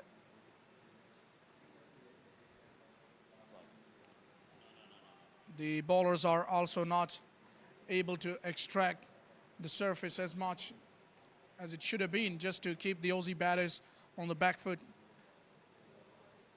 Just one run out we saw earlier on with the start, and afterwards a couple of wickets fell.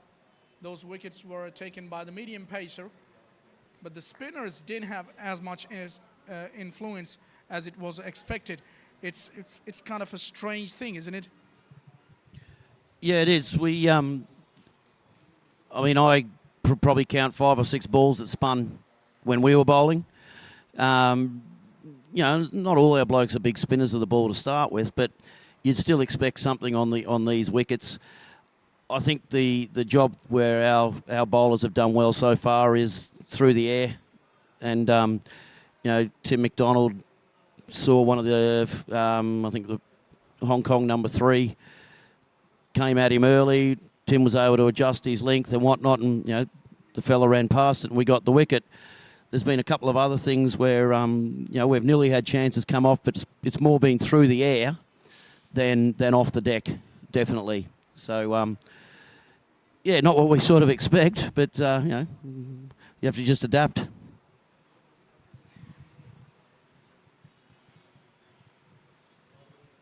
You're right, Simon. At the moment seems to be quite easy for the batters in the middle. On the other hand, the Hong Kong China bowlers will be definitely trying to do something extraordinary just to get themselves back into this competition. Otherwise, this game seems to be just slipping slowly but surely away from their hands. As we see another bowling change, they brought Mohit now into the attack from the Seaview end, and he will be bowling his medium pacers to Tim Bott, who is currently batting on 28 of just 27 deliveries. One thing, Simon, which has impressed me about these blokes from Australia is their strike rate. They've maintained a very good strike rate, better than runner ball or almost runner ball, which has been just acceptable in any conditions. Yeah, that's correct. We've been happy with the strike rate. We've just lost too many wickets. So, one of the things we've always come here to play with is play with solid intent to score runs. We're not. We know that we've got to score quickly to win these games. So, we've got a batting lineup that can score quickly all the way down to number 11. And we've also got the. Oops, hang on. And that's Bot out, unfortunately. Just seems to have got a leading edge there to short caught at cover. Oh, wide down leg side too, unfortunately. But that'll bring Luke Jackson from Mackay in now. He's moved down the order to number 6. Just to, as we were saying, we're losing too many wickets in that middle order and whatnot. So Luke's been pushed down there to solidify it up. He might not go at a runner ball to start with, but if he's out there for 50 balls, he'll be 50. So, but when he gets started, it won't be that quick. But that's fine. Looks like Stevie Paulson could do with not being run ragged out there anyway. So, it'll be interesting. I mean, Hong Kong needed that wicket, no doubting that. So, the game's still going, that's for sure. And the focus is definitely going to be on Paulson, who is batting on 57 at the moment, 56. And Mohit has been brought into the attack to do the same what he did. He's done the job for his captain. I would say it's a good captaincy because he's a medium pacer, bowls wicket to wicket, never allows any freebies, bowls within himself. And there you see, trying to just force the issue on that occasion, I would say, trying to go across the line, and the ball just never came. He just stopped, held up, and he's got a leading edge. I wonder if that was off the back of the bat. It just ballooned in the air, and it was an easy catch. Sort of soft dismissal in the end. Hong Kong will definitely take it because they need that wicket very badly. And now they can fancy their chances that they are in the game. They're not out of it. That is for sure. There you see. 61 runs more needed of 142 deliveries.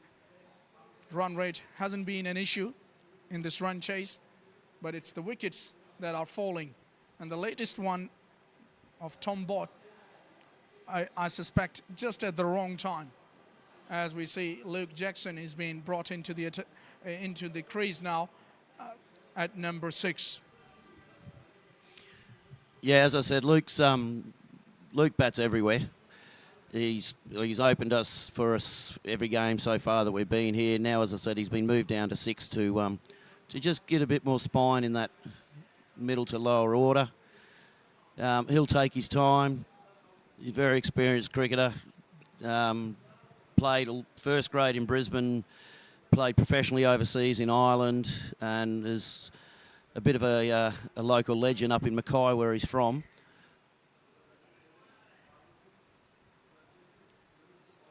But yeah, he'll watch, see what happens, take his time, and they'll go from there.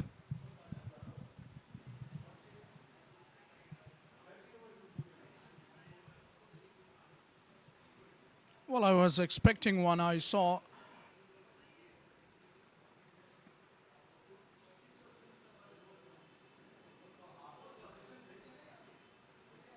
when I first saw that the inaugural over 40s World Cup is happening in Pakistan. It's good to have the Aussies here in our country, but in a way I was expecting maybe quite a few legends will be coming in. Gillespies and McGraths, Ricky Pontings, Gillies and Haddons, but it's not the case. But still, we have the Aussies, and these are professional players as well. Still, we welcome everybody here in Pakistan with open arms. 22 overs been bowled. It's 132 for 4. What are those blokes doing? You have any idea? Coaching, telecasting, commentating, playing in the odd T10 league and whatnot around the place. I mean, cricket in Australia is completely different to what we see here in the subcontinent. I mean, you just look at the teams like Hong Kong, you look at Canada, you look at the USA. It's a lot of people coming home in those teams. A lot of expat Pakistanis and ex-Indians and whatnot. And, that's pretty much their currency. That's how they've managed to make a living, move to those countries, and they probably never stop playing. Whereas in Australia, if you don't make it to the top, you sort of eventually move on. I think I was still playing first grade at 34 and then gave it away for 14, 15 years. So, I know our captain, he gave it away at first grade at 32 and he had about 12 years off. these two fellas out here now, Jackson and Polson, are probably the only two that have never stopped playing. Stevie Polson's got every run record there needs to be had in first grade district cricket in Brisbane. He's the leading run scorer of all time for his club, Western Suburbs, and I think Luke's probably similar up in Mackay with the record. So, some of us kept playing, some of us stopped, and that's the great thing about veterans cricket. As long as we still got breath, we were able to come and play again and enjoy it and live through this experience.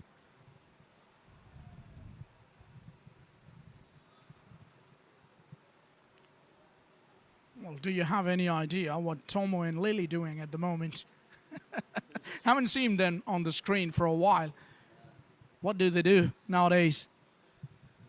Well, I actually played with Jeff Thompson's son, Matty, at Toombul, and we had Tomo doing a few speaking engagements for us and whatnot. I don't think he's scaring people as much as he used to. And Dennis Lilly over in WA, I believe he's still doing lots of coaching clinics and whatnot. And the fact that they are still involved in the game, even if it's as a guest speaker, or they've got the stories. It brings crowds. It brings people together. It brings people talking about cricket and keeping that going.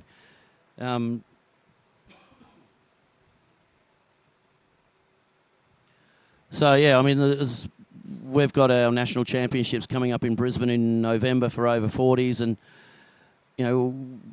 we've got a few good ex-players who are going to be there as players who, guest speakers, going around the grounds, meeting players, giving tips and whatnot. We hope to have a lot more former first-class cricketers play in that over 40s nationals than we did last year. But, we get who's available.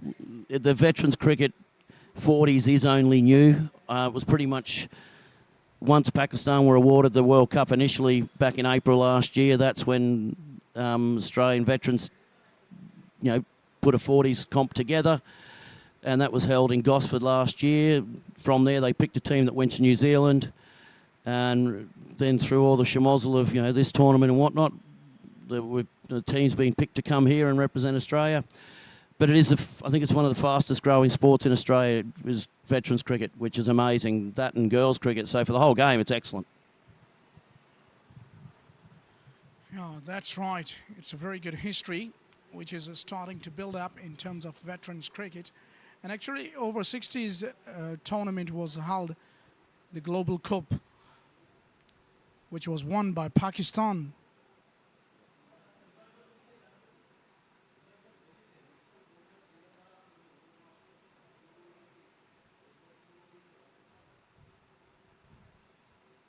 It was held in Australia, I believe.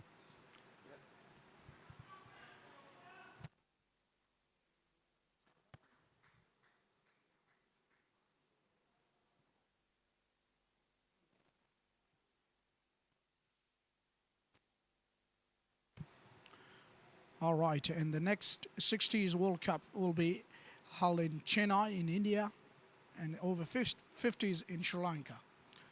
I hope that Sri Lanka and India will be participating in those particular events. We miss them here, certainly, in this tournament. Should have been here because these conditions are quite favorable for the subcontinental sides.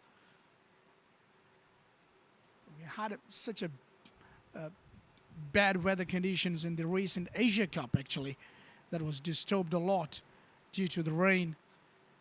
But in the end, India went on to win that tournament. Such a one-sided game. They were bowled out for 51 were Sri Lanka, and then they chased down quite easily, did India in about 7 or 8 overs without loss of any wicket. And that reminds me of the 1999's World Cup final. You people really demolished our side, don't you? Yeah, I was actually lucky enough to be playing in Dublin during that World Cup, so I actually got to see Bangladesh versus West Indies at Clontarf Cricket Club in Dublin. which was great. Actually, Luke Jackson was there playing for Pembroke Cricket Club in Dublin as well, so it was a good cup, that's for sure. I still have some South African friends that don't talk to me after the semi-final, but that's all right. They can have the rugby.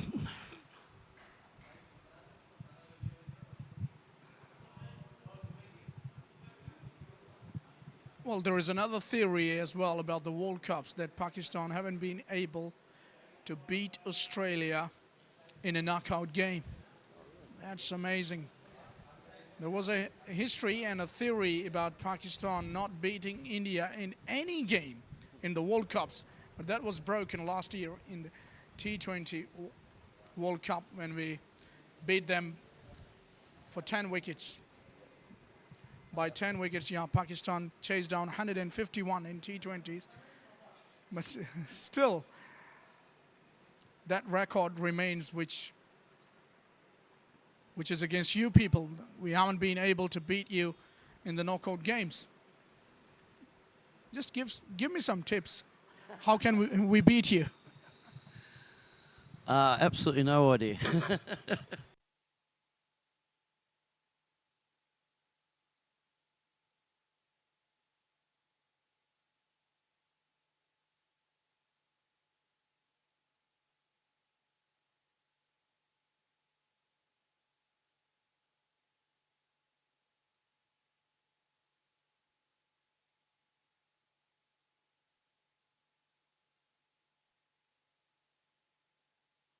There to be broken, and it will be broken at some point in time.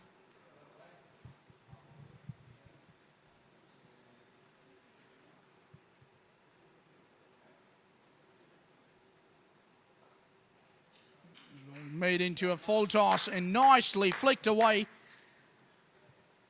Just a couple of runs, but it was a good looking stroke off the pads. Well, Simon, coming to subcontinent in India, Pakistan and Sri Lanka, you have to be very strong off the pads, especially as a batter, to survive and to score runs against the slow bowlers. And especially, I would talk about Paulson here. He seems to be very strong off his pads. Yeah, Steve, you put anything down near Steve's pads and it's gone.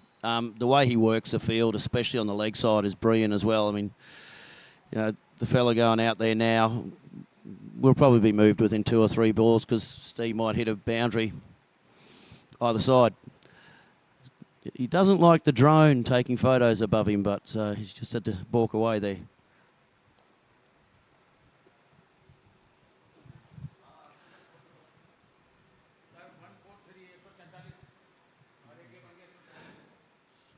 And Jackson's got a very open stance, so he's able to play that. He doesn't block off the leg side when he plays.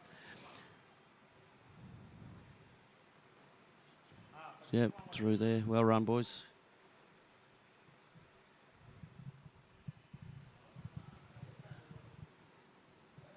Now you see the dressing room of the Hong Kong China, and finishes it with the dot. So 6 off. It's 25 done, 146 for 4. As we have a couple of players walking in the center, I believe it's going to be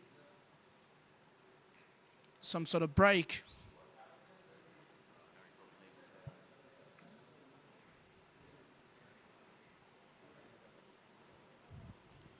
But just the players taking their time, both of the batters.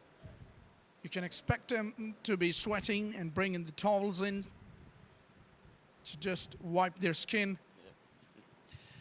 And of course, Steve Paulson's a red-haired, fair-skinned fellow with freckles, so he needs as much sunscreen and whatnot as often as possible. So, we have to run that out to him a bit, but nobody minds doing that as he keeps scoring runs. So we'll go with that. And Jackson's, yep, he'd just be hot and sweaty and want a towel to refresh, get that off, get that sting out of his eyes, etc. So.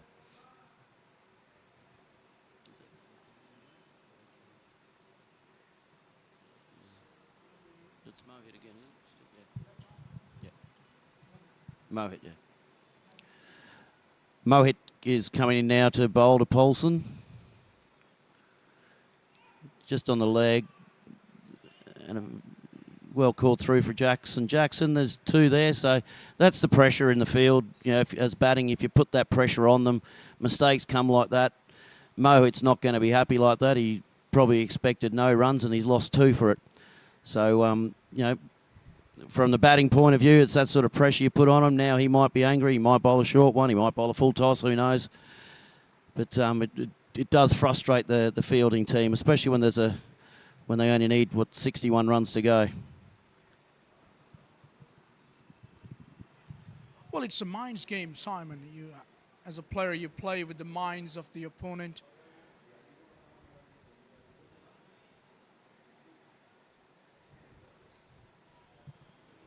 Apply sort of pressure which can induce faults from the opponent.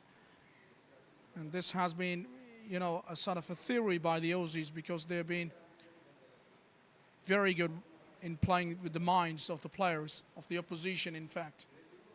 Now, that was the other one which held its own.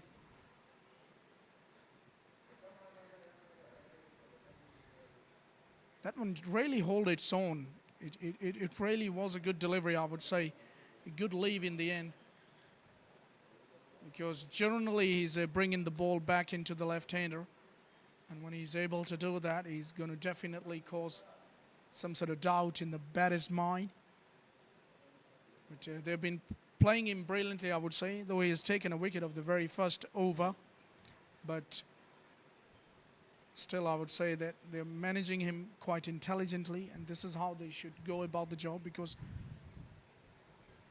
there is no extra pressure on you. And there you see, we see a rank full toss. Should have been able to put that away, but still they managed to run well between the wickets. Running in between the wickets has been just incredible in this partnership so far, which has really impressed me a lot. These boys used to practice a lot, I believe, back in Australia, and now, of course, doing a practice.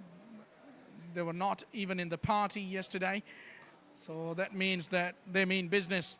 And this time he goes downtown. There was an effort made, but I think he's not been able to stop the 4. Love to see in the replay. Ends the over on a high note, does Lukey. That was a hit down the ground very powerfully. It was a valiant effort at the boundary, but just couldn't stop the ball.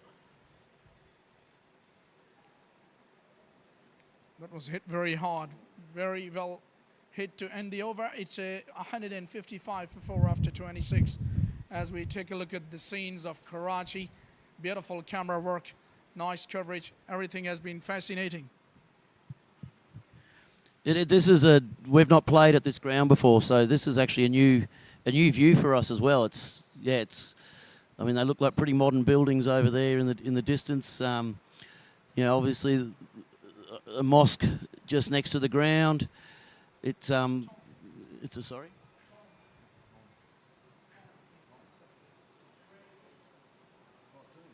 Sorry, I've just been told it's a tomb, not a mosque. Apologies.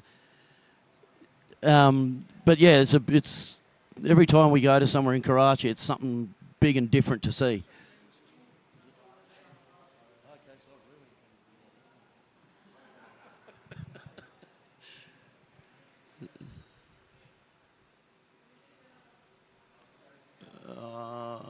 Okay, Harry's safe. Again, there, you know, that anywhere else that would have been a single, and the boys have run it through for 2 beautifully. So, you know, they're making their way through it. They're going to sleep well tonight either way. But you know, as I said, you know, they're keeping up very close to that runner ball as they're batting. And it's just smart cricket so far. I like their fitness and approach. On that last occasion, actually, I would say the batter Paulson just got away, because that was in the air. Could have been a catch.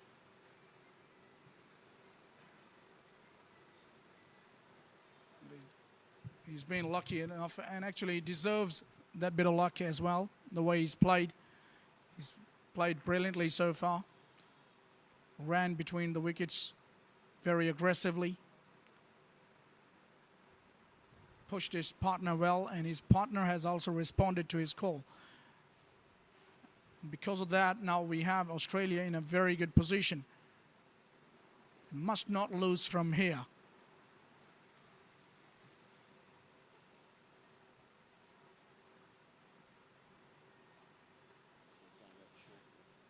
Yeah. Just mixing it up a little bit, anchor the bowler on that occasion.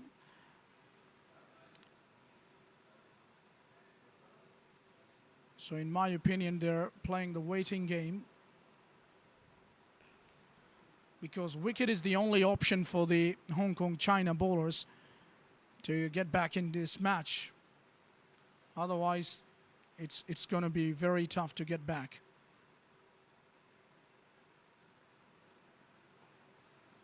Very solid in defense to conclude the over. 27 done. It's 157 for 4.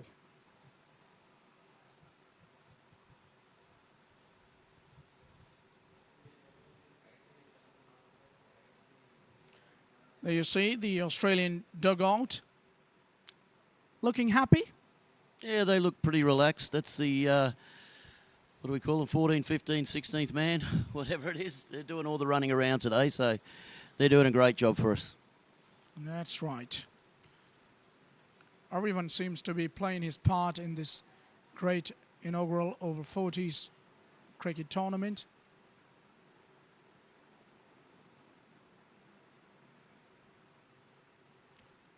There you see, only 36 runs to get of 108 deliveries. Shouldn't be a problem. Hasn't been a problem in terms of the run rate.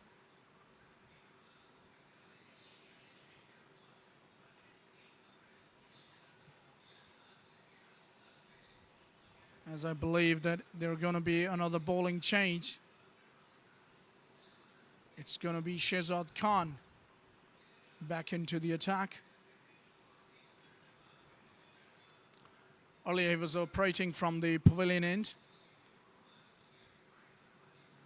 He opened the bowling. It was good in his first spell. And it's very important for him to get a wicket for his side. It's always said that whenever you need a wicket, just bring on your best bowler in the side.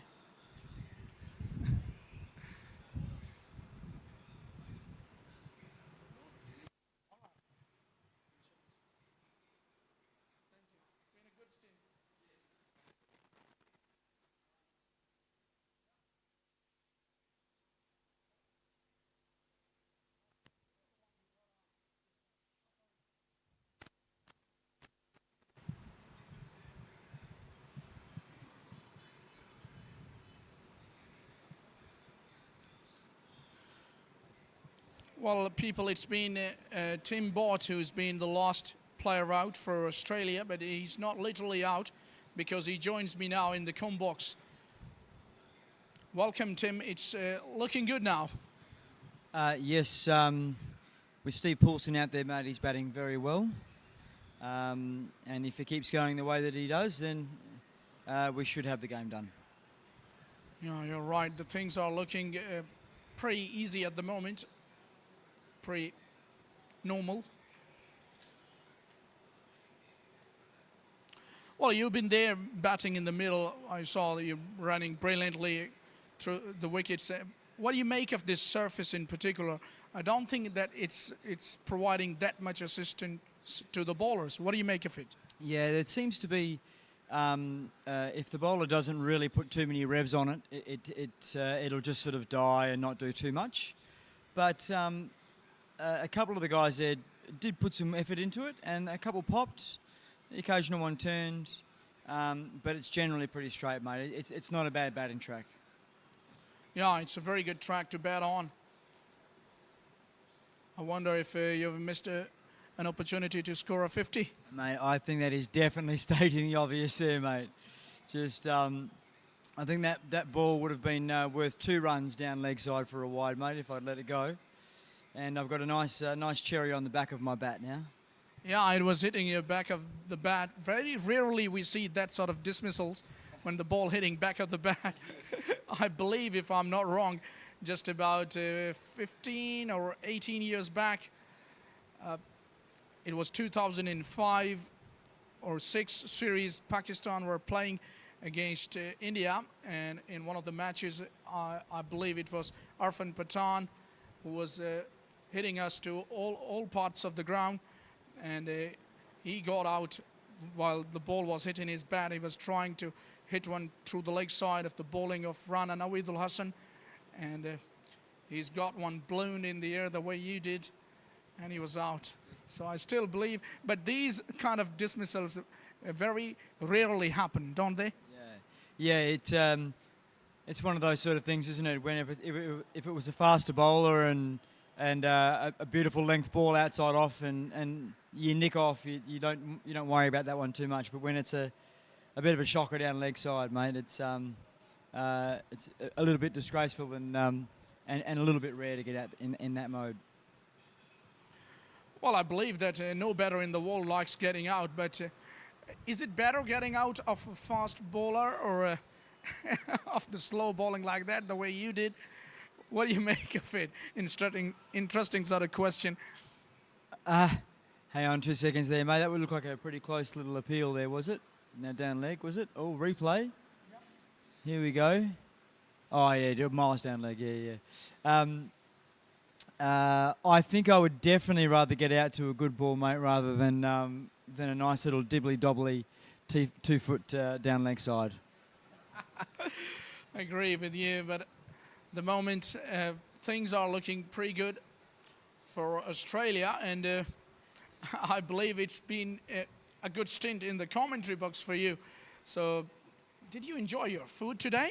You don't seem to be tired the way you were running in the wickets. I had a couple of lovely sandwiches, mate, a couple of chicken sandwiches, a couple of bananas. In terms of my eating power, mate, I had quite a light lunch. We had a very big food day yesterday, so I took it easy. But tonight I reckon there might be a huge spaghetti bolognese and a nice big plate of steamed veggies, I think, for dinner tonight, mate. Yeah. All right. Was it a plan just to stay away from the sun? Because yesterday you didn't come to the beach. No, we decided we needed a proper rest day yesterday. It's been a pretty grueling schedule, and when you're from Australia, you don't tend to travel to go to other beaches. The beaches in Australia are some of the best in the world, and so it's not exactly a draw card for us to head out to the beach.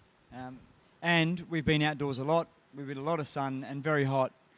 And so we thought we'd just spend the day having a relax. And also over in Australia at the moment, the football codes are having their finals. So some of the lads here are rugby fans, some of the lads here are AFL fans. And so we set up the streaming there, and we watched the Brisbane Lions get up against Carlton, and the Broncos get up against the Warriors. Well, I believe it would have been a different experience for you. It would have been a different taste, surely. Though I know that you've been around beaches and all these things, you've been having parties, but yesterday's party was a special one. In my opinion, you missed. Okay, cool. There were rumours that there were jet skis. Is that correct? There were right. Camel riding, horse riding, banana boats, jets. We've enjoyed big time in the sea, in the water. Well, 2 seconds here, mate. What's happened here? Appeal for LBW or caught behind? What's happened? Ooh, a little bit high, I think. Was it a little bit high? Yeah, it was a leg before shot. Now, what do you like on the jet ski, mate? Well, I like, when I'm driving myself, and with this sort of weight, it's a little taxing as well. But still, I enjoy myself, on the water. The surface over here is not that smooth of the water. Because some waves coming up and down, it's always waving that water. Yes, right. Yeah, so it's not that smooth, so it's always challenging, and in a way, it's entertaining as well. No, that's good. Now, is it possible for me just to say a quick hello to some people back in Western Australia? It is. You can say hello to your mates watching you live. I just want to say a massive shout out to the mighty Fremantle Mosman Park Cricket Club, the Pirates, and all the lads back there.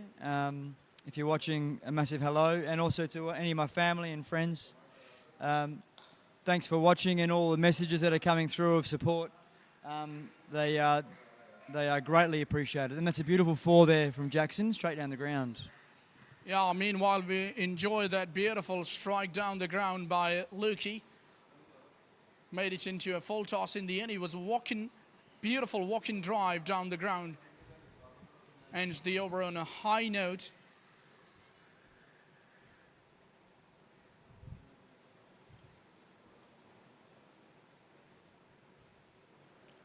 And now we can see that after 29, Australia are 171 for 4.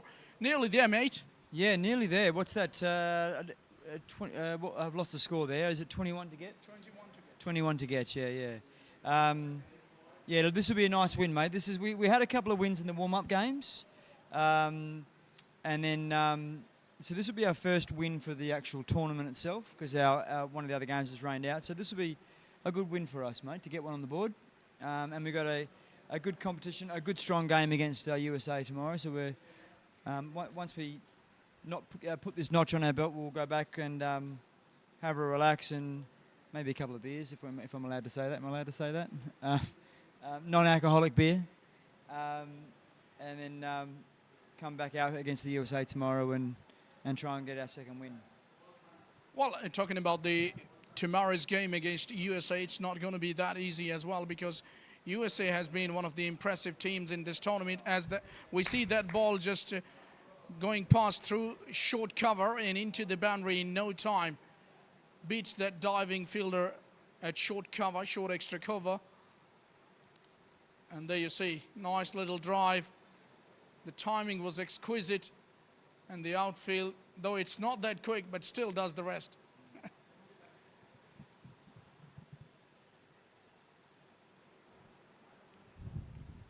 So USA have had Pakistan in a very tough situation. Yes. Yeah, they've really tested Pakistan. They've beaten West Indies in their last game. So that game too, mate, is going to test your skills. As we see almost the repeat of the previous stroke. It went the other way, but this time a couple of boundaries. That one through the same fielders, right and left side. But he will definitely enjoy that, will Paul. Yeah, I'm not sure who the USA were playing today. Are you aware of the other fixture? We'll have to have a little look there, yeah. So, yeah, because USA have had a good tournament, actually, thus far, with taking Pakistan right to the wire and then beating the West Indies. So tomorrow's match should be a great one, mate. And there's another 4. He's just dropped that one short down leg, and Harry, or Paulson, has rocked onto the back foot and pulled it nice and fine to the boundary for 4. Yeah, that is the pressure of those 2 boundaries. He's tried to bowl short, but he's not that quick to bowl that length. And to a player who's batting on 70-odd. He's batting brilliantly. He's into the 80s now with that boundary. Yeah, and the 50 partnerships just come up off 50 balls. A nice quick time there. Nice little flick off the hip. Nice little flick off the hip out to a deep forward square, and they're going to push for 2. It's a very comfortable 2 there in the end. He's batted very well, Steve Paulson. I think he was dropped maybe on around the 50 mark there. We hit one to cover, but other than that, a flawless exercise, scoring 360 all around the ground.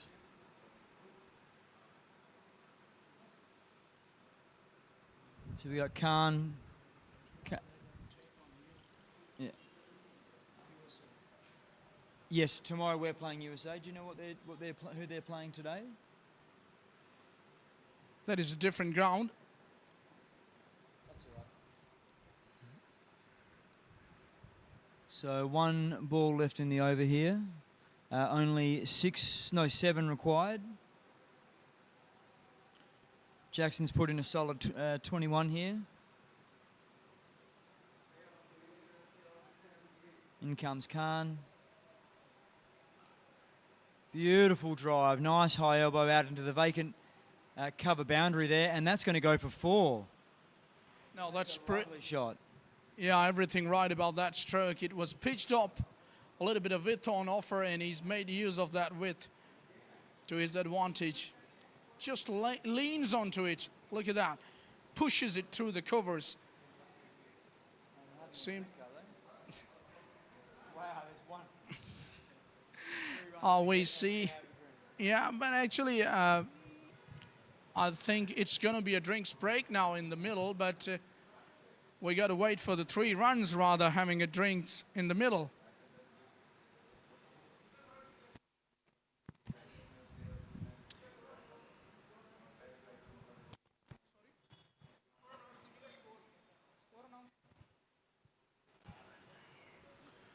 After 30 overs, Australia are 190 for 4, 3 runs to win. Absolutely incredible setup here at this sporting ground, mate. The ground staff and all the broadcast staff have just done an absolute fantastic job, and yourself. Thank you. Yep. We're having an amazing time over here, mate. It really is. The support and the love from the Pakistani people has just been incredible. Yeah, I'm also enjoying myself over here, though it's been very tough for me, actually. I would say for all of my fellows, I just feel for my fellow commentators too, you know, to continue for 90 overs in a day, you know. But it's just good when I have people like you switching and joining me in the box, and it's always a nice feeling. Well, you've been doing a great job, mate. So keep up the good work. Thank you so much. This sort of, you know, compliments really encourage us to do a little more.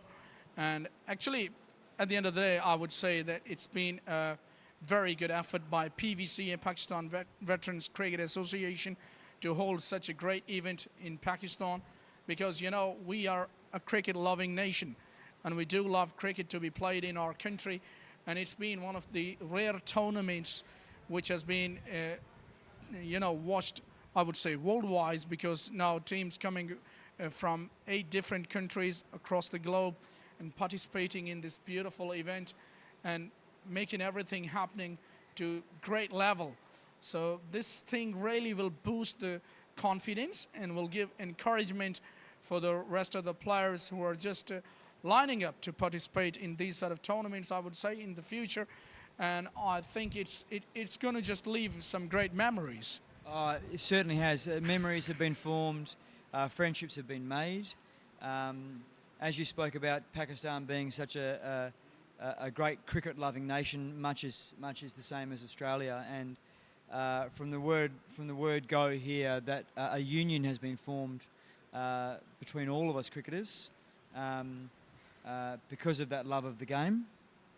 And I know for 100% certainty that all of the people back in Australia watching and around the globe, this event, which has been put on by the PVCA, the next time that we have an event here, there will be hundreds and thousands of people wanting to jump at the opportunity to come here to Pakistan, to Karachi, and play.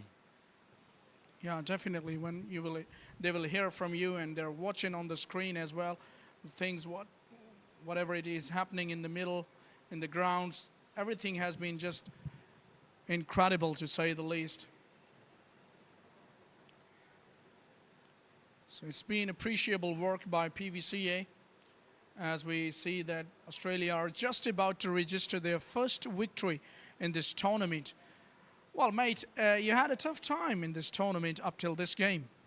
It has been, mate. We the first game against the West Indies, it was a very, very hot day, and unfortunately we lost the toss and had to field on that one, and field first, and that really took it out of us, and we did not perform to the best of our ability. And Pakistan a couple of days ago put in a very good performance. Again, we didn't score enough runs with the bat, but we firmly believe that we have the team to win this tournament. We've got the personnel, we've got the skill, and we've got the drive to win this tournament. So we feel that this will notch this win, mate, and we'll move on to tomorrow and the back end of the round fixtures. Hopefully, we can head into the finals with some momentum. Yeah, at the moment scores are level and just one run away, one hit away, Australia from their first victory in this over 40s Global Cup. I'm going to head down to the team, mate, so thank you very much for having me here, and you're doing a great job. Thank you very much. You're always welcome. It's been a very nice stint with you in the commentary, as we have to wait a little for the last stroke, for the last run to be made exactly. There you see the happy-looking dressing room of the Australian.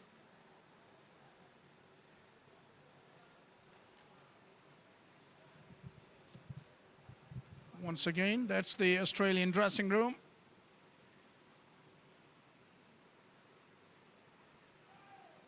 Oh, nearly found the outside edge there. Mohsin Naqvi is into his first over. It's been a thoroughly comprehensive performance by the Aussies, in my opinion. Lost only 4 wickets, but their intent has been very positive. And they've been quite successful in chasing this total of 193.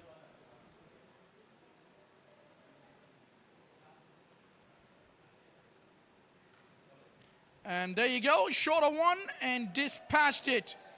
The right deserving man to hit the winning runs for Australia is Steve Paulson, as they register their first victory in this inaugural over 40s Global Cup. Take a look at that away.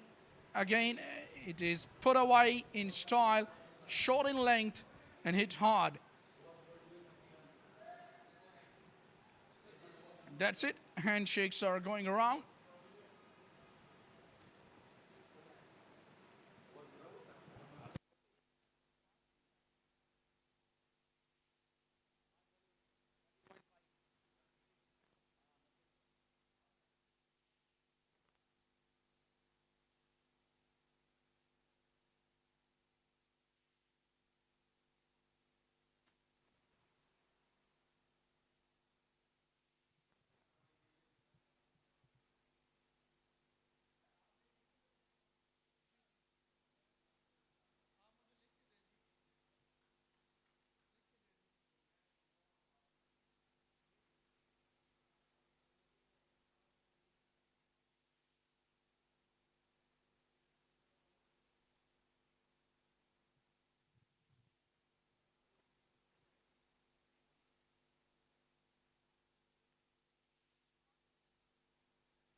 There you see the batting card of the Australian.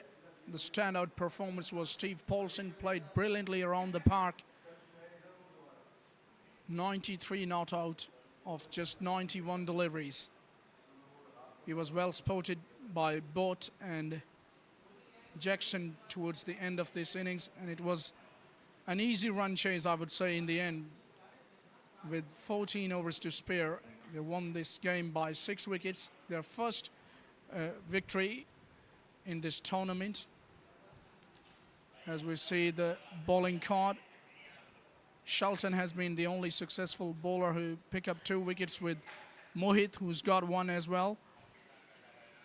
Of course, there was a run out, so all of the bowlers struggled. Jamshed has been most expensive, went for 56. Here's the match summary. 192 for 8. Hong Kong batting first posted with the help of Johnny Patrick, who made 70 runs, well compiled 70 runs. Najib Amir looked good for his 44. 4 wickets to Michael, who bowled brilliantly, got the ball to move both ways. Fahid, the spinner, took 2 wickets, and in reply it was an easy task for the Australians. They made 198 with the loss of just 4 wickets. Steve Paulson was the standoff performer for the Australians with 93 against his name. He was very aggressive ever since he's got to the wicket. He was well spotted by likes of Tim Bort and Luke Jackson. Not a lot to describe from the bowling of Hong Kong China, as we see Shelton was the standout bowler for them. He's picked up 2 wickets and a wicket for Mohit. We'll join you with the presentation ceremony. Don't go anywhere. Stay tuned to our live streaming.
Welcome to the post-match analysis and presentation ceremony. Let me introduce our guest, Mohammed Ahmed from PVCA. He's our chief guest for this presentation ceremony. It's been a good game of cricket, but a comprehensive performance by the Australian to register their first victory in this tournament. They must be feeling very happy. Commiseration to the Hong Kong China, but they're fighting hard. But one of those days when things just don't go in your way. There have been a couple of performances, but before we talk about the player of the match, I would like to request the captain, Farouk of Hong Kong China, to come forward and have a few words with us.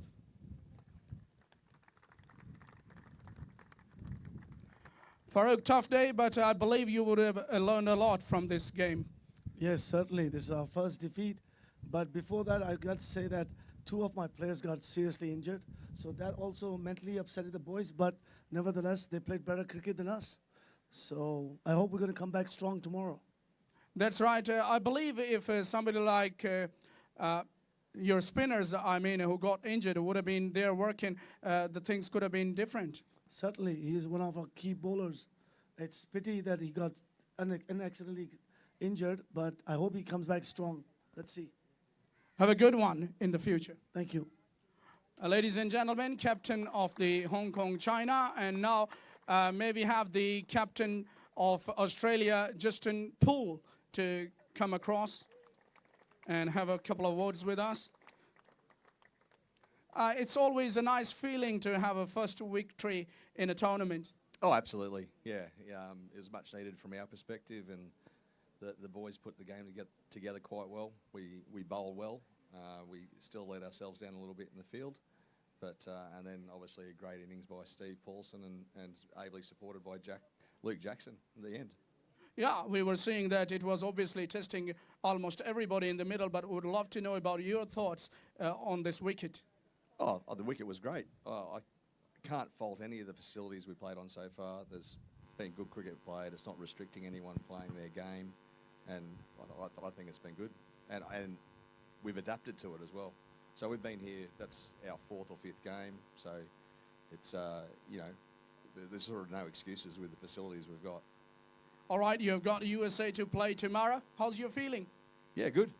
Yeah, I think we've done a lot of little things right. We haven't been able to put together a whole game yet, and that's obviously what we'll be aiming for tomorrow. Thanks. Have a good one tomorrow. Thank you. All right, ladies and gentlemen, the captain of Australia, Justin Poole. And there have been a couple of performances with the ball, with the bat, but our officials have decided that it's going to be Steve Paulson from Australia for his brilliant 93 of just 91 deliveries, the player of the match.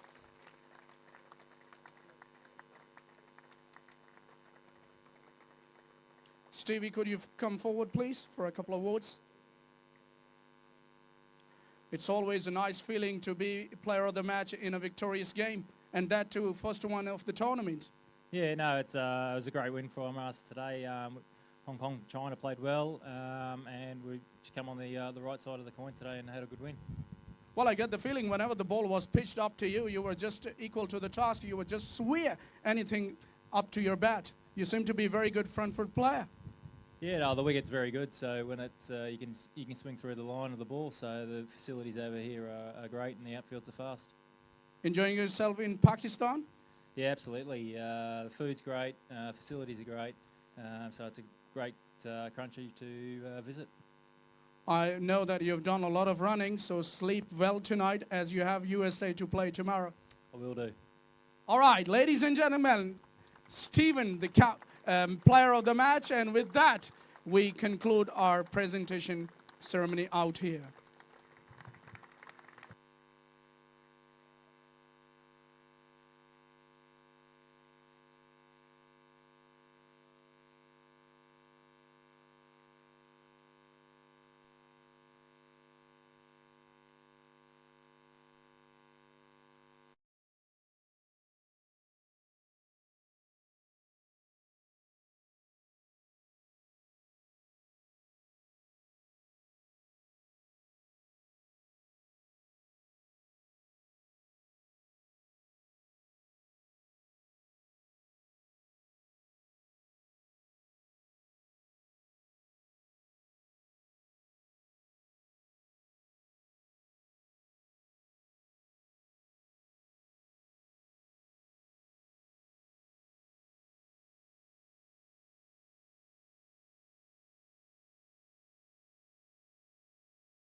Thank you.